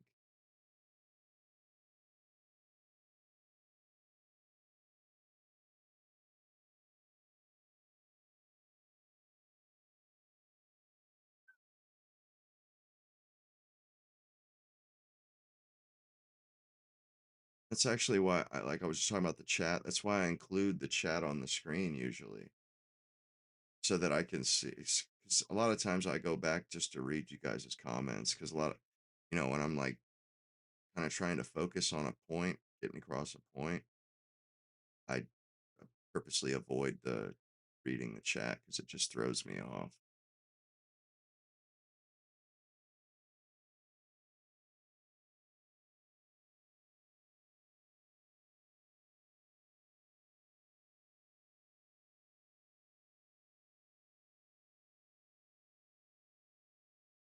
Hmm.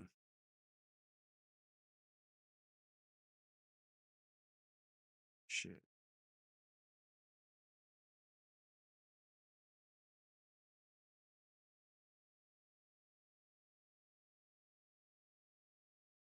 Trying to close.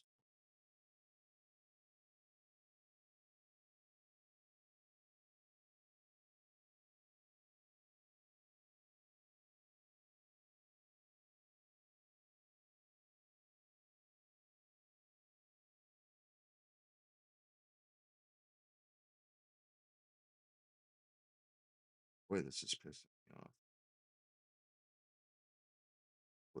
He gets like that much per episode just in super chats. Are you kidding me? He makes good money just off of donations. people make.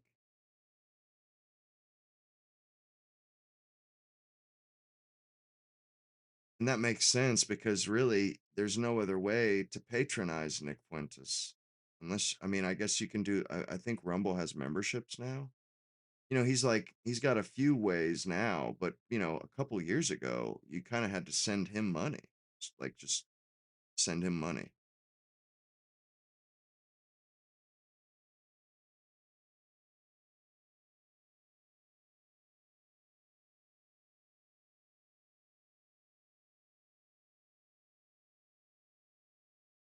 Yeah, well, what you're saying there, Jay Boss, about the other competition. Yeah, you're right. I think that's why they don't throw me off either. They don't clamp down on me playing Nick's shows because, like I said, you know,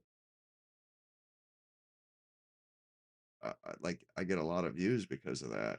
People want to watch Nick, and I guess YouTube refuses to allow him on their platform, but they're willing to let his shows be on the platform. They're just not willing to let him earn revenue from it. That's really what it comes down to, is they're just denying him a revenue stream. They don't mind his stuff being on here. They just mind whether or not he's making money from it, that's so crooked. Like, it's just so damn crooked. That's kind of how they are. Really, though.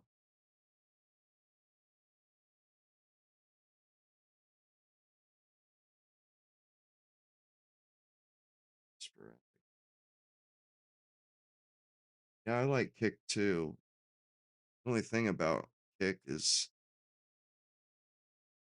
I actually have quite a few. I think I have over 100. I think I have like 120 followers on Kick. I have like 70 on Twitch, which is pretty badass. But like, I didn't even realize that it got to that point. I remember when I had 0 in both. That was just literally less than like 6 months ago. I had no follows other than YouTube. I wish there were more people on Kick. I would just do Kick, or I mean, Rumble's all right. Like, I really don't care about the platform itself. I would rather be on Rumble or Kick because I can play. They're a lot less strict about copyright. We could like watch old movies and shit on. I know Twitch and Kick, you can watch certain stuff that you can't watch on YouTube.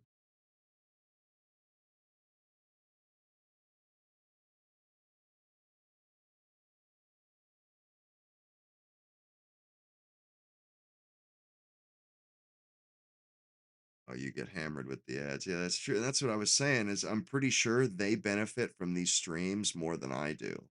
I think I make like $10 a stream at the top end. Like a good stream, I think it'd be like 10 or $15. That's that's after it's been up for like a week. I think I get like, it's like $7 per 1,000 views, something in that area. That's about I think that's the payout that I get for like live, because I really don't make any money off of shorts or regular videos. I just, mostly do the live stuff, which, like, I would do a lot more. I would do member stuff if I had more members. Like, I feel bad for the members because I don't put out a lot of member stuff, but there's only a few people that are members, and it's like it only get 10 views, 12, a few views, so it's like hard trying to kind of build it up. I've been just kind of trying to get a game plan together best I can at the moment. Once I have more members, it'll be much easier. I could devote a lot more energy, a lot more time to that content. But as it stands, it's like ain't nothing gonna get any views unless I make it public. And I wish I could get rid of the ads. I know Mina hates the ads too, but there's honestly there's nothing I can do about that. That's the only way I make money. Like, what's crazy is YouTube, isn't you I think YouTube Premium's like $15 a month. but somehow you get paid the same when YouTube Premium members watch your stuff, even though they don't see any ads. Even though people on YouTube Premium, they don't see any ads. It's only 15 bucks, but somehow I don't they must make so much money off of ads that it subsidizes the YouTube Premium. And I refused to pay for YouTube Premium for a long time. And then I tried it 1 month, and then when I realized like how like they make more money off of you watching ads. They make a hell of a lot more money off of people that aren't members than people that are members. They only make 15 bucks a month off of members. They make a hell of a lot more than that off of you if you watch YouTube without a membership. I think it's been like 6 months that I got premium, and it's well worth the money. Well worth the money, man. Oh wow. Hell yeah. Thank you, White Anglo-Saxon. I mean, that's like that's kind of something I realized that's sort of like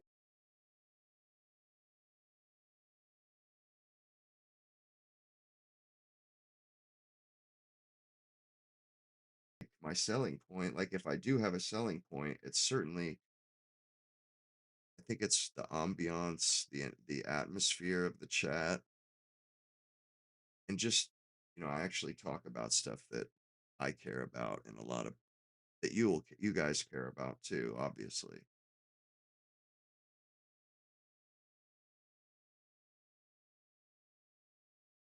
Oh shit, the cha-ching finally went off.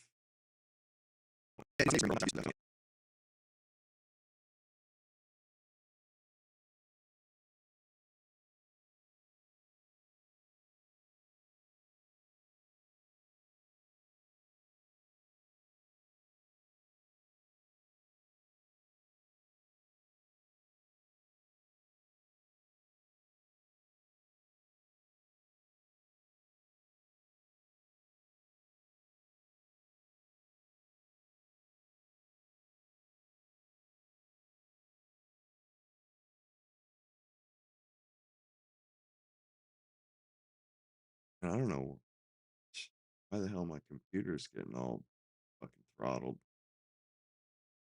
If there's any kind of choppiness it's because of that, I just X'd out of some shit.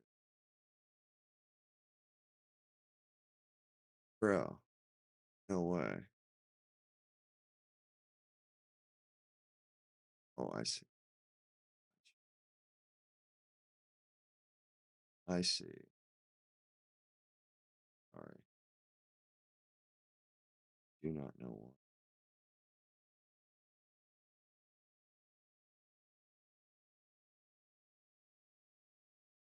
Sorry, trying to. There we go. Here we go. I X'd out of the windows that I had up there, and it froze.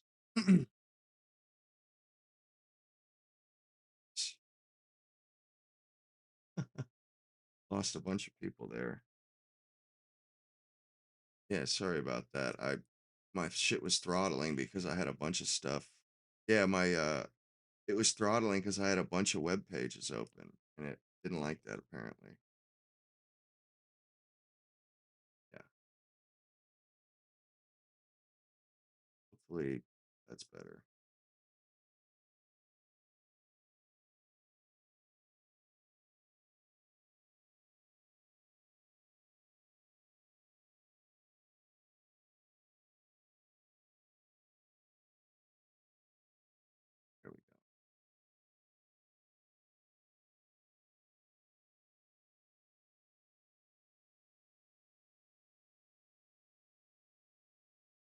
There we go. There we go. There we go. Sorry about that.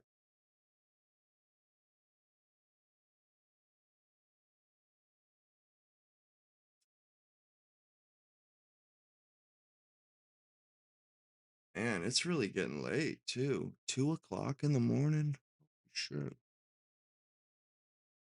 Damn. What? 5 hours. Fuck. Yeah, sorry about that. It was I had a bunch of web pages open and it was slowing shit down. I had to X out of them and stuff. It's hogging all the RAM.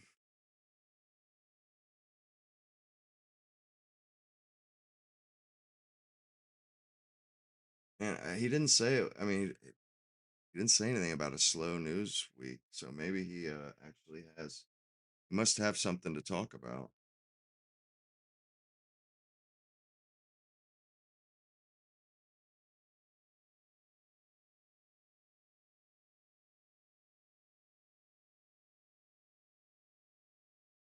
Oh, you live in Phoenix, huh?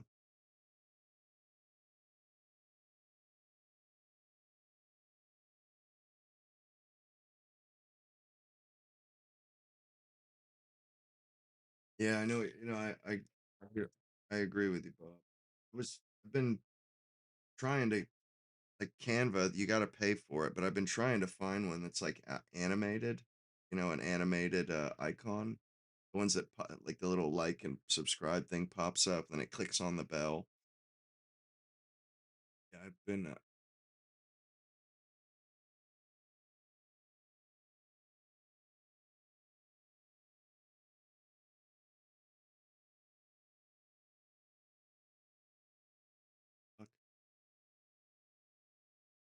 Fuck, I don't know why.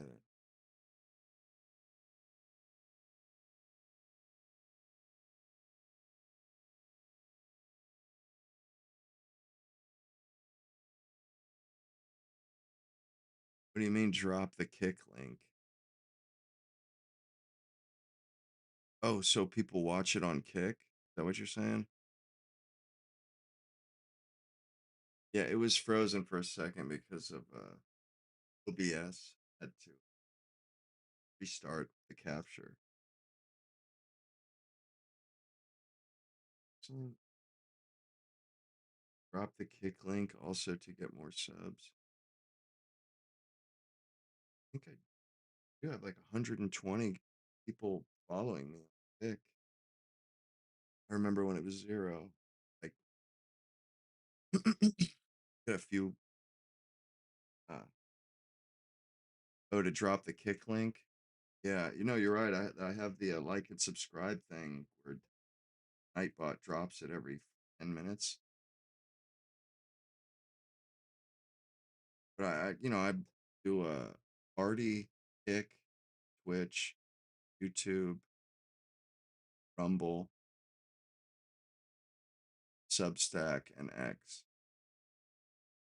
Yeah.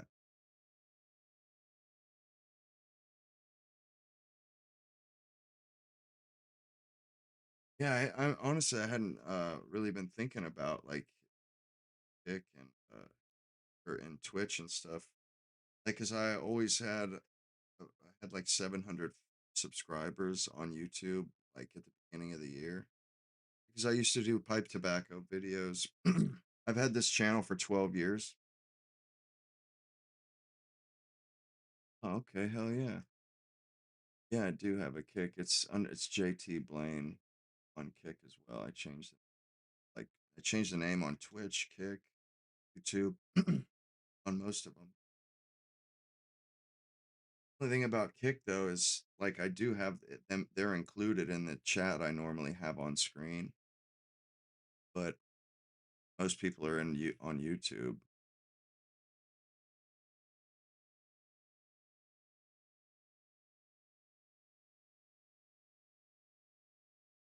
I get a green screen? No.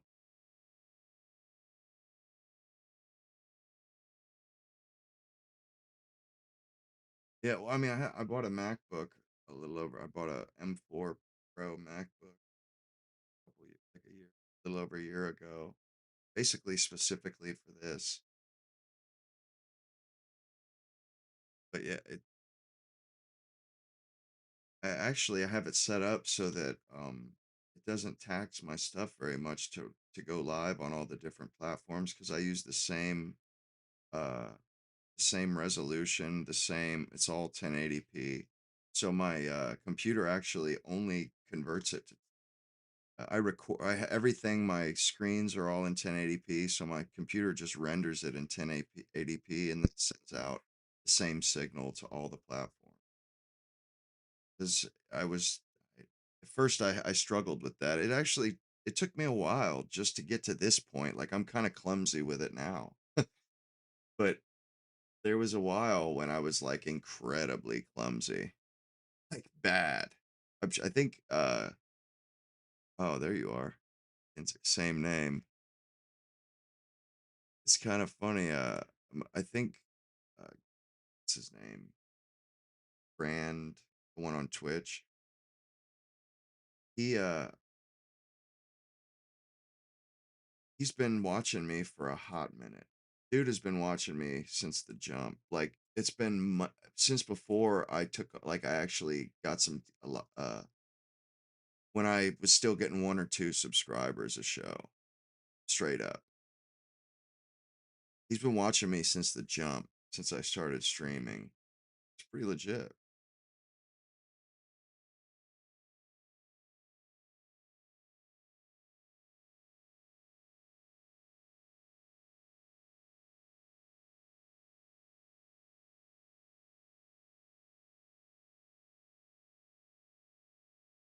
And there was somebody in there on Twitch too that was Nick just put out his live thing. Yeah, somebody in Kick, that's the one thing is if I don't have the chat on screen, nobody sees the Kick comments. And I have it up right this second. The chat. I can see everybody's comments. I like the Kick emojis too, actually. Like specifically, I don't know why, but I just really like Kick emoji because they're green, I guess. Like they have the clown Kick emoji. It's pretty sick. Let me put the chat on screen.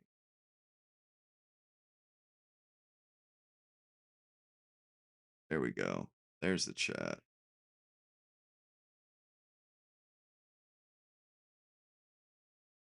What's his name? Yeah, Grand Design Enjoyer. That's what. Yeah, he's been watching me for a long time. Straight up. Been watching me since before 2026. And I really think what on the January 12th, I think that first show that Nick did of the year, that was my best show by far. I had like so many, I think I had over 500 people watching like when he first started doing shows this year, everybody was watching because he had his generational run. So I was only getting a couple viewers since September all the way till the beginning of January. And for some reason, I don't know what the hell happened because I was streaming his stuff before, but I wasn't getting any viewers. And then all of a sudden, he started streaming again at the beginning of the year. And, I've actually started to get a following, started to get fans.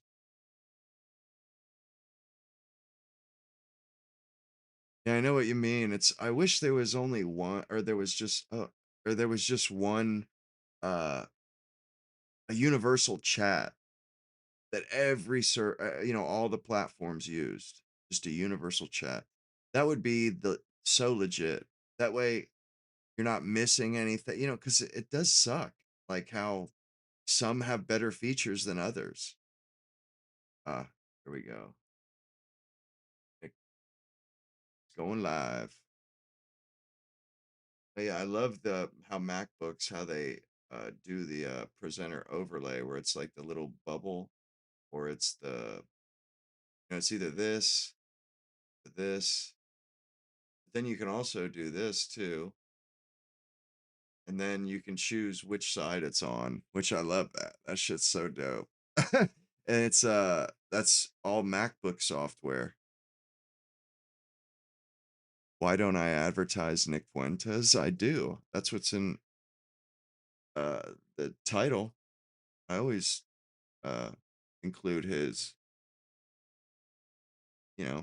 for the most part anyway. I mean, that's why people, because I'll get like 2,000 views, or at least sometimes 1,000 while I'm streaming live, And that's because people type in Nick Fuentes when his show comes on. So it's not stupid. It's smart to. I mean, I've been putting his name in my title so that people know that I'm watching him.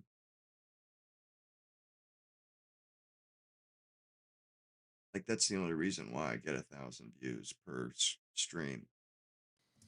Good evening, everybody. You're watching America First. My name is Nicholas J. Fuentes. We got a great show for you tonight. Very excited to finally be back here with you tonight on Friday. We have a lot to talk about tonight, lots to get into. Big show. Our featured story tonight, we're talking all about the war in Iran yet again. And there's not really anything happening at all. There's basically nothing new at all, except for two things. Two major developments in the war, or whatever you want to call what has happened. Delay sorted out. From Congress is now closed. So this is the War Powers Act. It says that Trump can go to war without Congress for exactly 60 days. Wow. Anything outside the 60 days, he needs congressional authorization, which he doesn't have. And so since that window has just expired as of today, now the president needs Congress to vote to continue the war. That's one school of thought. Another idea is that Trump can just restart it at a later time. I'm not really sure exactly how that goes legally. Trump seems to be ignoring that requirement because he's still threatening military action regardless. So we'll talk a little bit about that. We'll talk about the situation in Congress. We're also going to talk tonight about the new proposal from Iran for negotiations. I think we covered this on Tuesday. Iran submitted a proposal this week where they said that we could shelve the nuclear issue and open up the Strait of Hormuz under Iran's control. Trump rejected that offer formally on Wednesday. Now Iran has submitted a new offer as of Thursday, and they say that the U.S. blockade can begin to unravel as they begin negotiating about Iran's closure of the strait, opening up. And it doesn't look like Trump is going to accept that offer either. As a matter of fact, today he said that's not good enough. So it seems like there's going to be no deal, and if there's no deal, then there's going to be resumption of hostilities maybe any day now. So we'll talk all about that. We're going to work through where we are in the war in Iran. We're also going to talk tonight about a massive round of layoffs at the Daily Wire. Oh, you hate to see it. So sad. So sad. Candace Owens says that 50%, half of the Daily Wire staff was let go today. That's wild. In a huge round of layoffs at their Nashville headquarters. Daily Wire has confirmed that it's another round of layoffs. Their most recent one was last year around March, so almost exactly a year ago. But they say it's not half of their staff. It's nowhere close to half. But it's a lot of them. So we'll talk about that too. Pretty epic to see. And you got to give credit where it's due. Candace Owens destroyed the Daily Wire. She did. She did. It's like that Marvel movie. It's like, I couldn't destroy Daily Wire. What could I do? I was an 18-year-old college kid when they got me canceled. I can't destroy Daily Wire, but she can.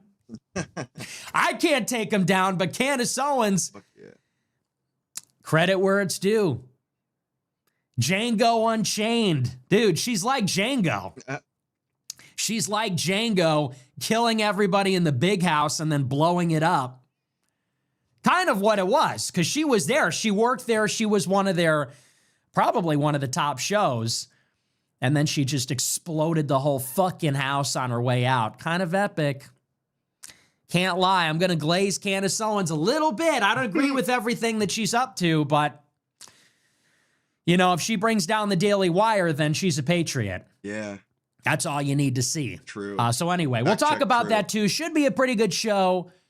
I apologize that I'm so late tonight. So late. It's 1 a.m. I was sleeping. I woke up at like 10 o'clock and had to shake out the cobwebs a little bit. And you know what? This has been This has been the slowest week in the history of this show. Nothing has happened in weeks. Weeks. When is the last time anything has happened? It's been weeks. I've been doing this show all week, except for yesterday, and literally not one thing has happened. What did we cover on Monday? We covered on Monday things from like a week ago. Same thing on Tuesday, same thing on Wednesday. Yesterday, I didn't do a show because there was just nothing going on. Nothing going on. I would have canceled tonight, but I already canceled yesterday. Nothing going on today either. So it's like, damn. Damn, there is nothing to talk about, nothing to cover. Tonight. So it's been slow. It's very tough. You know, when there's something to talk about, I'm eager, I'm ready to go. Let's do it. Let's go live. But some of these weeks, you're just scraping the bottom of the barrel looking for anything to talk about. And it's just like nothing. But we're going to do it. We're going to do it anyway. I'll give you a show. You wanted a show? All right, you got a show. Happy? Are you happy? Here I am, ready to do the show. But anyway, we're excited about it. Super excited. Before we get into it, I want to remind you to smash the follow button on Rumble. Smash the like button. Leave a comment. Let me know what you think about the show. Check out our merch store, Fuentes.store. We have our brand new spring collection, the white hat, the vintage distressed cap. People love this one. We got the shorts. People are loving the shorts, man. High quality, thick material. Pockets in the back. Pocket. Out of pocket. So check that out. We got the other stuff. I don't really, whatever. Fuentes.store. If you want to support the show, subscribe at AmericaFirst.plus. $15 a month. You get access to the entire archive. $100 a month to get access to the group chat with me. I was in the group chat today, and this guy is trying to tell me to stop talking about Jews again. It's just like, what else is new? This guy is in there. He's like, we need a tactical retreat, and we're only going to talk about immigration. Let's not talk about Israel anymore. I'm like, dude, my war against Israel is the only thing keeping me going at this point. Immigration, who gives a shit? Country's over. It's over. Have you been outside? Do you ever actually even leave the studio? Do you know what it's like out there? We're already a non-white country. Get a grip. Get real, bro. We already live in Mogadishu. We already live in Islamabad. Have you been outside? LA, Chicago, New York. We live in nigger hell. And that's just it's what it is. I know it's not exactly politically correct to say that. And listen, I know that's not exactly politically correct. Sorry, Snowflake. What, do you need a safe space? Did that just trigger you? It's where we live. That's on my Twitter, where it gives like the pin, your location. Drop location. That's where we all live right now. So the guy said, yeah, we need to focus on H-1Bs and immigration. I'm like, H-1Bs? Dude, we're 50% non-white. It's cooked. Immigration. If that's the only issue, I'm going back to bed. People are talking about remigration, mass deportations. If that's the struggle, I'm going back to bed. Is my DoorDash here yet? I'm going back to bed. Wake me up when the nuclear war starts. Wake me up when the third temple is finished. That's the only thing keeping me going, is that we are in a war. We are in a pitched battle against the children of Esau. That's all there is. That's all there is. That's all that matters anymore, is that the Christians are in a war with the children of Esau. It's Rome and Jerusalem. Rome and Jerusalem. That's it. That is all that matters. That is the battle. So if you're not talking to me about the new Roman Empire and the new temple and the new Jerusalem, frankly, I don't want to hear it. I'm done with all that. I'm done with low energy white nationalism and all that kind of talk. We're just past that. This is about the Jewish oligarchy. That's it. Anyway, so that was just a little taste of the discourse in the group chat this morning. It's a friend of mine. It's a good guy, friend of mine. But yeah, he's like, I'm like, brother, it's 8 a.m. First of all, it's 8 in the morning. Second of all, if we're shelving the Israel issue, I'm going back on the shelf also, because that's really what matters. Anyway, that's the $100. That's a little advertisement for the $100 a month club, America First Plus. Check it out. Okay, with that out of the way, we're gonna dive in. We're gonna get on with the show. I got my James Fish back. Yeah. I shouldn't have said nigger hell with the quarter. I told myself before the show, I was like, don't say anything out of pocket. You're repping the campaign. Damn, I'm not on the campaign. I'm not involved, but I was like, don't say anything too crazy. And you did it. I'm sorry. I gotta catch Fish back when he comes through Central Florida next time. I missed him. He was here 2 days ago, and I missed that shit. 5 minutes from my house. My apologies to the campaign. I was literally like, don't say anything too crazy, and then it's like, shouldn't have said that with the quarter zip on. But you know what? Whatever, it's fine. But honestly, it's fine. But I do have the whatever. But I do have the James Fish back. We got with the Florida flag. It's pretty good, pretty nice, fits well, right? He's been on fire. He's been incredible. Did you see he did a rally at a gas station yesterday? Huge crowd at a gas station. They probably had 300 people there. Never seen anything like it. And for a gubernatorial campaign, this is like a phenomenon. And I said this the other week. I said it on Alex Jones. This is part clearly of a pattern of these kinds of grassroots movements. And this is the only one that I've actually seen on the right.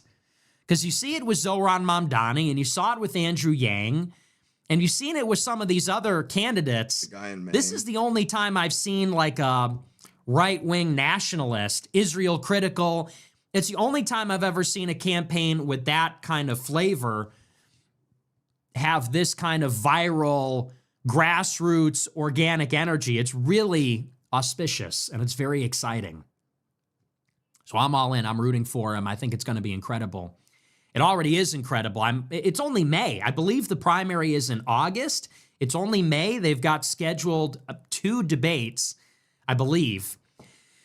And I don't know that Byron Donalds is even going to go. I mean, he's just going to get his ass kicked. But if they have those debates, I think it's just going to be over. So we'll see about that. Very exciting stuff. Anyway, with that out of the way, we're going to dive into the show. I guess our first story, I want to talk about these Daily Wire layoffs, take a little bit of a victory lap. Our first story of the night is that there are some massive firings underway at the Daily Wire headquarters in Nashville, Tennessee. And it's disputed exactly how many people are being fired and what's going on. But it all started when one of their reporters tweeted today that he's out of a job. And it was so funny the way that he said it. He said something like, I was affected by the layoffs today. It's like, that's a funny way to say your bitch ass got fired. That's a funny way to say you got fired, right? I was affected by the layoffs. And then it was reported by a number of different media outlets that, yes, there was apparently a huge round of firings. Candace Owens jumped in and said it may be as much as 50% of their total staff. And this is the story. We're going to go through it here. It says, quote, the Daily Wire has been hit with another round of layoffs. Ben Shapiro's right-wing media company confirmed the layoffs in a statement to the media on Friday afternoon, saying that impacted staffers span, quote, a number of teams, and that the layoffs were largely concentrated at its Nashville headquarters. The statement said, quote, today, the Daily Wire made a difficult decision to restructure the organization, which included layoffs to a number of teams. We are deeply grateful to those impacted. Their contributions were instrumental in building the Daily Wire into what it is today, which is what exactly? A failing dumpster fire of a media company, a failing joke that nobody takes seriously. We are deeply grateful to all the losers that got fired. They were instrumental in getting us to where we are, which is we're firing everybody because we're running out of money and get no views. The statement continued, quote, the cuts were largely concentrated at our Nashville production office. As the company has invested in new formats, locations, and production models, our footprint there has evolved. Over the last year, we have added production staff in D.C., the Northeast, and Florida. This step allows us to focus our resources on an ambitious slate of new entertainment projects set to release this year. Additionally, we will continue to invest in our editorial team and investigative journalism, where we have already added numerous new reporters across the country and established a D.C. bureau with the seat in the White House briefing room. Whoa. Cameron Arcand, a political reporter for the site, was affected by the round of cuts. He posted about the layoffs on Friday. He said, quote, hey, friends, tough news to share. Dude, I hate these. I know we love everybody, but I hate these people. This is a male. This is an adult male. He writes, hey, friends. Hey, friends. Tough news to share. I was impacted by layoffs today at the Daily Wire, so I'm looking for opportunities in journalism and communications here in D.C. Wait, hold the phone. I thought you were expanding your D.C. bureau and your ambitious projects and your White House whatever. Dude, these people are awful. He writes, hey, friends. Bro's name is Cameron. No offense if your name is Cameron, but that's kind of like one of the gayest names in existence. Ooh, damn, Mackenzie. Cameron said, hey, friends. Tough news to share. Tough. How are these people real? Is it just me? Am I toxic? Am I insane? Hey, friends. Who talks like this? Anyway. I can't get over that. Hey, friends, tough news. I was impacted by the layoffs, looking for new opportunities. See, this is why I can never hold a real job. I can never hold down a real job. I don't know how you faggots do this stuff. You guys are on LinkedIn. You guys are doing interviews, looking for new opportunities. Looking for a job. Can I have some money, please? Spare change? Spare change. I got fired from Jewish media. Can I get some spare change? Hey, everyone. Anyway, the article goes on. It says, Candace Owens, who worked at the company until 2024, also commented on the layoffs at her former employer. She hinted that at least 50% of the company staff was affected, and that is yet to be confirmed. She said, quote, hearing that the Daily Wire laid off over 50% of their staff today, as much as I positively despise what their executives put me and my family through, there are a lot of good people that work there with families to feed that could use a prayer. She's a beast, dude. She's a total... That's honestly quite gracious. You have to admit, that's pretty gracious for her to say that, because it's true. Daily Wire put her through hell. The shenanigans that went on. The way Daily Wire stalked her, sued her, and honestly, I'm not just simping. I'm not simping for Candace Owens, okay? Listen, I call balls and strikes. That's what we do here. Fair and balanced. Balanced as all things should be. Me and Candace, we've had our disagreements. I'm madly in love with her. She doesn't agree. It's okay. It is what it is. But let's just be honest. Daily Wire, this was super bizarre. Do you remember earlier in the year when Daily Wire had a Twitter account called The Candace Owens Show? And they created like a parody show after they fired her? And it was called The Candace Owens Show, and it used her face and likeness, and they were doing episodes every week, and the show, which was their intellectual property, and even featured like stuff they recorded with Candace, they were putting it out every week, just attacking her news show, her YouTube show, stuff like that. That's just like deranged. That's just total psychopath. That's just not normal. And only like a psycho Jewish person could come up with that. That's like a Ben Shapiro creation. That's probably like Ben Shapiro's wife came up with that or something. But they did that. They did like a struggle session with all their employees where they did like a big presentation, and they did like in 1984, they made everybody hate on her. And then they were suing her. They wouldn't let her out of her contract. So they really put her through the ringer, and she's being a little bit gracious here. But the article goes on. It says, Brent Schur, the editor-in-chief of Daily Wire, refuted this claim, and others similar to it on X, writing, yes, the company had layoffs today. It's always really tough. No, it was nowhere near 50% of the company. That's insane. And also insane to post without verifying. These cuts at the Daily Wire are the latest for the company. The last round of layoffs came in March 2025. The layoffs at Daily Wire are just the latest in the entertainment and media sector. A couple of weeks ago, Disney announced layoffs totaling 1,000 people across Marvel, its PR division, and home entertainment. Axios and Netflix also announced layoffs in March and February. Well, there you go. So the Daily Wire is crashing and burning, and you have to give credit where it's due. I think this is largely due to Candace Owens. I think it is the media environment in general, which is to say that people are sick of the pro-Israel spin. The numbers don't lie. When you look at the podcast numbers on Spotify, on Apple, YouTube, even on Rumble, the biggest podcasts in the world, it's just not even close. It's only people that are Israel critical. That's it. If you look at any of the top 10, top 5 charts on Spotify, Apple, like I said, literally any one of the platforms, and you know the score, it's Tucker Carlson, it's Megyn Kelly, Candace Owens, Piers Morgan, Joe Rogan, Tim Dillon. All of these people, to an individual, are Israel critical. You could say at the minimum, a guy like Joe Rogan, I don't know that I necessarily describe him as Israel critical, but certainly he is not pushing the pro-Israel propaganda. And at times he has voiced skepticism. He's platformed people that are Israel critical, like Theo Von and like Dave Smith and others too. But the rest of the cast of characters, I believe they are now firmly on the Israel critical or Israel negative side. Tucker Carlson, certainly. Candace Owens, definitely. Megyn Kelly and Piers Morgan, definitely trending in that direction, especially this year in the past 3 to 6 months. And that's just where it is. And it's honestly a shocking development in my lifetime because 10 years ago, it was totally flipped.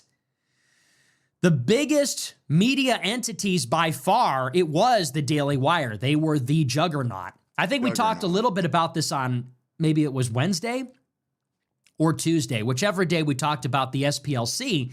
There was a time when Daily Wire was literally the second biggest ad buyer on the Meta platform. So across Facebook, the entire platform, which is, by the way, the biggest social platform in the world, something like 3 billion users, 2.5 to 3 billion active users. Daily Wire was for many years the number 2 biggest ad buyer, number 2 biggest publisher on the entire platform by impressions. So they were, and I believe this was, this was as recent as like 2020, 2021. It wasn't long ago. They were literally on top. They were number 1 and pouring money. You might remember millions and millions of dollars into their product line, the razors, the chocolates, the fantasy Game of Thrones series. What do they call it? Pendragon Cycle. Yeah. The cartoon. Remember the cartoon, Mr. Bircham? Pouring tons of money into all this kind of stuff. Huge studios, big offices. These documentaries with Matt Walsh. What is a woman? What is a racist? And now they're utterly devastated. People have been posting the Social Blade numbers. I don't think they've gained subscribers this year. You look at the numbers, it is like a precipitous drop-off in literally just the last 6 months. And so I would attribute that largely to Candace Owens and her departure, which I think shined a light on Daily Wire in particular.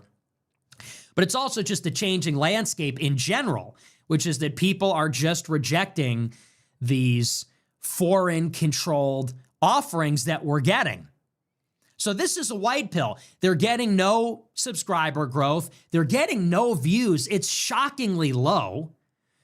And now apparently, I guess they're just not making money. They're just running out of money. They say that Jeremy Boring bled the company dry with the fantasy series, blew a lot of money trying to be the new Hollywood. But I also imagine their subscriber revenue has been falling off because of everything that's been happening. Shapiro's feud with Piers Morgan, his feud with Tucker, his feud with Candace, me, all these things they've been doing. I think people are just opting out, basically. So it looks like they're finished. Here is what I want to say, though, about Daily Wire. It's not over until it's over. And here's something people need to understand. I think I've explained this on the show in the past. I've certainly done some writing about this, I believe, on my Telegram channel.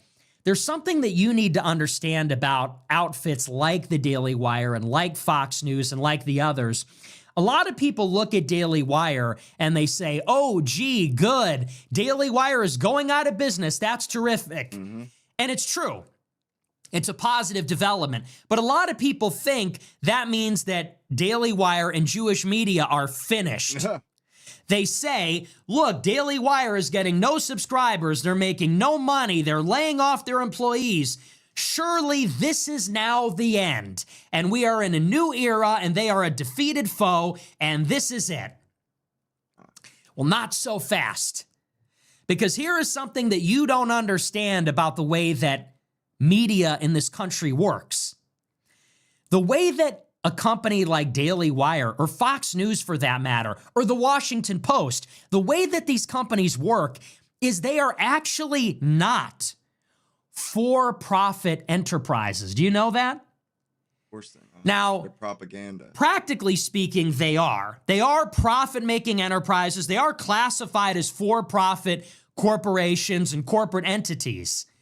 But they don't actually need to ever be profitable. They don't actually need an audience. They don't need a subscriber base because they occupy a space that we could call institutional media. It serves a political function more than an economic function. And what I mean by that is that the job of Daily Wire, although they are technically a for-profit entity that for years turned a profit and made its owners and shareholders very rich, they don't need to. That's not why Daily Wire exists. Daily Wire, they might incidentally make money, and they did for a time, but that's not why they exist, and they don't need to make money. What they are there to do is to shovel out propaganda. What Daily Wire exists to do is to be the standard bearer for a new generation of pro-Israel conservatism. That is and always was what Daily Wire was designed to be. So what happens if they lose an audience? What happens if they run out of money? A Zionist billionaire will step in and give them more funding. That is what happens. It happens all the time. These pro-Israel, Jewish-owned outlets, none of them are popular. None of them have an audience base beyond the blue hairs, beyond the villages in Florida, beyond the retirees, the boomers that don't know any better. They don't have an audience.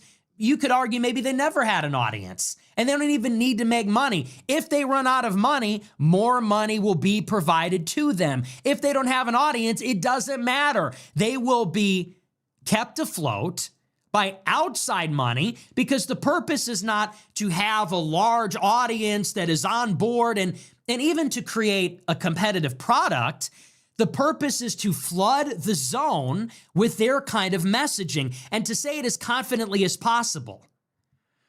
It exists so that somebody like Ben Shapiro can LARP, can walk around with his chest puffed out like he's an authoritative figure and say the only way to be a conservative is to be pro-Israel. The only way to be a Republican is to be pro-Israel. The only thing to be is to be a pro-Israel Republican. That is what they are designed to do. You want the proof?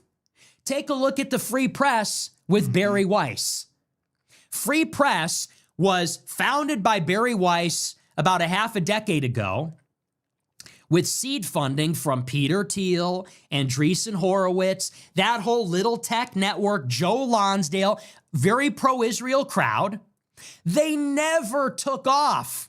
They never had a huge audience. There was never a mass audience of people clamoring for more Bari Weiss. No. She's not famous. She's not popular. She's not respected. She's not smart. She's an idiot. What she is most well known for is when she was on Joe Rogan and said Tulsi Gabbard is an Assad toady. And Joe Rogan said, "What's that?" And she said, "I don't even know what I just said. I don't even know what that means." That's what she's famous for. Nevertheless, she got money to start this outlet. It never took off. Nobody ever read it. I don't even know if they were ever profitable. And what happened in the past year? Jewish Zionist billionaire Larry Ellison, at one point second richest man in the world, acquired the Free Press through his son at CBS for $150 million. And she got a golden parachute out of her failed project. Now she's editor-in-chief of CBS. Falling upwards, failing upwards. She didn't make any money. She's not a media genius. She's not even good at what she does. She's not a media mogul. She's not smart. She's not competitive. No audience, not popular, not beloved, not profitable. And yet after years at the Free Press, she gets a $150 million acquisition and the mother of all promotions. She's the editor-in-chief of one of the big three networks at their news bureau. And then she goes there and runs CBS into the ground. She hires a Jewish Zionist to be the anchor for the nightly news. He's the worst rated anchor in CBS history. She takes control of CBS News, worst ratings in CBS history. Is she going to get canned? Is she going to get fired? Is CBS going to go out of business? No, because CBS and CBS News and the Free Press are just one small part of a huge conglomerate. And that aspect of it does not need to be profitable. The money is fungible. And so the Jews that own... Historically speaking, news networks or news divisions have never been profitable. Since Walter Cronkite, they're subsidized by the TV shows that are on the network. News shows have never been profitable. Everything. The Jewish billionaires that own everything in these giant conglomerates, in these asset managers that all own each other, they will just move the money around and they will keep their media operation afloat because, again, the purpose of the media outfit is not to rake in the dough. That's what the other stuff is for. The other stuff rakes in the dough to fund the propaganda machine because the propaganda machine has a political externality. It confers a political benefit. And so this is something you need to understand about the media. The difference between me and Tucker and Candace Owens and Alex Jones and Joe Rogan is that we have to be good. We have to be on. We have to be on every day. We have to be right every day. We have to be compelling and entertaining and popular every day. Because if we're not, then we lose viewership and attention. If we lose viewership, we lose money. If we lose money, we're out of business. And Larry Ellison is not going to make Joe Rogan the president of NBC. And Jeff Bezos is not going to make Candace Owens the editor-in-chief of the Washington Post. But if Ben Shapiro fails, if Mark Levin fails, it doesn't matter how far they fall. It doesn't matter how bad it goes. They will always be dealt back in the game by the Jewish money masters. It's what it is, and everybody knows that. These people never go away. They never go extinct. They always exist in some form. And it is like that because they're let in the gate by the gatekeepers. Oh, yeah. It doesn't matter how small Ben Shapiro's audience gets. For the next 50 years, for the rest of our lives, you will see him at debates, panels, symposiums. People will be asking him for his opinion at universities, on TV, saying, well, we're bringing in conservative expert, legendary pundit, syndicated columnist, New York Times best-selling author. And he will sit there, relaxed, sitting back in his chair like he is an authoritative intellectual. He will be sitting there like he is a media genius because television has marketed him as one. He will play that part because that is how the media operation works. He is institutional media. So this is why I say, don't get carried away and think, hey, the Goyim rose up and now we won. Hey, the mass awakening happened, everybody's red pill, the Goyim rose up, and now Daily Wire has no audience. Daily Wire will go on forever. And you know what they're going to do in the next few years? Let me tell you what's going to happen next. So Jonathan Greenblatt at the ADL, who is friends with Shapiro, Greenblatt is going to go now to Instagram and X and Facebook. He's going to make the call and say, oy vey, shut it down, and they're going to shut down all the viral clips. He's going to go to Meta and say the anti-Semitism on your platform is out of control. The Nick Fuentes clips are too viral. The Candace Owens, Tucker clips are too viral. Shut it down. They're going to go to Congress, our sainted Republican majority, and they're going to say Randy Fine, Lindsey Graham, Israel's in trouble. Nick Fuentes and Candace Owens are too viral. You need to choke big tech with Section 230, so they censor the clips. They're going to do what they've always done, which is they're going to censor the competition. It's Netanyahu's eighth front war. They're going to bring down the strong hand of censorship. They're going to bring down the algorithm. They're going to fine-tune and calibrate and make their adjustments, just as they did, as they always have 7 years ago in 2018, when the purges started, when they shut down the alt-right rabbit hole of recommended YouTube videos, cracked down on alternative tech platforms. They're going to do all the same things, and slowly but surely, mark my words, in a few years, after they've made these structural adjustments, people like us are going to disappear again. We will shrink, we will be suppressed, and in the vacuum that we leave, those like Ben Shapiro, or even those other guys, the Bronze Age pervert types, Bronze Age cocksuckers like Passover Press, Jonathan Keeperman, Chris Rufo, usual suspect, raw egg nationalist, all these kosher pro-Israel, illiberal, Nietzschean, vitalist, Hellenizing, whatevers, they are going to fill the vacuum. And say, now that the low IQ, third worldist anti-Semites are out of the picture, like Dan B. and Jake Shields and Nick Fuentes and the rest of them, now we're going to get the sophisticated stuff like Nick Land and Mencius Moldbug and Raw Egg Nationalist and Bronze Age Pervert. This is the game. This is what they've always done. It's what they did 20 years ago, 10 years ago. They're running the same playbook again. And this is why I'm telling people, this is the last part of this. So what does that mean for us? Our biggest enemy is not even Ben Shapiro. It's not even Barry Weiss. These people aren't going anywhere, okay? Our biggest enemy is Matt Walsh, actually.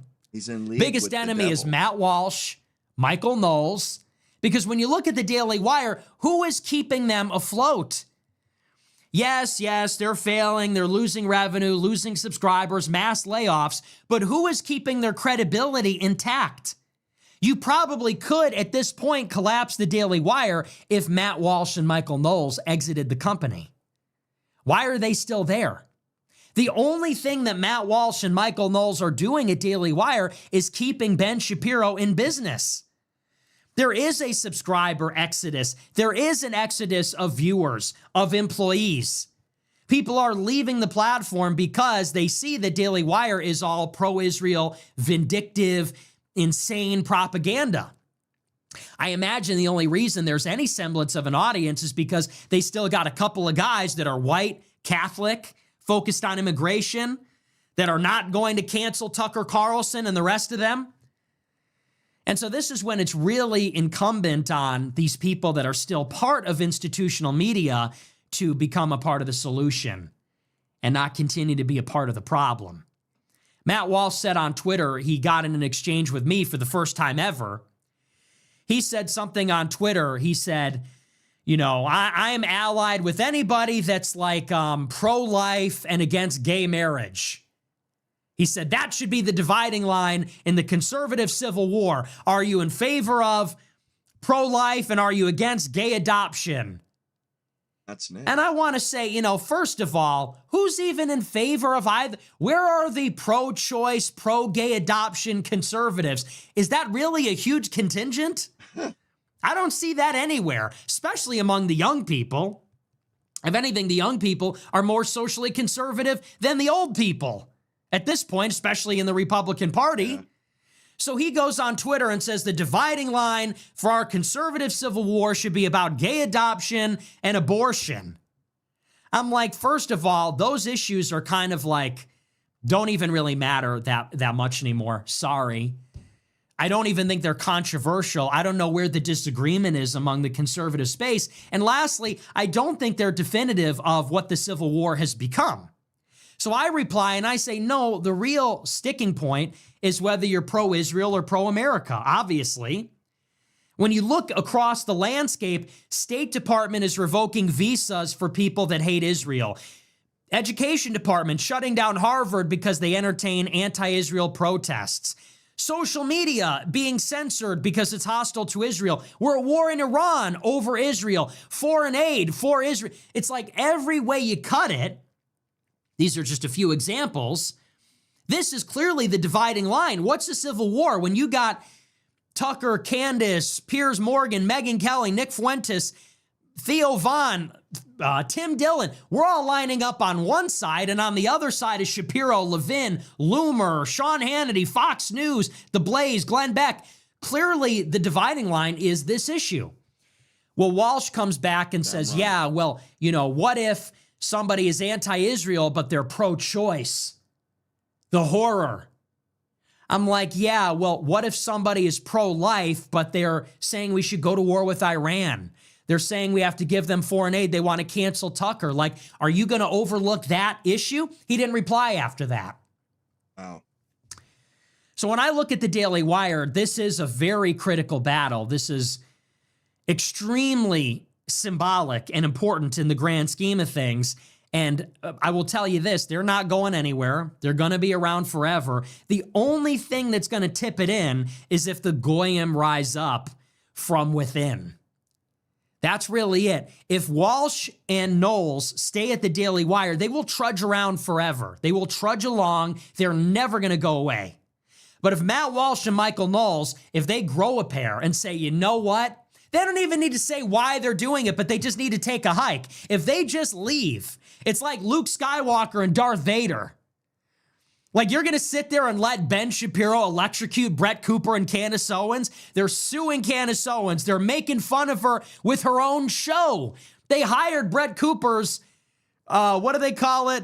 Maid of honor at her wedding, calling her an anti-Semite. It's like you're letting them do this to your friends. You're letting them betray the country. You got to pick Ben Shapiro up, metaphorically, and throw him down the chute in the Death Star. I'm not going to hold my breath, but I think we need to start that campaign back up again. Matt Walsh and Michael Knowles cannot go anywhere without being told you are a traitor. You are helping Daily Wire. This is an Israel first, fifth column in our country. These people hate Christ. They hate Christ. They're not Christian. They hate America. They're trying to cancel Tucker. They're trying to censor the internet. They hate Megyn Kelly. They hate Piers Morgan. And you two sit there and take a paycheck from them? You sit there on a Zoom call and make jokes with them? They should get no peace. Yes, it is a fatwa. Not violent, not harassment, not anything like that. But they should have no peace. Anytime they go to a public event, any tweet, the response should be, shut the fuck up. You work for Israel. You are taking a paycheck from Ben Shapiro. Shame on you. Shame on you as a Catholic. Shame on you as a white man. Shame on you as an American. How dare you think that you're some kind of immigration patriot? You think you're a patriot because you're going to do some diatribe about brown people in America? Ben Shapiro signs your paychecks, you cocksucker, and they should be reminded of that every single day. Matt Walsh gives these monologues about, what it is to be a man is to be brave for your family and children. Bro, Ben Shapiro is putting food on the table for your family and children. It's despicable, and you should be ashamed of yourself. It's been going on for far too long. It's been going on for over 10 years, I think. There's no excuse anymore. Everybody knows the score. Everybody knows what's going on. It's unforgivable. And I get it. Some people want to infiltrate politics. I get it. Some people are trying to hide their power level or whatever. You could start your own YouTube channel and make a living. And if that's what you do, if you're in the information space, then you have to have integrity. If you're an entryist and you're working in Silicon Valley, if you're an entryist, an infiltrator, and you're working in government, that's one thing. Because you gotta play it close to the chest if you're trying to climb the ladder in those professional white-collar settings. But if you're in the information space, you're a mascot, you're a representative. You have to tell the truth. There's no alternative. So I see these guys and I just shake my head. I see them the other day. Walsh and Knowles are sitting there smoking their cigars, grinning like idiots. Shills. It's like you are holding down the fort for Slavery Incorporated. You're holding down the fort for Zog Incorporated. Well said. You go in the break room and they got 2 stoves and 2 refrigerators, and there's Ben Shapiro and his wife. I don't even know if she's allowed in. I don't know how that works. It all, just happy merchanting. And then they want to go, like I said, they want to go and do some, Michael Knowles wants to do some diatribe about, I went to Yale, I'm going to do some Thomistic philosophy. Matt Walsh, I'm this white guy and I don't like immigrants. It's like, you guys work for Jews. You are Shabbos Goy. You are a couple of Shabbos Goy. Just fucking flip the light switch on and shut the fuck up. Shabbos Goy. It drives me crazy. It's insane. Nobody should tolerate that. There should be no quarter. And like I said, that is the sticking point. If you are working for this fifth column, look at how they have betrayed everything. Look at how they have made the Trump movement betray itself. The MAGA movement has crashed and burned. Our chances at building a border wall, deporting millions, tariff schedule, all these things have been utterly destroyed because of the Jewish fifth column in the right wing. Don't kid yourself. Look at what's happening right now. We're in a war with Iran when we should be doing mass deportations. And it's because of this. So it's time to draw a line in the sand. You are either on the side of America first or you're on the side of Israel first. And if Ben Shapiro is signing your fucking paycheck, it's pretty clear where you are. You can protest and say, oh, I don't care about Israel that much. That's just not my focus. You can tell yourself whatever you want. But if you're working for Ben Shapiro, we all know what side you're on. Don't give me that nonsense. He goes, I don't think we should send any country foreign aid. Yeah, well, we're not in a regime change war of choice for France, are we? We're not in a regime change war of choice for Japan or South Korea. We're in Iran for Israel. Matt Walsh carries water for Israel. So sick of that. He just does. That line. Hey, I disagree with Ben on that issue. Bitch. Okay, well, he's your fucking boss. So what difference does it make? It's honestly, it's worse. So anyway. So that's the situation with Daily Wire. It's good to see them going away, but don't take a premature victory lap and say, hey, good news, the witch is dead, Daily Wire's gone. They're not going anywhere because these people never go anywhere. Bill Kristol is still in business. Mark Levin is still in business. Nobody even watches them. They will always be dealt in because it emanates from the center. Media is just another cell organelle in this organism, okay? They are just another organ, And it is the influence propaganda apparatus. They will be paid regardless. They are not there to make money. Daily Wire is not there to make money. They don't have to make money. They are not there to be popular. They don't have to be popular. They are there to flood the zone with a certain point of view and then to prop up that point of view as though that is the standard. That is, and it's a big trick. It is the prestige. It is a big illusion. And the only thing we could do is try to get the Goyim on our side. The only thing we could do is to try to make it as stark as possible. That is all that can be done, is to say, if the media is going to be a farce, and it is, CBS run by Barry Weiss, Daily Wire crashing and burning. If they want to have their Jewish media, if they want to take their ball and go home and say, you know, the Jews are going to run all the media and we don't care how unpopular we are, we don't care how bankrupt we are, we have to take everybody outside of that and say, look how farcical it really is. Look at CBS and Daily Wire over there. They get 1,000 views per episode. Nobody watches them. They make no money. They got the worst ratings. They're not profitable. It has to be as stark as possible. They must be isolated. They must be quarantined so that people can truly see, wow, legacy media really is just all smoke and mirrors. Oh, it really is. That's it. That is where it needs to go. And for that to happen, we need all of the collaborators, all the accommodationists, all these so-called infiltrators to just leave and let it prove itself to be what it really is. Let it shine for everybody to see, you know? So that to me is how you can really understand. That's why it was such a huge deal that Candace Owens left. Because nobody could say the Daily Wire was some Jewish propaganda outlet if they had Candace Owens going off and Matt Walsh doesn't agree and so on. But if one by one they leave and then you get Daily Wire as just Ben Shapiro and Andrew Klavan, two evil Jews shaking their fist about anti-Semitism, then people go, whoa. So that's really all it ever was. It's this decrepit, wicked, bankrupt, foreign influence operation. No one watches them. No one likes them. No one takes them seriously. It's just these two old Jews, these two nasty, wicked, mean-spirited old Jews shaking their fist every day at everybody else, at Tucker, at Piers, at Megan, at Candace, at Brett Cooper, at me, at Alex Jones, at this one, that one. And they make no money and nobody likes them. And they got their fucking hats that keep getting bigger. They need to be quarantined so people say that's what that is. And there's no confusion. But I'm not going to hold my breath. Matt Walsh, do the right thing. Matt Walsh, Michael Knowles, time to do the right thing.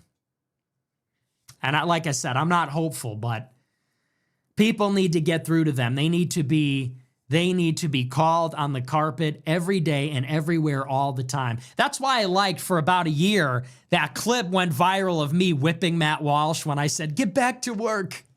Get back to work, Matt Walsh. Do not criticize Israel. Because I hope that everybody he knew was sending that to him. I hope that everywhere he went, and his kids, I want his kids to go to school and say, is that your dad? Oh my gosh, is that your dad? That's how it needs to be. That's how it needs to fucking be. I want the shame to be so pervasive. The kids go to school and their peers, their classmates say, oh my gosh, did you see this reel? Is that your dad? Works for Ben Shapiro? Dude, your dad is a bitch for the Jews. That's how it has to be. And I'm not saying like, you know, go to a school. I'm not saying that, but I'm saying like, that's how pervasive the idea needs to be. That's not like I'm not saying harass his family at all. I don't condone that even slightly. But I'm saying that he just can't get any quarter. It needs to be like, that is what you are. At the minimum, Ben Shapiro is fighting for his nation. I am fighting for my nation. You are confused. You are working for the enemy. You are a bitch. You are carrying Ben Shapiro's rickshaw and running through the streets, taking him to the kosher deli. So anyway, so that's that. But I do want to move on. I want to get into the situation in Iran And then we are going to get into the super chats. I don't know how much time. Let me see. I think I started the show at like 1:15. So we'll do a little bit about Iran and then we'll move on to the super chats. But this is as good of a take about media as you're going to get, because let me tell you, these are some very critical insights. Each of those is an extremely critical and important insight. Like, if you don't understand that media is a nonprofit activity, then you don't understand the game that we're playing. If you want to survive in media as a dissident, you got to be an entrepreneur. You got to be a tech guy. Look at me. I'm censored. I'm suppressed. I got to build websites. I got to build a streaming platform. I got to buy a box. Stop eating box. You got to buy a box. You know, my developer said we're going to run it through a box. I'm like, that box? No, that's a disgusting and dirty joke, and it's very low-hanging fruit. But you got to, you know what I mean? Like, for me to do what I do, it's like I have to evade censorship. I have to evade government persecution. I got to do these convoluted business strategies. I got to be a shock jock. I got to get attention. Ben Shapiro's got to show up. You know, Ben Shapiro has a meeting with Sheryl Sandberg, allegedly. Ben Shapiro strolls into Facebook headquarters, which is run by Jews, and they're like, hey, let's make Jewish propaganda together. Okay.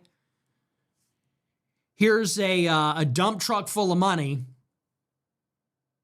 And that's not me like saying it's not fair. I'm just saying this is how it works. I'm not complaining and saying it's not fair. I'm saying you need to understand this is how it works. For somebody that's against the grain to make it in media, we have to survive and adapt.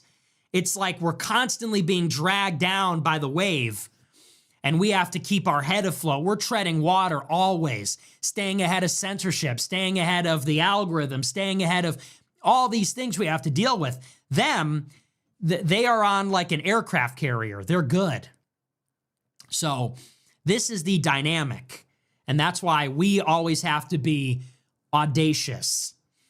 We don't have the luxury of being an institutional player, and they can try and they can fail and they can make money and they can lose money and they can be successful and they can be unsuccessful. It's always going to be smooth sailing. They're comfortable like that.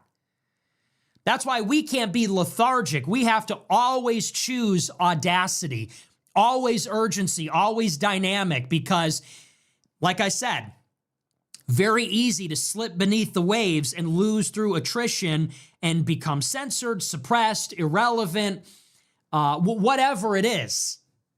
And so this is why you need to press the advantage. I don't believe in this like, hey, we're going to infiltrate, we're going to breadcrumb it, we're going to do this incremental thing where, you know, today I'm going to change my syntax a little bit, might indicate I'm a little red-pilled, and tomorrow I might change it up slightly more.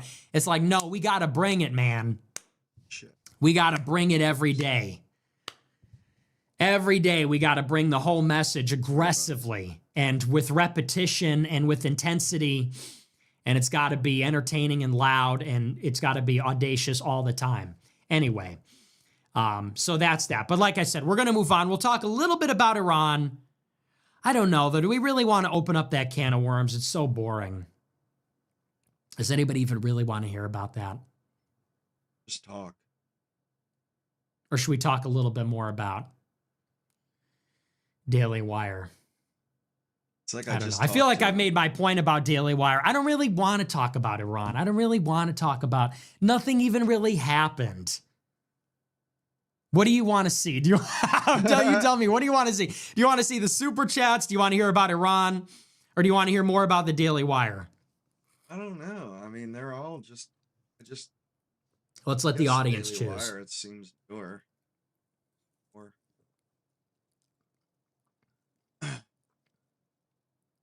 current. Boring. Talk about Clav, they say. What about him? Overdose. Oh, a lot of people are saying Iran. Daily Wire, Cuba.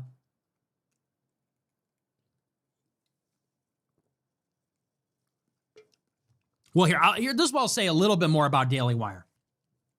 We'll talk a little bit more about Daily Wire, okay? This is what is instructive. I want to just, let's create a little survey, because this will tell you everything you need to know. These stories are all unfolding simultaneously. I just cooked this up right now because I'm such a genius.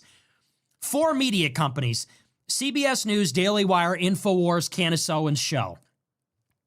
CBS News currently has their worst ratings ever. Since Barry Weiss took over, their ratings have fallen off a cliff. They're firing veteran reporters because they don't agree on Israel. They chose a new news anchor. His name is Tony Dokapil, Jewish Zionist. He is the worst rated news anchor in history. Nobody respects him. That's CBS News. Daily Wire, you look at their Social Blade numbers, no new subscribers, no new views.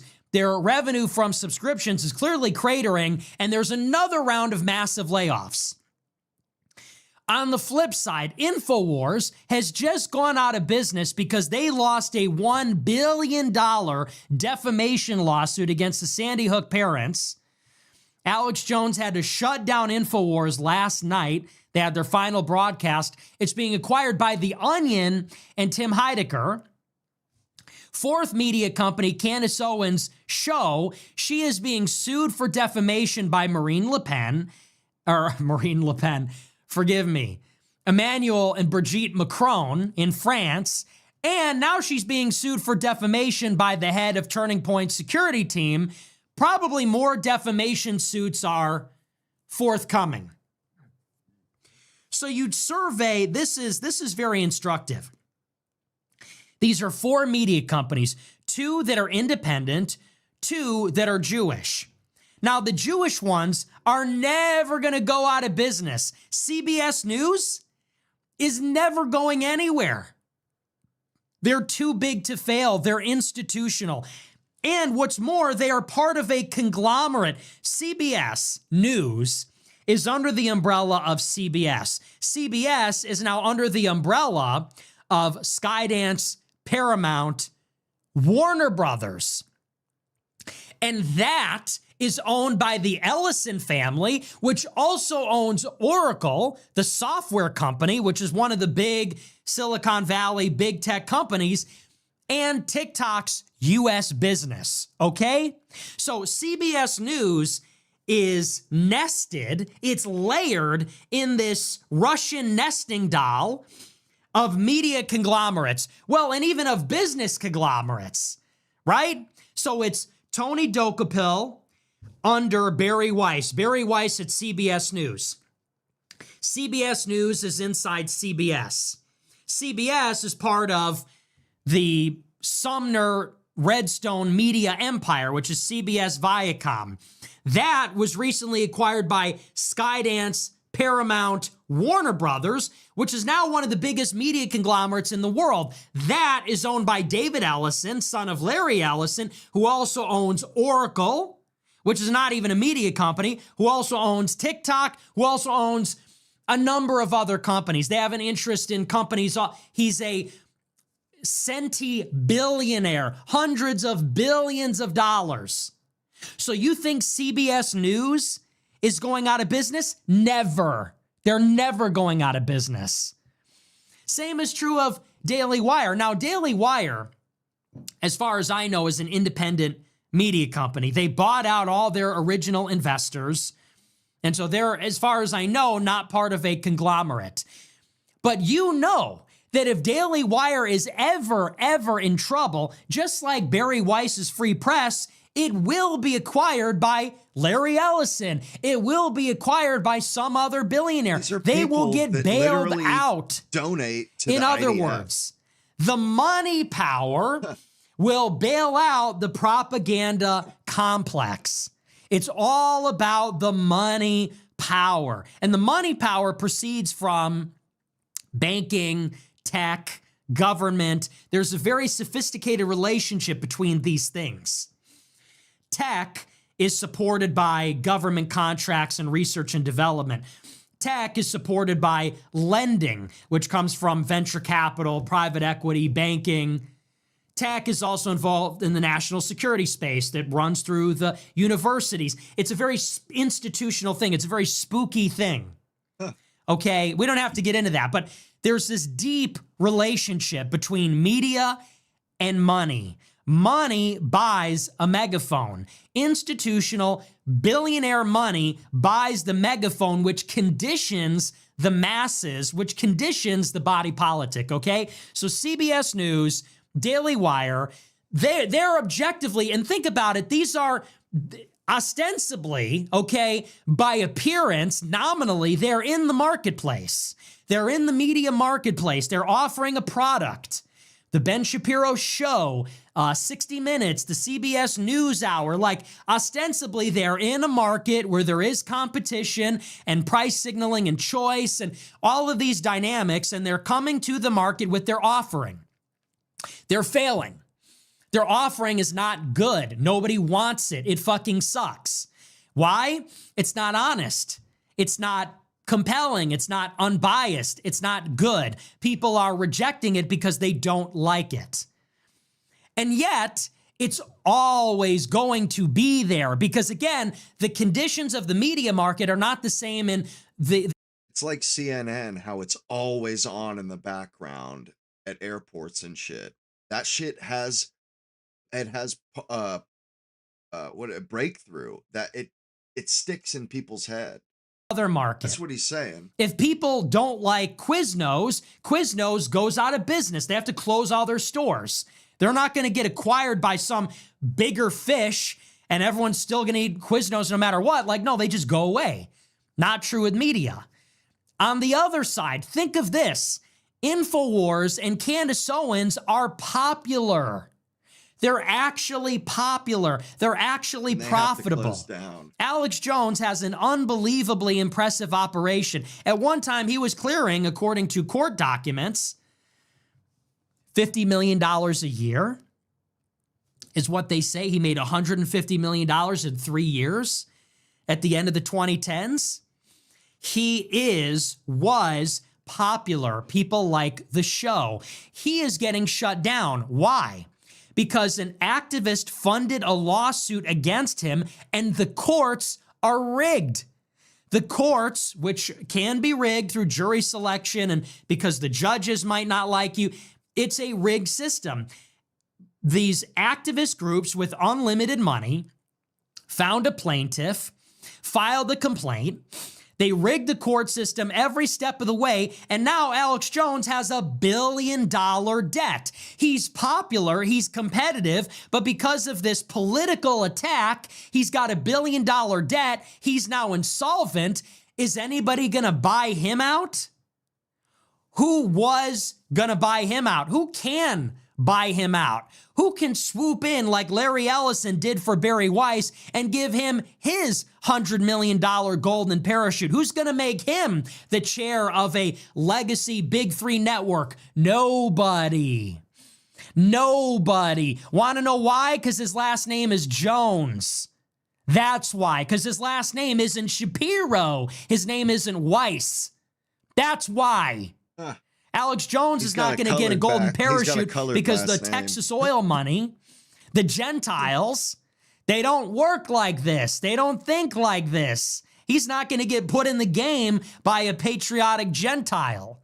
And the same goes for Candace Owens. She is unbelievably popular, whatever you think about her. And I have my criticisms.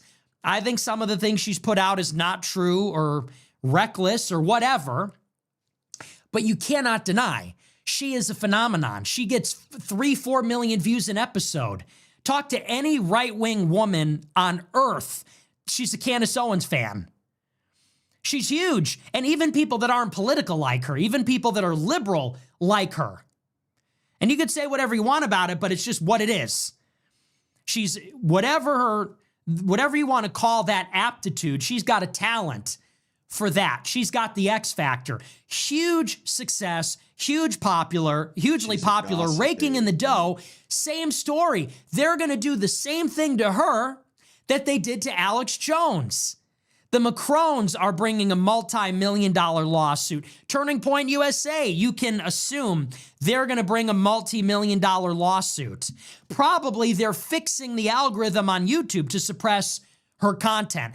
And even though she's competitive, like Alex Jones in the market, even though she's profitable, Once again, a political attack from Trump, from the Macrons, from the social media algorithm. Her lawyer, her attorney that was defending her left because the attorney's Jewish under pressure from Laura Loomer. Now she's looking for better legal representation, and they're going to bring her down in another political attack. And again, who is going to bail her out? You see the difference? So Barry Weiss, Ben Shapiro, not popular, not likable, not profitable, not competitive, always will be in business. The money is attracted to them. The money emanates from the Jewish fifth column in the center of power, tech, national security, finance. It emanates outward into these lesser organs. You can look at those like flow charts, the pyramid of like, the banking clan is at the top, and then it's the businesses, and then it's it really does flow down like that. And on the other side, the actual compelling figures, the interesting people, the dynamic pioneers, innovators, the truth tellers, beloved by the people. Alex Jones is a cultural icon. Candace Owens is a cultural icon. They're archetypes. They become larger than themselves. They're being destroyed in political attacks. It's just attrition over time. You're bound to make a mistake. You're bound to say something you're not supposed to say. And they get buried under lawsuits, political attacks, censorship, political phenomena until they don't exist.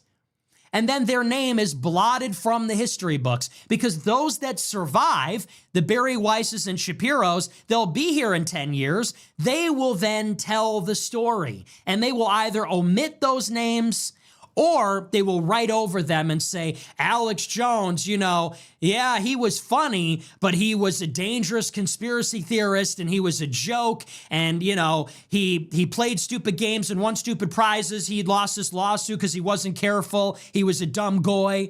They will then write the history books. And by the way, they've been doing it for 100 years. They've been doing it for 100 years. You ever heard of Sam Francis? At one point, one of the most prolific journalists in America at the Washington Examiner. But you want to know why you never heard about him? Because he got fired, he got censored, and then they blotted his name out from the history books. You ever heard of Joseph Sobran? One of the preeminent intellectuals, maybe number 2 in the country in the 1980s. You never heard about him because he started criticizing Israel. He lost his job at the magazine. They blotted his name out. And the same goes for many others. The same goes for many others over the years. Journalists, media figures, people on radio, people in the newspapers in the 30s, Charles Coughlin. It's happened to many others over the years. And that's just how it goes. So you think about how that array, that matrix looks. You look at somebody like Barry Weiss, she's a fucking idiot. He's an agent. Alex Jones, that's like just to me the perfect comparison. Alex Jones is endlessly parodied, imitated, emulated. Everybody does an impression of him. Everybody thinks he's hilarious. He is an American original, American icon of broadcasting, a true original. Like you can't say enough about him like that. And he's being crushed under the thumb of this system. Nobody's going to help him out. He's going to start Alex Jones Network. Barry Weiss is this like pretentious lesbian from New York. She's a fucking retard. She's just as dumb as they come. She shoves her feminist so unlikable, down our throat. So stupid. And she's running CBS News. That's your Jewish meritocracy that they want to. Why are Jews running the media? Because they were the middlemen in the Middle Ages, right? Because the Catholic Church outlawed usury. Right, they're going to say something like that, right? You say, why is Barry Weiss running the media? And the Jews are going to say, it's because we're smarter. We're smarter than you, goy.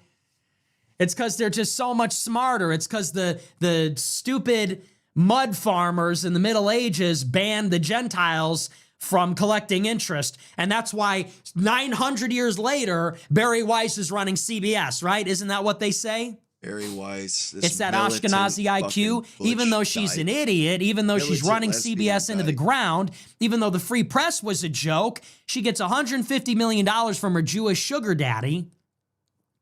And it's one thing after another for her like that.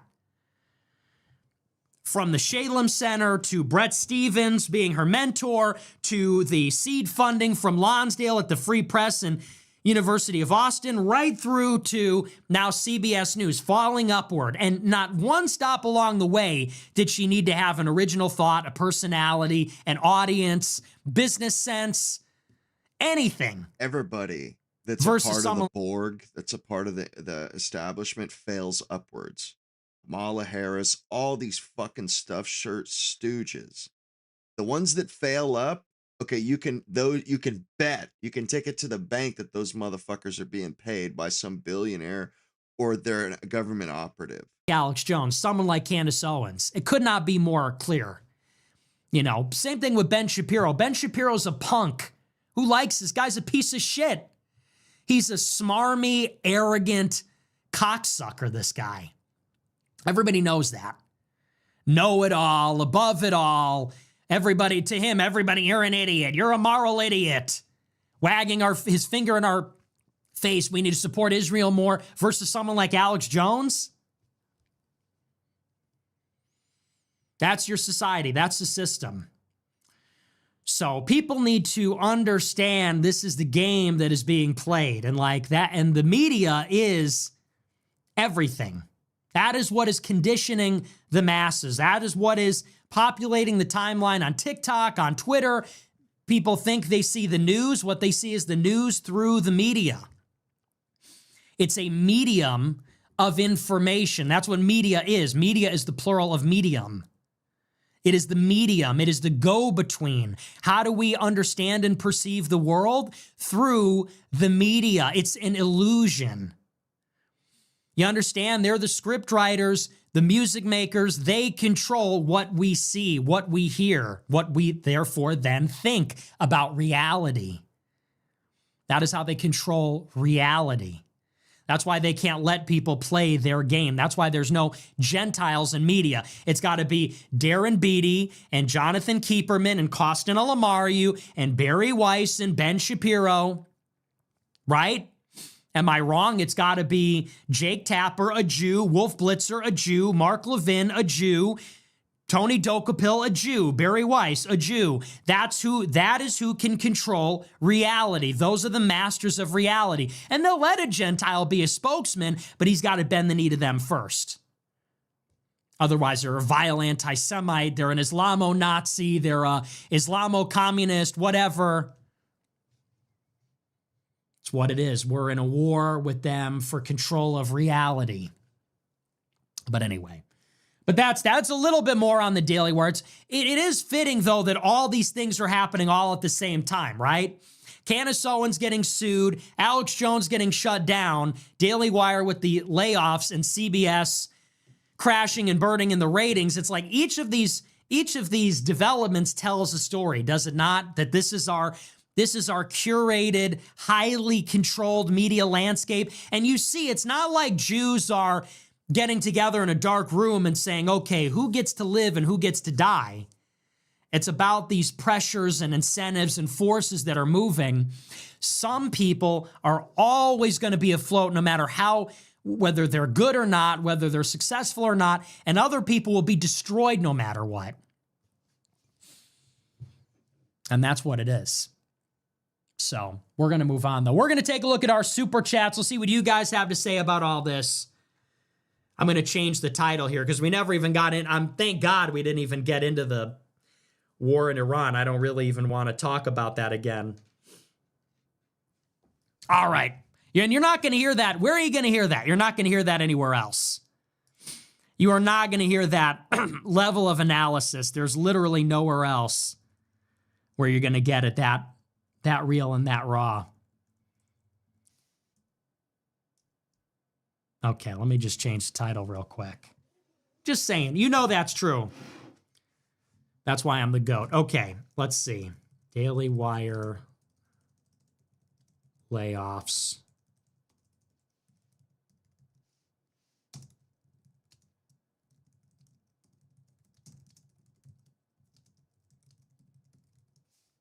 Okay. All right, let's take a look at our super chats. Let's see what do you have to say? Huh? Now it's your turn. Now you get the microphone. What do you have to say about all this? Let's see. Quadrophilios sent $25. You'll fall for a Foyd one day, and it'll be magical. Embrace the Tucker pill, Bill emoji. Also, make sweet gentle love to Sneeko. Right. Fall for a Foyd. Whoa. Oh, did I lose you? Okay, I accidentally just put my computer. I just locked up my screen. Right. Yeah. One of these days, yeah. Yeah, one of these days we got to get a wife. Take the Tucker pill. Take the Tucker pill, they say. Find my mythical creature. He said, they're like a mythical creature, bro. I got to find my mythical creature and become a girl dad. Right. Yeah, I got to get on that. Yeah, I'll fall for a Foyd one day. It won't even matter. Because you want to know why? Because I'm a Rizless, you know the rest. I'm a Rizless, unfuckable chud. The day I fall for a Foyd is the day that she just destroys me. Kicks me in the stomach. Throws me out in the trash. Discards me. Once she realizes what a sick, twisted individual I am. Once she realizes what a unlovable, sick, disgusting chud I am. Yeah, we'll see. Make gentle love to Sneeko. I don't know about that one, but hey, appreciate the super Pikachu chat. sent $100. In the Old Testament, a slave was freed from service after 6 years. But if he wanted to remain a slave in his master's house, he would pierce his ear publicly as a sign of loyalty. Trump's ear was pierced in Butler, Pennsylvania.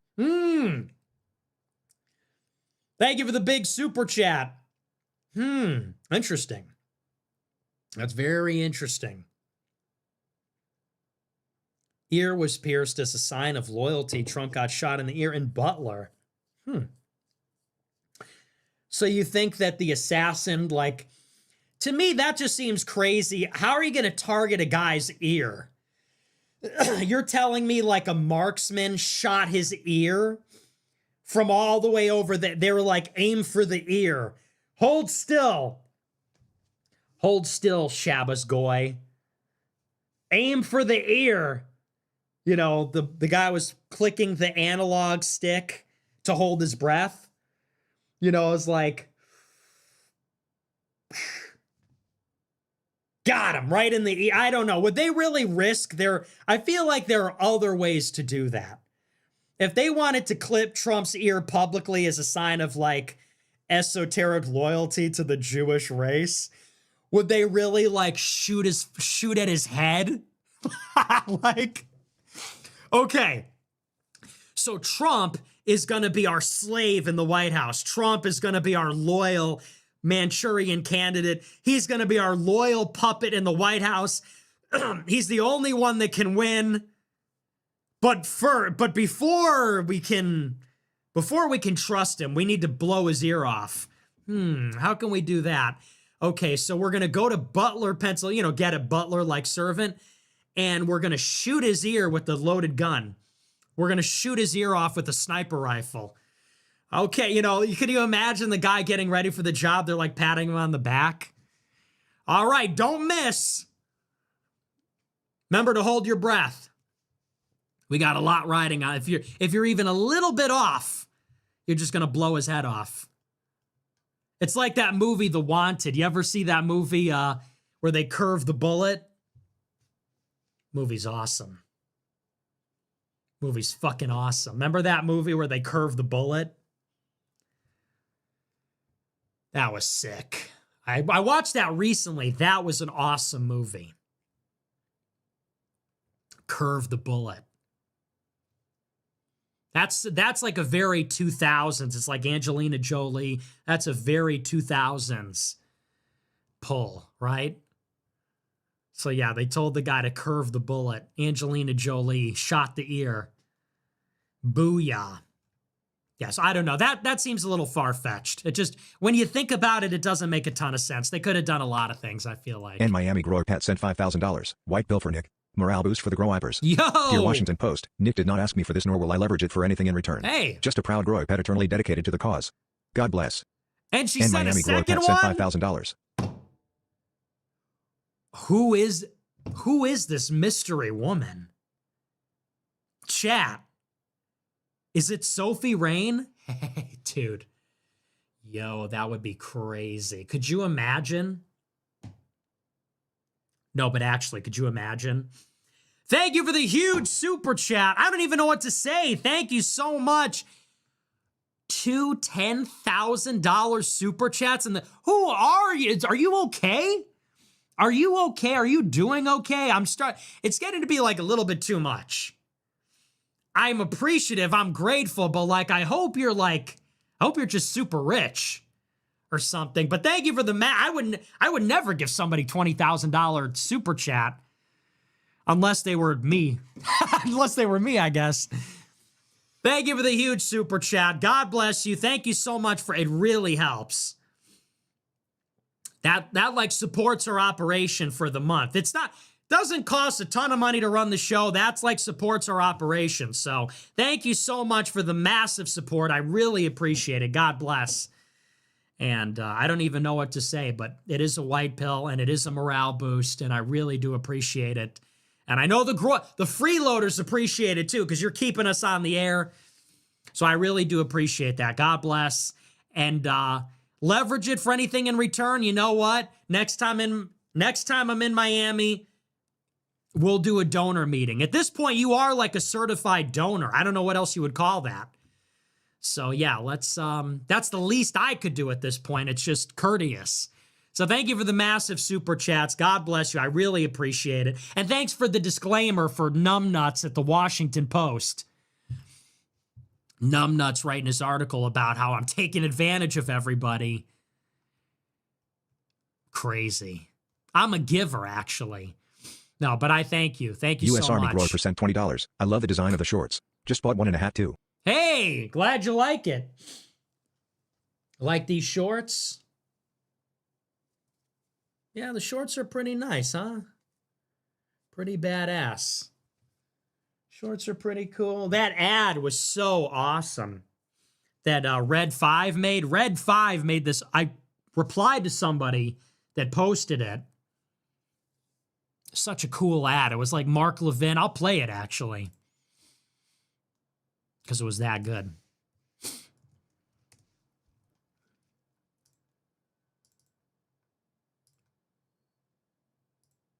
Haters are going to call it gay.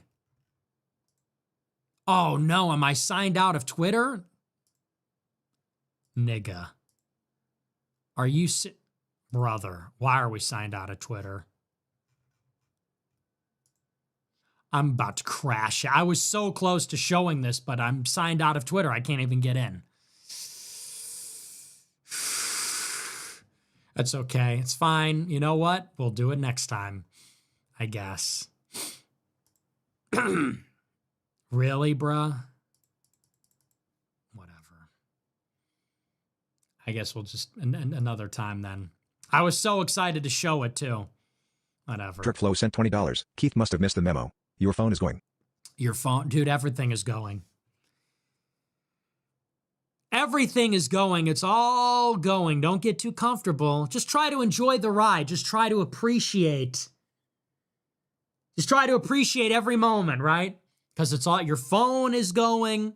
Your girl is going. Your life is going every day, every hour. Every second of your life is going, and nothing is yours. Remember that. Nothing belongs to you. Your phone is gone. Keith Woods, yeah, he lost his phone. I love it. I had to go to Rome to meet with the wisest person I know. Unironically, he's pretty wise. I had to go and, yeah, and Keith he drops his phone. Me, if I drop my phone, I would be beside myself. It would ruin my day. It would ruin my week if I broke my phone. But Keith drops his phone. He's like, oh, I dropped my phone. And then he picks it up and he's like, oh, the screen's cracked. Could have been worse. I was going to get a new one anyway. I'm like, you're so chill. Damn, you're kind of chill. Why are you so chill? You're kind of chill like that. He's like, well, it could have been worse. I was going to get a new one anyway. It's like me, I would lose my mind. So he's very unflappable in that way. It's a good quality. Julianne sent $20. You started look smaxing and suddenly the case is dismissed. Your halo effect is in full swing. Dude, it's real, right? Look. Look at the glow up.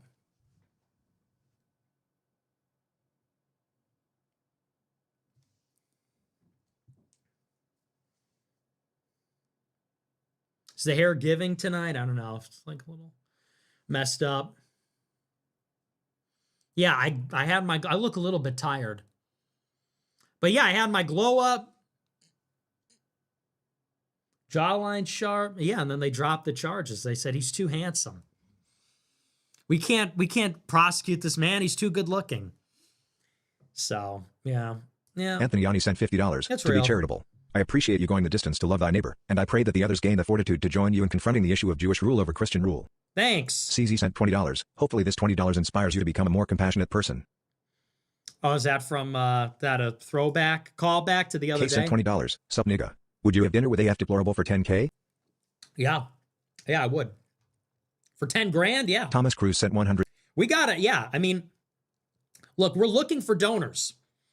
The nonprofit is looking for donors. If you want a donor dinner, get in touch with us. For 10 grand, yeah, we'll do it. Thomas Cruz sent Set it up. Bring a friend. Thomas Cruz sent $100. Bring a guest. You came back from Italy a different person. Bro is glowing. Think so? Yeah, I needed some time away, honestly. I needed some time off, needed to find myself, needed to discover my roots. Had to go back home, had to go back to the mothership. People have been saying that. People have been saying ever since your trip, you just seem like you're good. It's like, well, sometimes you got a TCOB. Diddy Sprinkles sent $500. Got absolutely African-American out of the top 5 donor list by the Washington Post. Coming for that undisputed number one spot. Yes, let's make it a competition. Thank you for the massive super chat, Titty Sprinkles. This guy's been helping out behind the scenes too. Very solid guy. Very solid guy. I can't tell you what, but he's really been helping us. So thank you so much, man. God bless. Another he'd see, but Miami Groit Bets kind of got you beat, but that's okay. You should have been in the top 5. It's true. But thanks, man. Ex-Terminator Rex sent $150. You are right when you say you have to be at peace that your girl is going. 4 great girls. All choose to go to the convent. What can a guy do? It's one thing to get mogged by some random Chad, but how can a guy compete with God himself? Omniscient, omnipotent, all-loving, savior of humanity, etc. You were talking to 4 girls that all became nuns? I don't even believe you. That doesn't even sound right. But honestly, that's not even that bad because you know she's not going to be with another guy. You know, it's almost like they're dying. If a girl goes to a convent, it's almost like she's dying as a girl. So you know, that almost eliminates the worst part because it's like, oh, I don't have her, but at least she's just going to be they're just going to put her in a box somewhere, you know? They're just going to put her in a place somewhere. So that's not even that bad. So, you know, quit your bitching. I appreciate the big super chat, but that sounds like a fake story. I've never heard of such a thing. Diddy Sprinkles sent $50. Park Rowiper's daughter is dating a big black guy. Okay, come on. Let's not joke like Comedic that. Retard sent $20. Do you ever watch stand-up comedy? Any favorites? No, I don't. I don't really like stand-up comedy. I think it's kind of dumb. No offense to stand-up. I've been to, Sneeko took me to the Comedy Cellar. It was a good experience, but I think it's kind of inherently corny.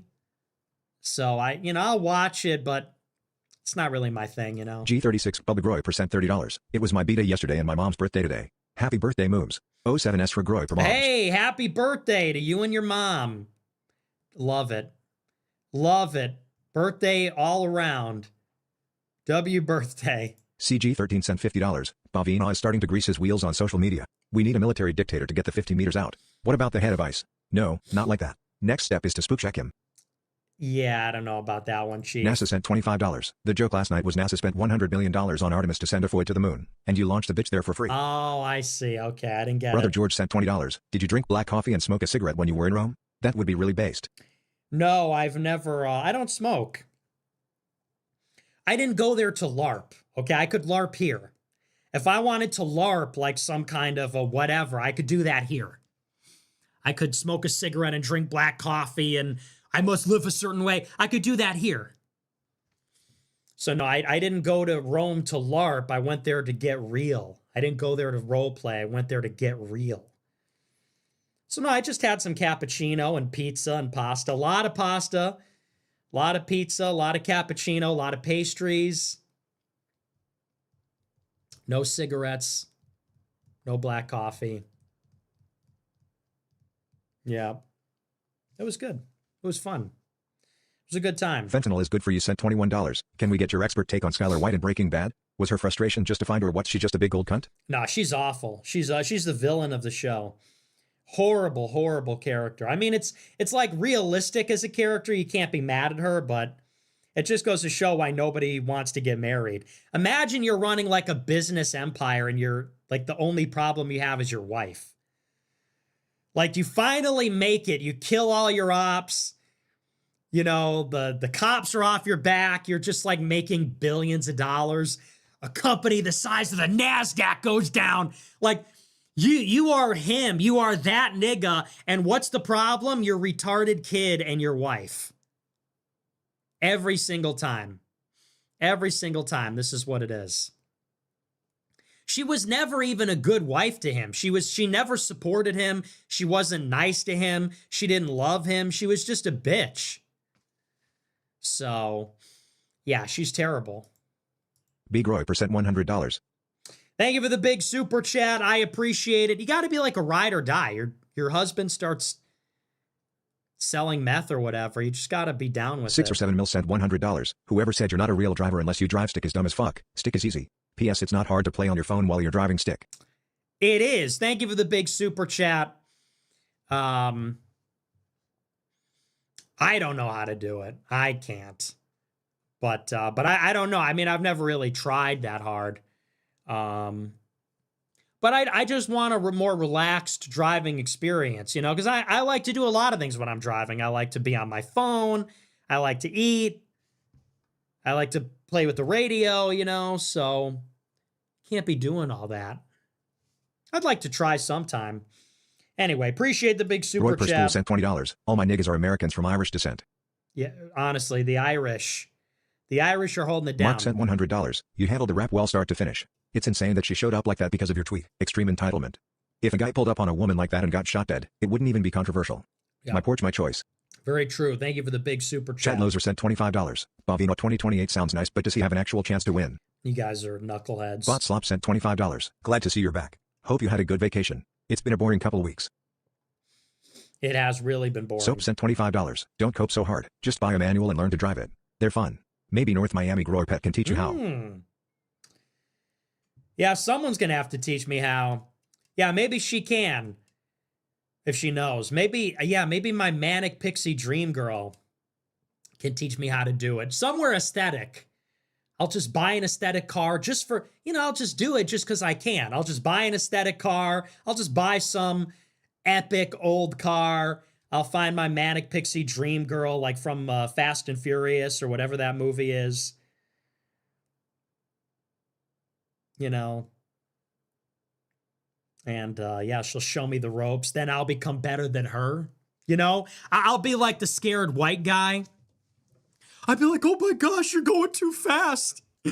And then, slowly but surely she'll teach me. And then I'll become fucking like a beast. And then I'll just be driving. I'll do the trick that she could never master. I'll do a flip or whatever.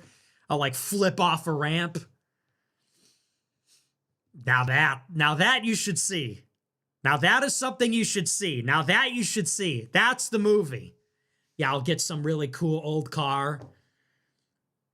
I'll be like Baby Driver. Now that is something you should see. Now that's an idea. That's an interesting idea. I think I would take it up well because I'm a good ass driver. I'm a very good driver. And you saw it. You saw it in Rome. So yeah, we'll see. That would be fun. That'd be fun for the LARP would be fun.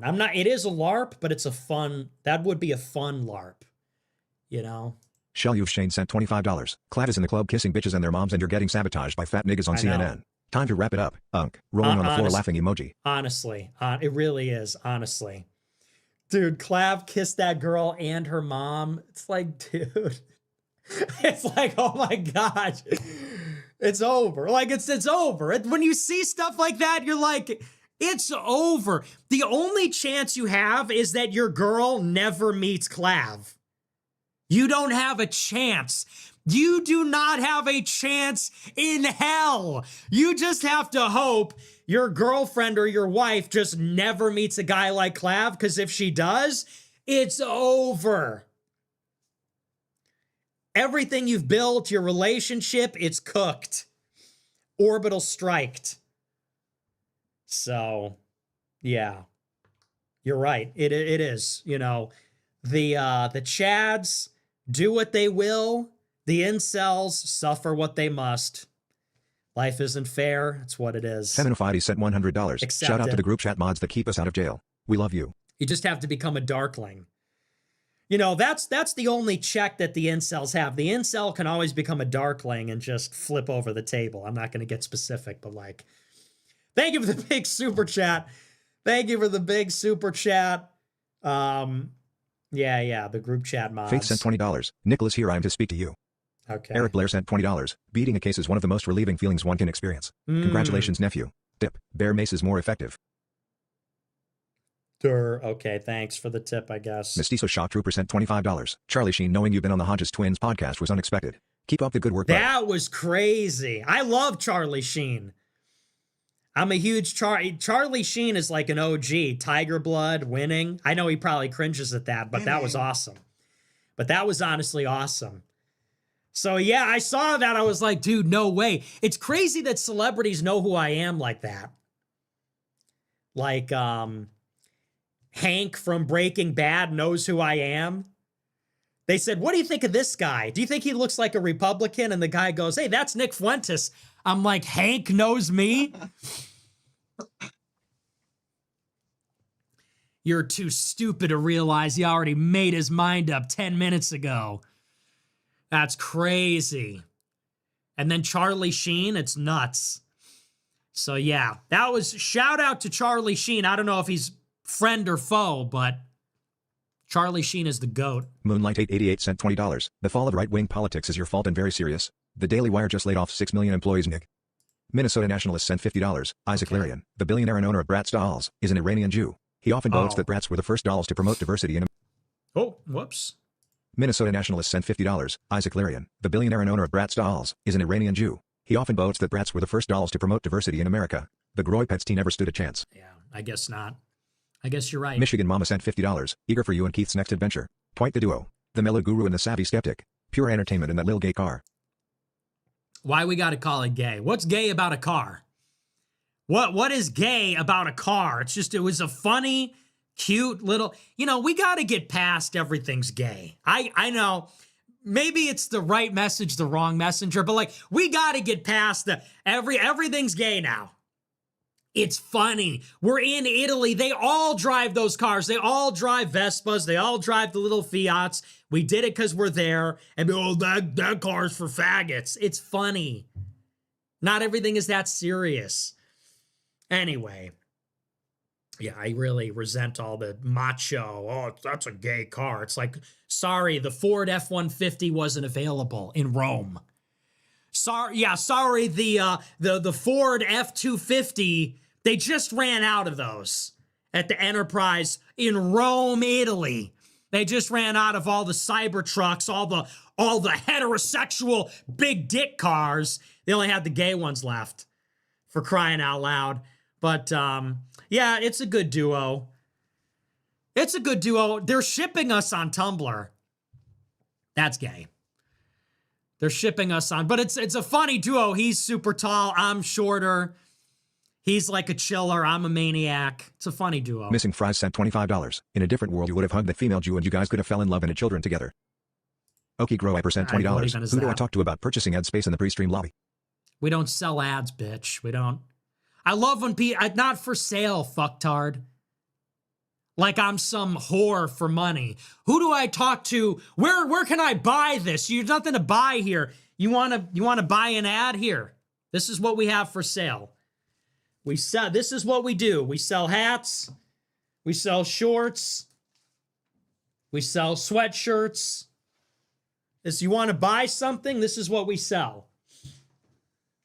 Who do I approach about buying an ad? We don't do ads here, bro. No ads. Crazy. Who do I talk to about purchasing ad space?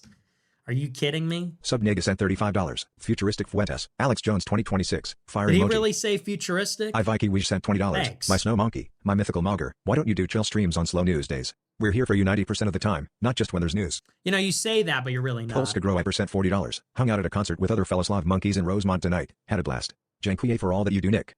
Ugh. Imagine the smell. Imagine the smell of kielbasa and other slop, other Slav slop. All the, especially not Slavic people. No, I'm kidding. I'm glad that you had a great concert or whatever. I'm glad you had a great polka festival.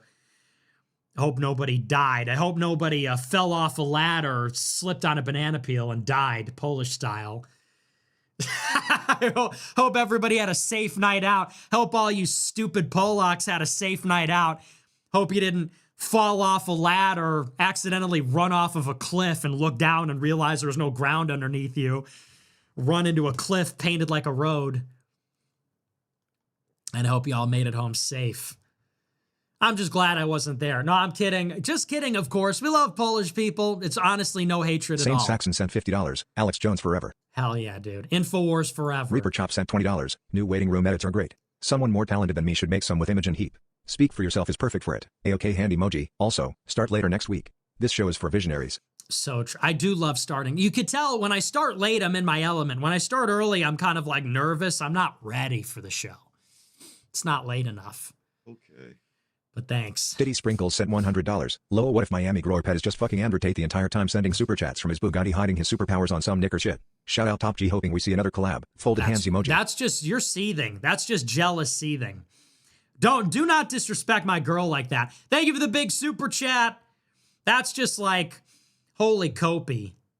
Holy Kopi. Zoomer99 sent $100. Nick, I've been watching your show since 2019, and it's been incredible to see how much it has grown. AF truly feels inevitable. Your work has even played a role in my decision to convert to Catholicism. Thank you for what you do. Keep it up, and God bless. Glad to hear it, man. Thank you very much. God bless. Love it. German Growiper 2 sent $20. Do you really think Russia will be able to defeat Ukraine, now that they almost only use drones in their engagements? Who knows? Who even Gang shit knows? no lame shit sent $20. Red 5 if you are reading this, you are the absolute goat and God has blessed you with a gift. Keep grinding. True, he can really cook. Sailing Boy sent $100. Glad you got a rest, Nick. Finally get to catch a show and in real nigga hours no less. We locked in all day and all night, baby.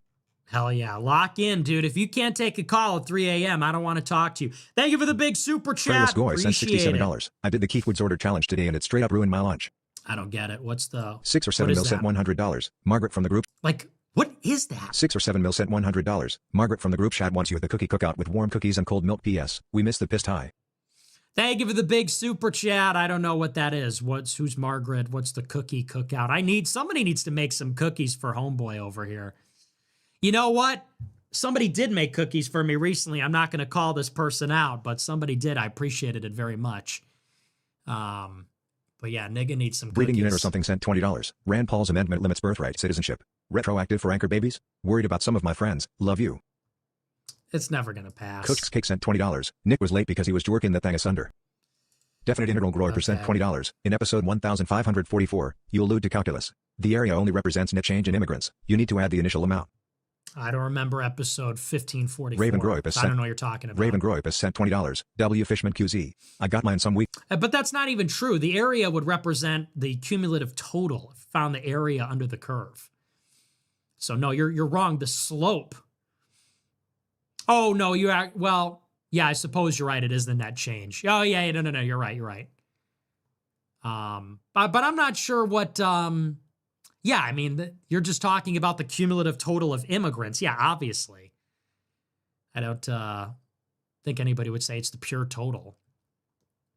So I don't know. I don't know what I said, so I don't know what you're referring to. Color me impressed 67 cent $50. Just wanted to say thank you for the motivation. Started attending church this year, reading my second book, and I've lost 20 pounds since March. Love you, Nick. God bless. Good. Yeah, well, keep it. I don't know how fat you are, but good. Keep it up.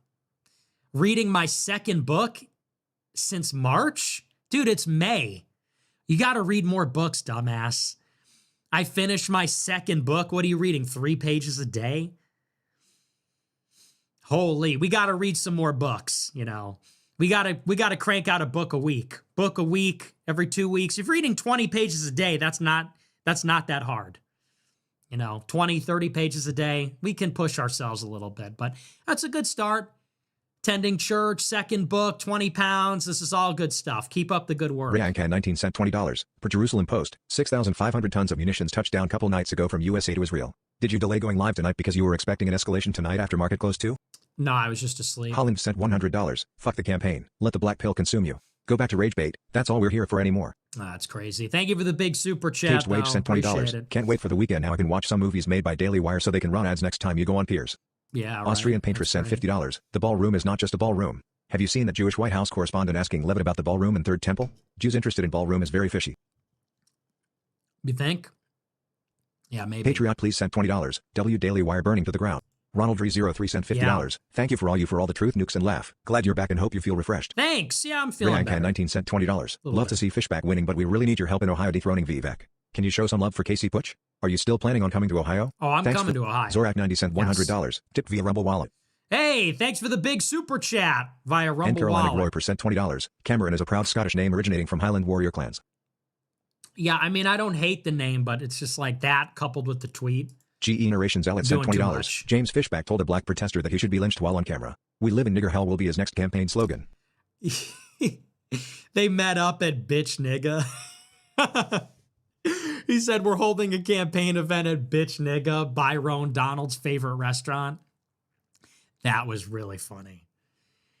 That was, dude, he is funny. He is objectively very funny. He said, we're meeting up at, I guess it was some like Vietnamese restaurant or something. He said, we're meeting up later at Bitch Nigga, Byron Donald's favorite restaurant. That's hilarious. So yeah, Dark maybe X you're Wolf right. 17 sent $50. Shout out to all my high school niggas going hard as fuck. Hell yeah. Trevor Moore was murdered sent $100. The Wilkes brothers are well known in the oil field. Perfrac and Fractac known for paying low wages and taking cutbacks while pocketing the bonuses. One of my best friends was killed on Fact Job. They still haven't acknowledged the incident or paid his family. R.I.P. Gregorio Lopez. Great man. Damn, sorry to hear that. Thank you for the big super chat. Yeah, the Wilkes brothers were initially donors for the Daily Wire. They're a part of this like Protestant, basically like a dispensationalist Protestant church. People say that I got money from them. I never had anything to do with them. But yeah, so they're not really in our camp. Let's put it that way. I don't really know the story about them in oil. I just know they're dispensationalists, basically pro-Israel Christians, as close to a Jew as you can get in Christianity. And they were, they gave the seed money for Daily Wire. Ondo That's 1234 all sent I know. $20. When I saw the image of that IDF soldier destroying that statue of Jesus Christ, it really just showed everything you have been saying in a single image. Wow, that's really profound. Open Door 1235 sent $20. What's better for scrolling? TikTok, Instagram Reels, or Pornhub Shorts? Does Pornhub have shorts now? 1760s German American sent $50. In general, is Fishback acting too edgy and impulsively? Would it help if he were more calculated and restrained? For example, he said if I wanted to meet Grindr users, I'd go to a Puss event. 0429. That was funny. I don't know. I mean, you need to be a little bit edgy. You know, it's a matter of taste. But I think he's successful so far, and I think you need to be a little edgy. I'm not against John it. Proctor 89 sent $20. Thoughts on Nylin Haley wearing your Epstein quarter zip while at dinner with Tucker Carlson? Did he? Send that to me. Is that true?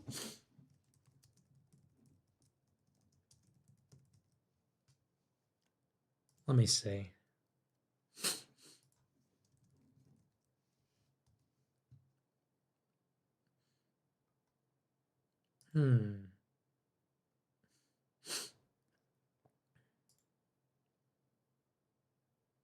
I can't find anything on it. Send that to me or tag me or something on Twitter. I haven't seen that.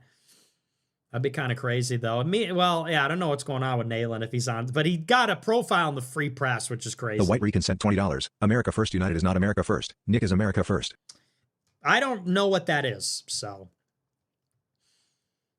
I'm just recusing myself from that one. I don't know what that is. I have nothing to do with that, and I'm just not going to weigh in. Justin Carlo Musto sent $20. The conservative movement originally mocked Stephen Crowder for declining the Daily Wire contract and calling it a slave contract. His stance continues to age like wine. Props to you both. Very true. Crowder is he's a good one, dude. He is very solid. Third sent $50. I never super chat, but nigga or spitting thanks, Chief, praying for you. Hey, thanks a lot, man. I'm glad the show spoke to you today. Coco Yahoo sent $25. Is standing to pee overrated? Especially Yes. at nighttime, it's relaxing Yes. to sit down and let it rip. Yes. Also, I can keep the lights off so it doesn't mess with my eyes and I can fall back to sleep easier. Dude, yes. Fuck, man. Yes. Come Let's on, just bro. get over that. Like, Fucking. there's nothing better. Well, and you can't really like be on your phone. I like to just sit down, be on my phone for like 40 minutes. Yeah. And yeah, exactly. And at Do what night, you do, 100%. Don't need to turn the lights on, go in, sit down. Yep. Sue, a nigger sent $69. My balls itch. Okay. Jackson CA sent $40. No message. Thanks. Lawrence of Dearborn sent $50. Thanks. Capitulated Jester sent $20. Move to CA because it's 2026 and we just do things now. Yes, we In do. many ways, it's still the most beautiful state, so don't be deterred. Oh, we're just doing things. In 2026, we are just doing things. 2026 is the year that we just fully send it. We just do what we feel like doing because you only live once. So, yeah. Yeah, I love California. Unreconstructed Rebel 47 sent $100. Even though you're a Yank. Support from Dixie. Ben Shapiro blows. Holy LARP. Let's just stop the, even though y'all are Yanks.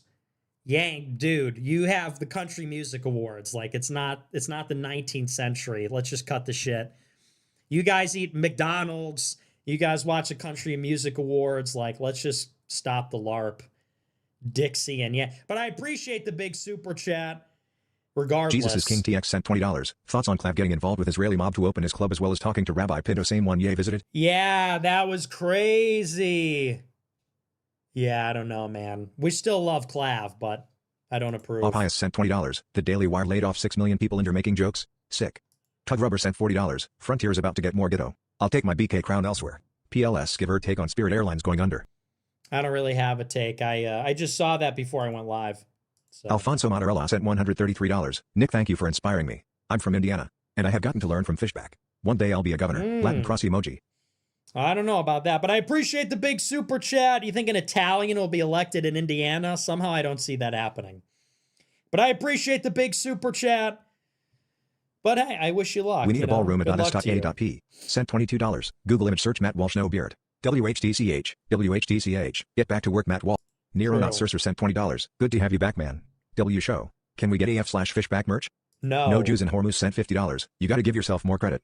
Ben Shapiro created two monsters. You took it on the chin first on that Christmas Eve. Then he created your soulmate, Candace. True. Now he has nightmares about how bad his black magic has backfired. He is seething watching you and Candace do well and make money.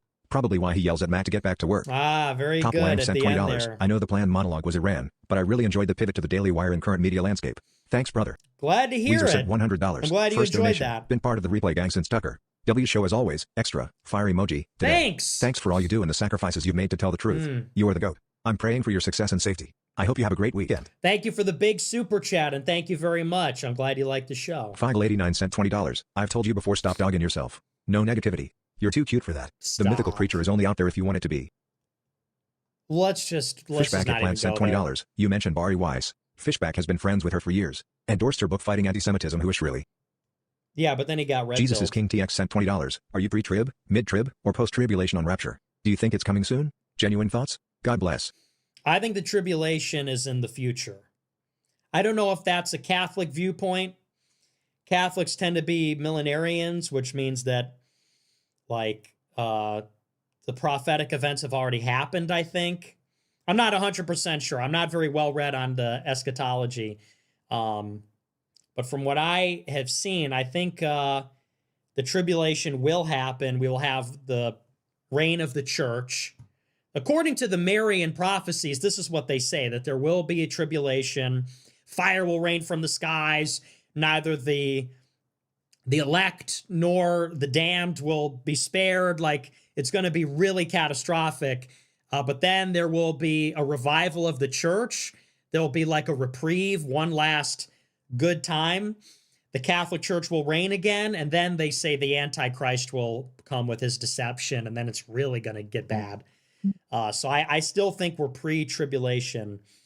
And I believe those are the Marian prophecies, that's what they say. That there still is going to, what do they say? There's a word for it where they say that there'll be 1,000-year reign of the church or whatever. We'll be reconciled once more. But then it's going to get bad again. So Tony Sierra sent $50. Have you heard of Kevin Samuels? If so, what do you think of him overall? I have heard of him, but I don't know that much about him. I remember hearing a lot about him last year. People wanted me to collaborate with him last year at some point, but I don't know enough about him. Bro and Holly Handjob sent $20. Can confirm Gia, Grow Wipers in attendance at the JD events event at Uga. Questions had to be shut down early for a reason. Interesting. 6 or 7 mil sent $100. Nick is just like me but richer, more popular, more handsome, and just better. Maybe he's not just like me. Face with monocle emoji. I'm sure you're great, but thank you for the big super chat. Lexecutioner 88 sent $20. Bro, I like Italy too, but were you not disappointed with how dirty and shitty the city of Rome is? Yeah, it was a little underwhelming. Awesome. Kia sent $20. Saw someone wearing Wang merch on the plane from Frankfurt to DC but was too far to say anything. If you're watching Guy from Plane, cool hoodie man. Based. Let's go. Supreme Leader Fuentes sent $20. North Miami Grower Pet wants to send you a DM. Izzy Duct Tape Sneak Ottawa Hotel Chair sent $20. I used to think hiding my power level was hard until I realized everyone is retarded. Genuinely a blessing to not talk politics. God bless you for doing this still. Yeah, thanks. Steven sent $100. First time super chat. Thanks for the big super chat. First timer, huh? Thanks a Diddy lot. Sprinkles sent $200. Thank you. Let's boost this nigger into another tax bracket. Hey! Fire emoji. Always appreciate you, sir. Thank you for the big super chat. I really appreciate it. Into another tax bracket. Slim Jim sent $100. Thank you. POV. Erna Kane's drive through and the order taker says, hey, want some chicken today? In a meek yet familiar voice. Next, when you pull up to the first window, stunned to see none other than Matt Walsh, hours upon being affected by the Daily Wire layoffs. Okay. What do you do next? Do you tip his sorry ass? The super chat is terrible, but I appreciate the big super chat. You tried it. Razor Ramon sent $50. AF super couple Nick Fuentes plus Natalie Winters. Natalie Winters. Natalie Winters. Yeah. Natalie Winters. Sure. Let's just not even go there. Let's just not even go there for her sake. Jufro sent $25. Hate to break it to you, Nick, but you weren't the first to predict the Iran war. AJ Soprano season 6 episode 19, 2007. Very good. Well Friend done. from Scranton sent $25. Happens to the best of us. Seems like you had your Oliver Anthony I wanna go home moment in Rome. Was it? No, I don't think so. Candace Omes sent $20. When are we meeting up in Italy again? Chrome Man sent In another $20. life. Stick shift is coke. Niggas really want to jerk the car off while they drive. No thanks. Okay, that's funny. That's kind Anthony of funny. Iturbide sent $50. Have you heard of Kevin Samuels? If so, what do you think? It's a Chicken duplicate. Diego I percent $100. How diverse was Europe? Is it as bad as the Instagram reels tell me? It wasn't. Rome was not very diverse. Naples was, but Rome was not. Thank you for the big super chat. It was pretty good. John Proctor 89 sent $20. I tagged you on Twitter at Latortum3925 for null in. I'll check it out. Okay, all right. That's our last super chat. Damn, that's a lot of super chats. That's a lot of, we got one more. Okay. Goem Grow Hyper 69 sent $20. Great show. What are your thoughts on Casey Puch? I don't think he can win. He seems like an okay guy or whatever, but, I'm not in love with everything he's been up to, and I just doesn't look like he has a real chance. I don't even think he's filed to run as a Republican. So what are we even doing there? I don't even think he met the deadline to run as a Republican. So that's a problem. But whatever. He seems like a nice enough guy. Okay, that's our last super chat. That's going to do it for me. Remember to smash the follow button on Rumble, smash the like button, leave a comment. I'm on the air Monday through Friday. As always. All right, guys, that's it for me tonight. Hope y'all enjoyed the show. See y'all on the next one on Monday, if there is one on Monday, if he does a show on Monday.